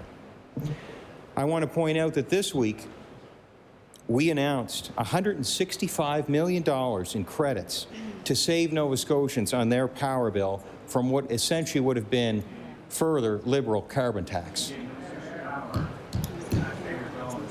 Mr. Speaker, the power utility will find options to move away from fossil fuels. Muskrat Falls, for instance, is an option. A carbon tax is a pain. It's not an option. Our provincial governments, and the member who introduced the bill, raised this point, are provincial governments allowed to lower fuel taxes at this time of the Liberal carbon tax? Well, Mr. Speaker, it depends on which Liberal Minister of Environment you ask. The current one says, yes, they can, but not the previous one from less than a year ago. You will recall this very point was one I made on November 10th here in this legislature, Mr. Speaker, and for that I was taken to task. But let's have a look, Mr. Speaker. I've got 3 documents, and I'll just table them here. Let's have a look, Mr. Speaker. 3 CBC articles. The first one, this was back in March of last year, Mr. Speaker. Ottawa warns provinces to not follow New Brunswick's example of offsetting the cost of carbon tax. Cutting gas tax defeats purpose of carbon tax, Minister says. Minister of Environment and Climate Change Jonathan Wilkinson says it would be problematic if other provinces took the New Brunswick path to offsetting the cost of the carbon tax. Mr. Speaker, this made just months before my comment. What did the court say, Mr. Speaker? Well, in the very same article, the Supreme Court of Canada has ruled that Ottawa can force provinces to meet its pricing standard. Wilkinson told CBC's Power and Politics that such a move would defeat the whole purpose. It would defeat the price signal that exists, which is to incent people to adopt more efficient behavior. Asked why Ottawa allowed New Brunswick to do it last year and won't let Saskatchewan do it now, Wilkinson said that is, quote, something that we are looking to change and to fix on a go-forward basis. And further, Mr. Speaker, a spokesperson for the federal government said the government plans to, quote, strengthen its requirements post-2022. Mr. Speaker, I made my comment in last fall's sitting that we didn't feel we were able to reduce provincial fuel tax well before post-2022. So, Mr. Speaker, that's just the first article. That was back in March, Mr. Speaker, of 2021. Fast forward from March to July, just 4 months later. Another CBC article. Ottawa not happy with Higgs government's carbon tax strategy. Feds look to block other provinces from cutting gas tax to lessen carbon tax impact. Ottawa is taking steps to ensure other provinces don't follow New Brunswick's lead by reducing gas taxes to lessen the impact of the carbon tax. The federal government is bringing in tougher carbon pricing rules to prevent provincial governments from imitating New Brunswick's 2020 gas tax cut, which softened the carbon tax impact on consumers. Jonathan Wilkinson, Federal Minister of Environment, says the tax cut goes against the logic of carbon pricing. We are certainly of the view that instant rebates are not in accord with the whole purpose of the price of pollution, Wilkinson said in an interview. If you put a price on pollution at the pump and then you take it off immediately, you don't have any effect on emissions. So, Mr. Speaker, this is pretty clear. Wilkinson further went on to send a draft of the new rules to provincial environment ministers saying they must not weaken the price signal that carbon taxes send to reduce fossil fuel consumption. Mr. Speaker, I made my comment on November 10th. The message I had been hearing was just what I have tabled here. Very public information, Mr. Speaker, and very clear information. The Liberal federal government did not want provinces lowering fuel taxes to reduce the impact of their carbon tax. And the Supreme Court of Canada ruled they can force provinces to apply the carbon tax without interfering in the higher price for fuel that the carbon tax creates. And post-2022, the Liberals were going to strengthen the requirements to make sure that provinces couldn't do that. Fast forward 12 days later from my comments, Mr. Speaker. An article, another CBC article, stranger than fiction? New Brunswick must pretend 2020 gas tax cut wasn't about carbon. Mr. Speaker, you can't make this stuff up. As part of its, well, it's not made up. This is all in the news. It's public information, Mr. Speaker. As part of its new carbon tax agreement with Ottawa, under the terms of the deal that lets the province keep a 2020 cut to its gas tax, provincial officials have committed to pretend that something they bragged about less than 3 years ago never actually happened. In documents released to newspapers, the province agrees to never acknowledge the gas tax cut that was put in place to offset the impact of the carbon tax and is being funded with carbon tax revenue, Mr. Speaker. Now New Brunswick is not supposed to ever mention those facts again in return for Ottawa letting the technically offside tax cut to remain in place. So, Mr. Speaker, why did the federal Liberals change their position? It allowed some Nova Scotia Liberal MPs to make comments that allow people to suggest that I wasn't telling the truth, Mr. Speaker. Maybe that was one of their goals. I know some of the members in here made the same comments. But, Mr. Speaker, it wasn't me who changed the federal Liberal carbon tax position. It was the Liberals themselves. What other reason would cause the Liberals to change their position? The invasion of Ukraine and the inflation that appeared? What an awful time, Mr. Speaker, for them to be putting their carbon tax on Canadians. And perhaps for one other reason. Could it be because it doesn't work? We have over 20 years of evidence at the Department of Finance to prove people do not stop driving in this province when fuel prices rise, because they have to drive in this province, Mr. Speaker. They have to drive to work. They have to drive to get their groceries. Just about everywhere they need to go, Mr. Speaker, they need to drive. And there is no windfall from fuel taxes, Mr. Speaker, because it is a flat tax. And it does not change when fuel prices rise. There is also no windfall in HST, Mr. Speaker, because people spending more on HST on fuel, which is a tax that does rise with the price of fuel rising, Mr. Speaker, they do not have that money to spend on other things because they're not spending more HST on other things because they've already spent it on their fuel, Mr. Speaker. And these are numbers that can be backed up with financial statistics, Mr. Speaker, and all of our forecast updates. So, Mr. Speaker, if the goal of this bill that stands before us here in this legislature is to help people with the cost of living, the first thing I would say, Mr. Speaker, say no to the carbon tax. Say no to the Liberal carbon tax. And the second thing I would say is government should focus on targeted supports to those most in need. That's what the Governor of the Bank of Canada says to avoid feeding the inflation problem, Mr. Speaker. That is what the Federal Minister of Finance says as well, Mr. Speaker. And that is just what your provincial government is doing.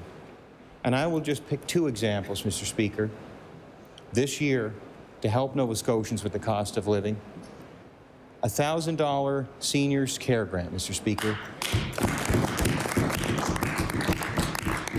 That is a new initiative of our government. It started out as $500, Mr. Speaker, and it was increased, Mr. Speaker, this past year up to $1,000 to recognize the cost of living that seniors are facing, Mr. Speaker. And another measure, another $1,000 benefit, Mr. Speaker, to Nova Scotians with household income below $85,000, Mr. Speaker. They can get $1,000 to help them. They can get $1,000 to help them heating their home, Mr. Speaker. And we did that, Mr. Speaker, before the heating season began. So we hope that Nova Scotians are taking advantage of those benefits. We hope that it does help them with the costs of living, Mr. Speaker. Thank you.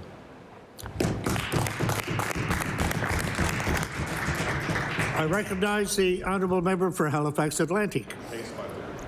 Mr. Speaker, I'm going to leave this chamber tonight, and I'm going to go buy a lottery ticket.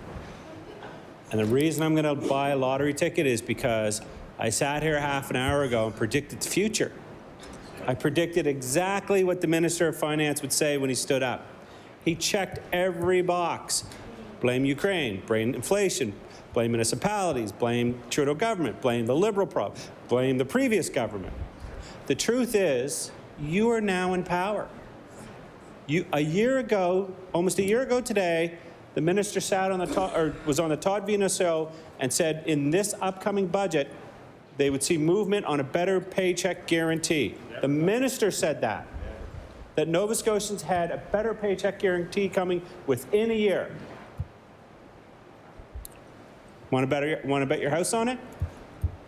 I will guarantee you that doesn't happen. He talks about what has been said in this House. What has been said in this House by that side of the aisle is that low-income, minimum wage jobs are not real jobs, to the point where their leader had to apologize for saying that. We all remember that. The Minister of Finance at one point said, if you can't afford, you can get another job. There's so many jobs out there, you can get another job. This is what has been said, and this is the understanding of finances coming from over on that side. I'm not a financial wizard, not even close. I don't even take care of my own household. But I can tell you, Mr. Speaker, oh yeah, my wife does, yeah, I mean, she's the smart one in the family, let's be honest here. But I can tell you that even I am puzzled when I hear the stuff that's coming from that side of the aisle. What they're saying, let me break this down in the simplest of terms. Nova Scotians cannot be trusted to spend their own money. We will spend it for them. They have had a massive influx of money from bracket creep, which the minister did not stand up and talk on, did not defend his position, even though he said in the media, under no circumstances were they going to do that. There's your better paycheck guarantee. There's your promise kept. There's every working class, low income, and middle class Nova Scotian gets relief. Right there. The fact that the minister, Mr. Speaker, is saying that they can't decrease taxes on the price of fuel is absolutely not true. The minister and the federal government have come out and said they can do that. They can do it. And in fact, the excuses that were used in the past was roads and this, and we've got to spend it on health care. We've heard all that stuff. So they didn't say they couldn't do it in the past. They said, we're not going to do it because we want more money. But here's the thing. There's nothing left to give. What do I have to do to get that through to everyone in this chamber? There's nothing left to give. We are all part of the privileged few that make really good money, that have benefits, and have a pension. When you're taking your truck or your big vehicle or your SUV or whatever you're driving to the gas station, most people in this room aren't concerned. They're not concerned about the extra cost at the pump.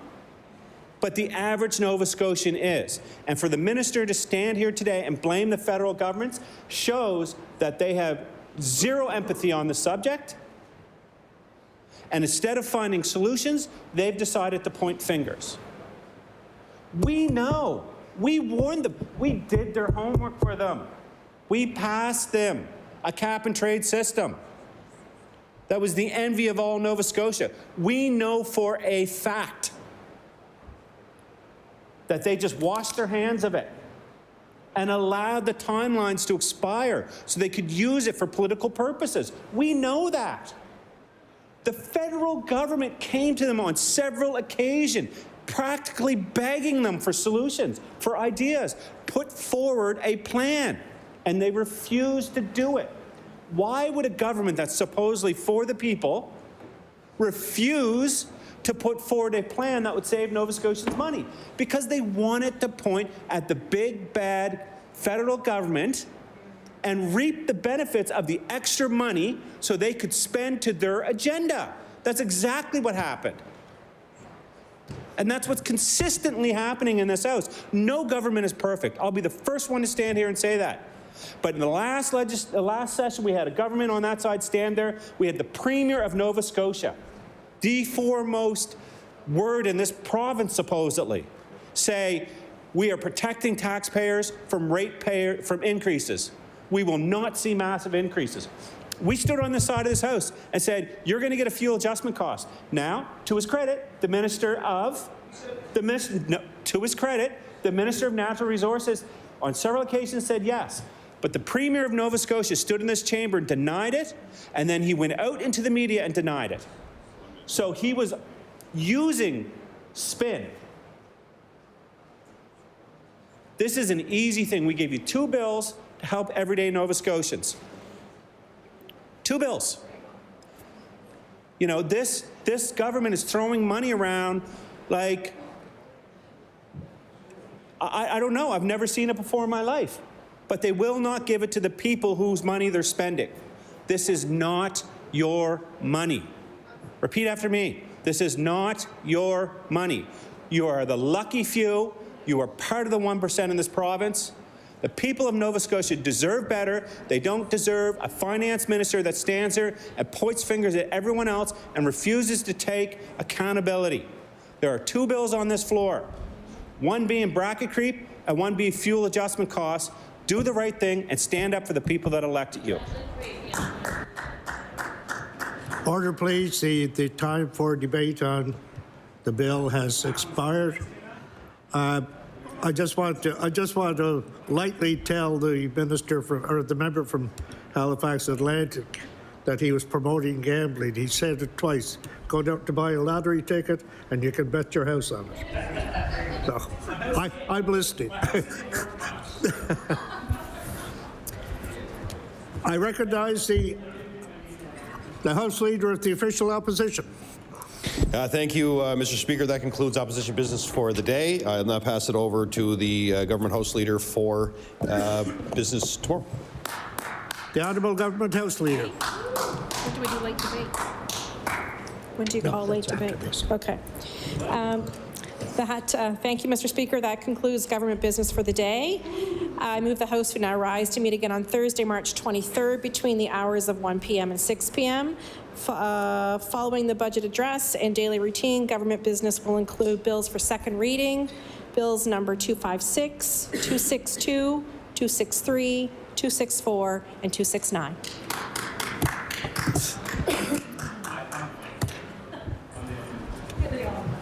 The motion is that the House do rise to meet again on Thursday, March 23rd, between the hours of 1 and 6 p.m.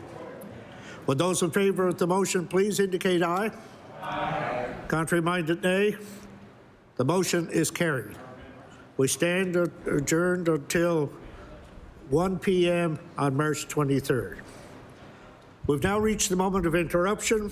The adjournment notice was submitted by the member for Dartmouth North and reads, whereas there are over 200 paramedic vacancies in the system and the number of paramedics who have left their profession has risen steadily over the last several years, including 133 last year alone, and dozens who were off due to work injury.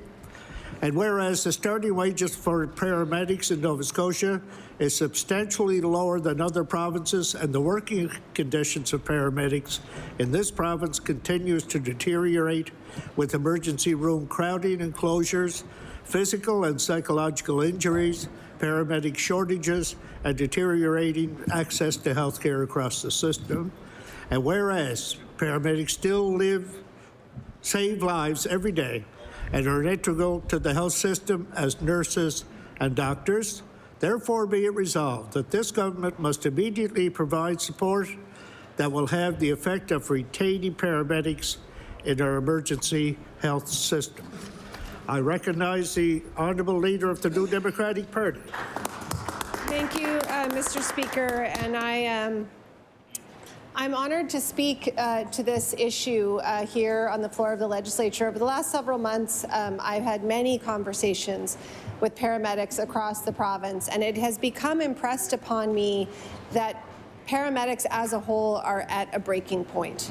Our entire emergency medical system, as we have been discussing and will continue to discuss, is in crisis, and the paramedics on the front lines are sadly the best example of this. Paramedics deserve to be acknowledged for the work they do, to be thanked, to be appreciated, and to be appropriately remunerated. And the government can do all of this. They can create safer workspaces, and they can give paramedics a permanent wage increase that will keep them in the province. We are talking a lot about retention, and I want to tell the members of this chamber, contrary to some assertions to the contrary, I am an optimist. I am a positive person. I am in this job because I want to make a difference in the lives of Nova Scotians, and I believe that everyone in this chamber wants to do the same. And that is why issues like this are so important, because they fly under the radar. We were told recently by a paramedic that was 15 years in that every paramedic she knows has an exit strategy, that there is not a single paramedic she's ever spoken to in the last several years who doesn't have a plan B when it all blows up. We know that paramedics are leaving this province, or they are leaving the profession. According to one Cape Breton paramedic, and I apologize, I don't have my tabling documents, but I will get them to you by the end of the speech, things are significantly worse for first responders than they were just a few years ago. This paramedic asked to remain anonymous, but told us it's harder and harder to do the job. I recently worked a day when there were only 2 rigs for the whole island. And that meant my unit had to respond to a call 2 hours away. 2 ambulances for all of Cape Breton Island. Sometimes it means people just have to wait, and it can take hours. Situations like this are causing moral distress for paramedics because we can't help people the way we want to in the moment. I've seen lots of people leave the profession or leave the province, and I can't blame them when you feel so unsupported and you feel like you're filling the gaps of services that are falling apart. I want to take a minute and just acknowledge this idea of moral distress. We hear from paramedics, we've heard it in committee, in the legislature, we've heard it in conversation. Imagine, put yourself in the position, you get a call, and that call is a cardiac arrest or some other acute medical distress, and you know that it's going to take you an hour and a half to get there, and you know what that means. You know what you're going to find when you get there. Imagine, and you have no control. All you can do is respond to that call and know what you're going to see when you get there. It's a terrible situation for people to be in, and it's why people are leaving. Samantha Hamilton, another paramedic, told us, paramedics are frontline health professionals who make life and death decisions in roadside ditches and in hospital hallways for the people they serve day in and day out. The paramedics who have remained in this mayhem have been hanging by a thread, no breaks, hours of forced overtime on top of 12-hour shift in a job well known for its challenges. Many are contemplating whether to stay or take other opportunities that other paramedics have left for. The government is not considering its actions and has zero respect for paramedics or our union. We are offered platitudes when it is convenient, but the failure of this government to step up to our issues speaks louder. It is time that we are taken seriously, and it is time that our service is recognized, valued, and appreciated. Women in particular have reached out to us about working so much overtime that they don't see their families and can still barely afford to feed them. Feeling like they need to be on stress leave but not being able to afford to. And for those who are off, horror stories of fighting with EMCI to retain basic benefits while trying to get back to work are awful. And let me remind everyone in this chamber, EMCI is a private company. Our paramedics are contracted to a private company, and that private company treats them, by their admission, terribly. And the CEO of that company has been all over the news lately advocating for an expansion of private health care across this country. And that should tell us everything we need to know about the priorities of EMCI. And I'll give you a hint, it's not Nova Scotians and it's not our paramedics. It's their bottom line. Paramedics are the canary in the coal mine of our emergency system. The ERs in Nova Scotia, as we have discussed many times, are chronically overcrowded. Long waits, unscheduled closures are the norm. Lack of access to primary care and long wait lists for long-term care are exacerbating factors. We all know this. But we need to also remember that all of this impacts the severity of calls to EHS and the constraints on paramedics once they arrive. The average response time in the central zone for paramedics in 2016-17 was around 7 or 8 minutes. In 2022, it was closer to 26 or 27. And it can be much, much higher.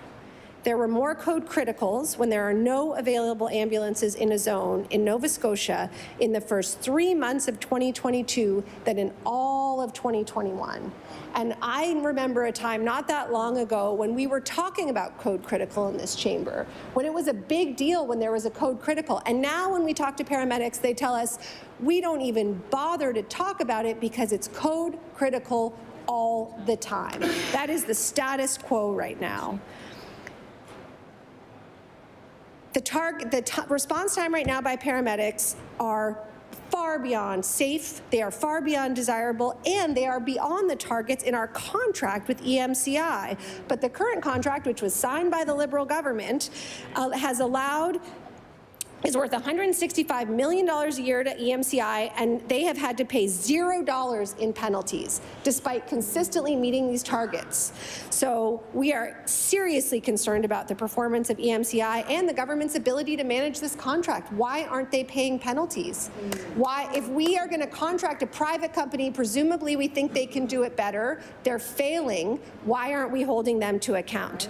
A recent FOIPOP reveals that multiple recommendations from the Fitch report that looked at emergency services remain incomplete, including considering an annual independent performance review of contractor expenses and performance. There's a free tip for the government.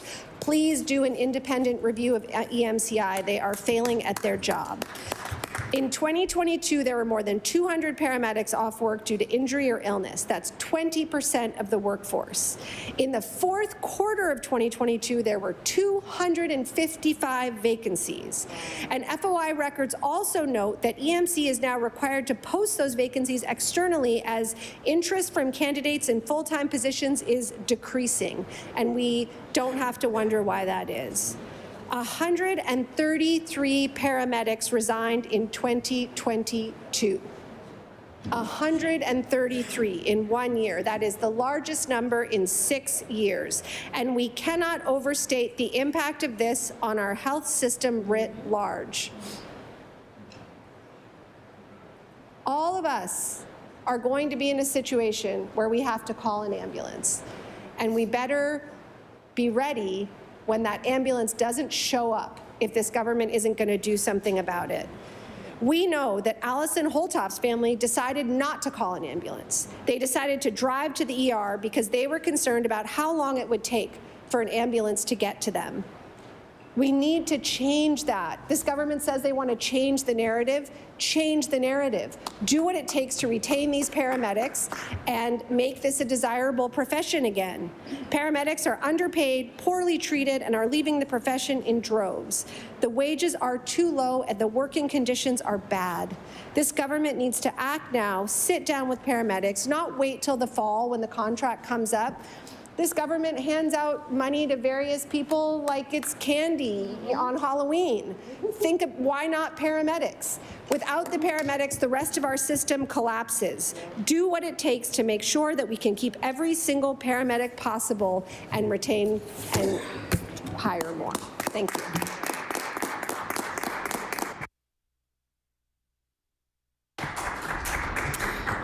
I'd like to recognize the honourable member for Halifax Atlantic. Thank you, Madam Chair, and welcome to the chair. So I'm just going to start with an article posted March 11th, 2023. It said we have. No, I'm going to reference this a few times, so then I'll post it or I'll table it. We have 900 paramedics, brave paramedics working across Nova Scotia.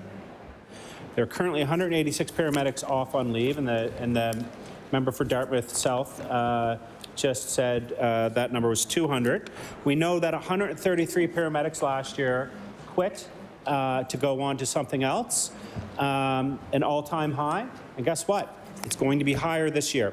speaking to the paramedic union, they're expecting it to be between 160 and 180 paramedics leaving the job to go find something else to do.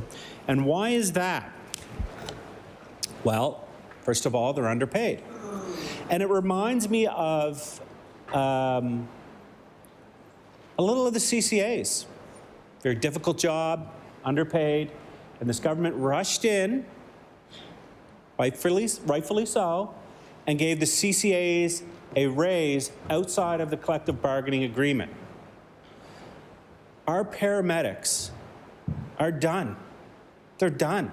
They're quitting and leaving for jobs at a faster pace than ever in history. I have a close friend who's now an emergency room doctor who just, I think about 8 years ago, he was a paramedic. He was a paramedic. And he said being an emergency room doctor is less stressful than being a paramedic. Less stressful. I also spoke to a paramedic, and we talked about, because a few summers ago, I actually had to call paramedics myself for a personal reason. And I got speaking to them, and I've stayed in contact with a lot of people that I know that are paramedics. And one of the things they told me, which is absolutely shocking, is if you take a heart attack in Nova Scotia, drive yourself to the hospital or get someone to drive you. Let me finish. I know, let me finish. Because the paramedics will not be able to show up most of the time. And they were told me there's an 85% chance that you're not going to make it waiting for the paramedics. This is what a paramedic told me, knowing perfectly well that if you're having a heart attack, you shouldn't drive. The other suggestion was everybody should have a defibrillator in their house. Because at this point, they're not going to be there in time. So we know that large sections of this province at any given second are without paramedics. And there are solutions. I'm not going to stand here and do what everyone always does. We saw it in the last couple of bills where people are pointing fingers and they're blaming each other. But I think this government has shown a willingness to pay people what they feel they are worth, right? I think we have a Minister of Health that really understands this. I think with a background in health, I think the Minister of Health, Madam Chair, understands the importance of a paramedics in our healthcare system, right? You know, you talk to a paramedic, and I'd be, you know, and I'll use an example. Dave Wilson, who used to be an MLA here. If you talk to Dave, you know, the stories that he would tell you and the things that paramedics go through day to day. Chuck Porter was another one. I don't know how they live with it. I don't know if I could live with it, personally. And so they're mentally and physically strong. And I know, I forgot about that, the member across is a paramedic. And I think, I have a lot of love and respect for paramedics because they're not doing it to get rich. They do it because I think there's something ingrained in them that a lot of people don't have. I truly believe that because I think the things that they show up to and the situations they're put in is sometimes horrific. We know that paramedics are being assaulted. We know they've been attacked. We know that they've been sexually assaulted. We know that there's car accidents and they're first on the scene. And these aren't things that I don't think any human being should go through. But unfortunately, and fortunately for us as a society, we have people like that will go through it. So why not pay them what they deserve? Like, when they are some of the lowest paid professionals in the country, you know, and I think one of the things, I've gotten a lot of emails and a lot of messages from individuals across the province about the government's recent announcement on the $10,000/$20,000 bonuses for nurses. You know, great. I applaud them for that. But paramedics have approached us and approached me personally and sent me messages saying, that's fine. No, but paramedics have approached and said, why am I only worth $5,000, right? Why don't I get $10,000? Why does a nurse, why does a LPN, why am I only getting $5,000? And I think those are things that we need to explain to our paramedics. Why there's a value associated lower than other professions. And quite possibly, and listen, I'm not talking from experience, but I'm talking from, I have a lot of friends. I probably have about a dozen friends that are paramedics or have been paramedics at some point in their life. And this, quite possibly one of the most stressful jobs a human being could ever do. So I'm assuming someone on that side is going to stand up and talk, and I know they're going to thank the paramedics for all the hard work. I think they're going to tell them how grateful we are for the work they're doing. You know, the picture that on this article is pretty telling, Madam Chair. It's a car accident. It's got a paramedic with his arm leaning against the van, exhausted. Exhausted. And when you feel unappreciated by the government, and then you go to a workplace that I've been hearing for quite some time is actually hostile. It's not the best place to work. People don't feel appreciated there. The hours are long, it's stressful. It doesn't make for a profession that people are clamoring to do. So we have to change the narrative around it, and part of that is listening to the paramedics. Again, I'll say, I don't care what party you are, we need to listen to the paramedics. This government has shown a willingness to negotiate and to give outside of a collective bargaining agreement. Maybe there's something in this budget. I think they said wait and see on a few issues. But maybe there's something in this budget for paramedics. But if you're a paramedic right now, and you see CCAs getting big raises, you see nurses getting big money, you're seeing everybody around you getting big money, and there's nothing for you, I think it's pretty demoralizing when you're saying that we're understaffed, when over a 2-year period, 300 paramedics, this is not made up, this is from the union, 300 paramedics will be leaving the profession, not due to retirement, but for other reasons, in a profession that has 900 individuals employed. Potentially a third of your employees are leaving. That says something. And I hope, I'm assuming the minister, and I don't want to assume, but I'm assuming the minister and individuals on that side have talked to the union. They've been in contract negotiation, and they're having these conversations. But I think there was a good point made by the minister, the member for Dartmouth South, that if they're not meeting standards, the company's not being penalized. So why would they meet standards, right? If there's no penalty, if there's no stick, and it's all carrot,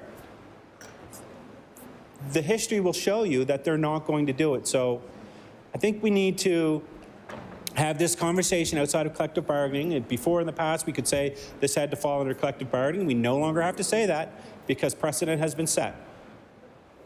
I would say make it more appealing, pay for tuition, give them more money, give them raises, and I would ask maybe that you top their bonus up from $5,000 to $10,000 because they certainly deserve it. I ask that the member for Halifax Atlantic table that document. Thank you. I recognize the Honourable Minister of Health and Wellness.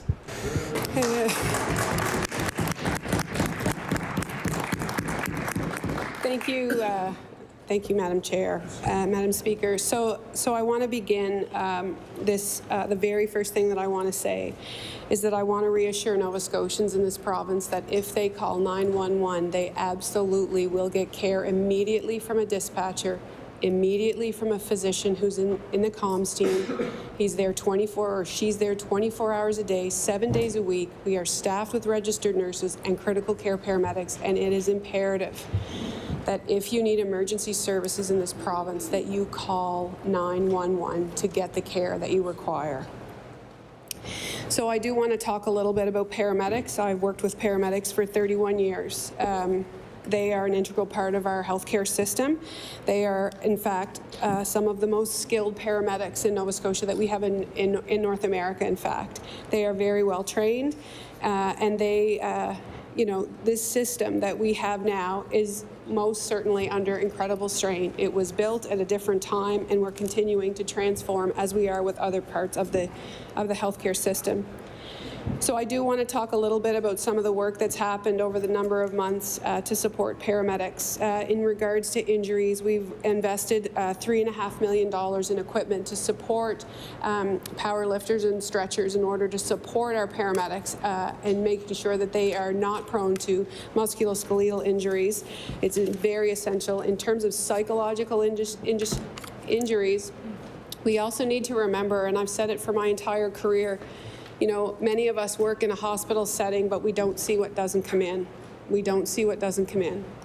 And I think it's really essential that we create more supports for paramedics who work in the field. And we have peer support programs, and we have crisis intervention, and it is essential that we continue to protect not only the bodies of our paramedics, but we also protect their minds.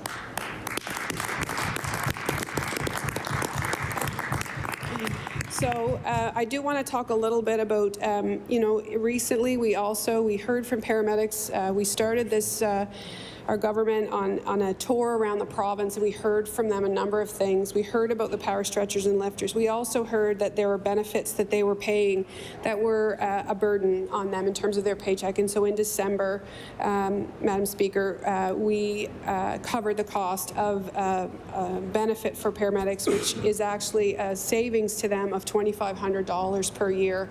And we were really grateful to be able to do that before Christmas, Madam Speaker.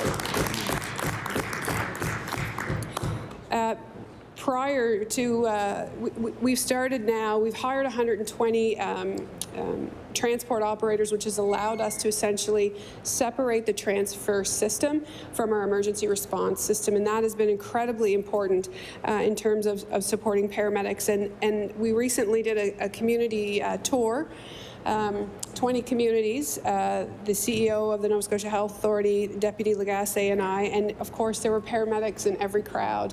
And we also had an opportunity to drop by and stop and talk to paramedics at bases, kind of unannounced, wherever we could, and really being able to see firsthand what those transport drivers offer, not only for patients, but also for our paramedics. And in fact, we heard again and again that the opportunity to be a clinical transport driver has in fact, you know, caused others to look at the possibility and hope that they too would become a paramedic. Over the course of the pandemic, courses were at 50% capacity as a result of their COVID restrictions. And so as a result, there was reduced class sizes. So recently we expanded the number of classes throughout the province, so adding additional 2 sites. So there is a course being offered in Yarmouth, and there will be one offered in Pictou County as well as Sydney and Halifax, and there will be an $11,500 tuition rebate to all paramedic students in order to support their education moving forward.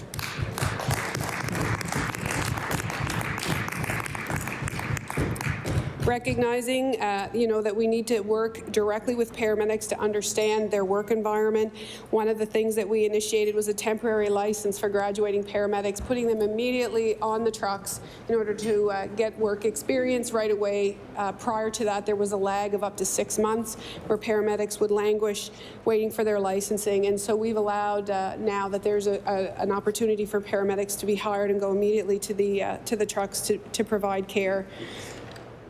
We have refitted a number of ambulances based on the feedback from paramedics, understanding what it is that they need in terms of equipment, but also space in the back of these ambulances in order to support care. And so it's really essential that as we move forward, paramedics have an opportunity that is their workspace. So it's really essential that we continue to hear from them directly. The addition of a second air ambulance will handle routine transfers from Halifax and Yarmouth, which will allow ground ambulances to stay in their communities and improve the response times. But the other thing that it does, Madam Speaker, is it gives paramedics another opportunity of a place to work. So historically, there's been a number of different areas where they could work, but routine transfers will allow PCPs to be able to work in a life flight or in an air ambulance team, which is very appealing to a number of people, and we've had good feedback about that. I would like to talk about the implementation of physicians 24/7. The paramedics would talk about the doc in the box, and that physician is there immediately to support our paramedics on the ground. In fact, they actually can support in the triage. So our paramedics can do some treat and release, but in fact now, through working with this physician, paramedics can actually look at a different pathway to support people who are in their homes. And as a result of that collaboration between physicians and paramedics, 4 out of 10 people are now currently not required to be transferred to the emergency room for care. They create different pathways for these individuals or put them in a virtual waiting room where the physician speaks directly to patients, so that the options in terms of being treated in community are vaster. We also look at the clinical work environment for paramedics. There is a committee, Department of Health and Wellness, EMCI, the college and the union sit together on a regular basis and look at work-life issues for paramedics. They also look at, as an example, shift overruns, which are improving. We still have challenges in some of our rural communities, but overall those shift overruns, which is very important to the paramedics, are improving in several areas across the province. EMCI, in appreciation that they need to strengthen their relationship and support paramedics in the field, are currently undertaking town halls throughout this province, which we're very grateful for. And certainly EMCI and EHS, our Department of Health and Wellness supervisor, traveled with us on those 20 community sessions in order to speak directly to paramedics and to communities about the support. We have SPEAR units now, Madam Speaker, so that paramedics can work in a single paramedic unit to go out and see people and assess them and respond to their calls and then get back up if they require transfer. It's really important. What we've heard from paramedics is they have an opportunity to experience a number of healthcare environments. Primary care paramedics that want to bridge and become advanced care paramedics actually have a tuition support of $12,000 and an advanced or extended period of time to complete their studies in order for them not to have any unpaid leave during their clinical period. So I do want to assure members in the House, and I do want to assure paramedics that we do value them. We know that their contract is up in October. And we have signaled as a government that we would like to get back to the table. We don't want to wait until the end of that contract before negotiations begin. They're important. We know that there are a number of issues around remuneration. I think it's important that we sit at that table and we hear from the bargaining unit directly about the things that the paramedics want. The other thing that I would just like to take a moment to acknowledge as well, in addition to our paramedic in terms of our first responders, I do want to take just a brief moment to acknowledge our medical first responders as well in communities throughout this province. These folks are volunteer. They work with their firefighters. They support the paramedics. They support Nova Scotians in the field. And we've begun early conversations with them, Strait Mutual Aid, with my colleagues from the Strait area, as well as the Fire Service Association of Nova Scotia, to really understand how we can support our medical first responders in regards to training, in terms of supporting them in the field around medical comms, all types of different things. So I just want to assure the members, and I want to assure Nova Scotians, that we are very supportive of the emergency health system, and we are working very hard to make sure that when they call 911, that they can depend on that system. And I would encourage again, please, if you are experiencing a medical emergency, do not hesitate to call 911. Thank you.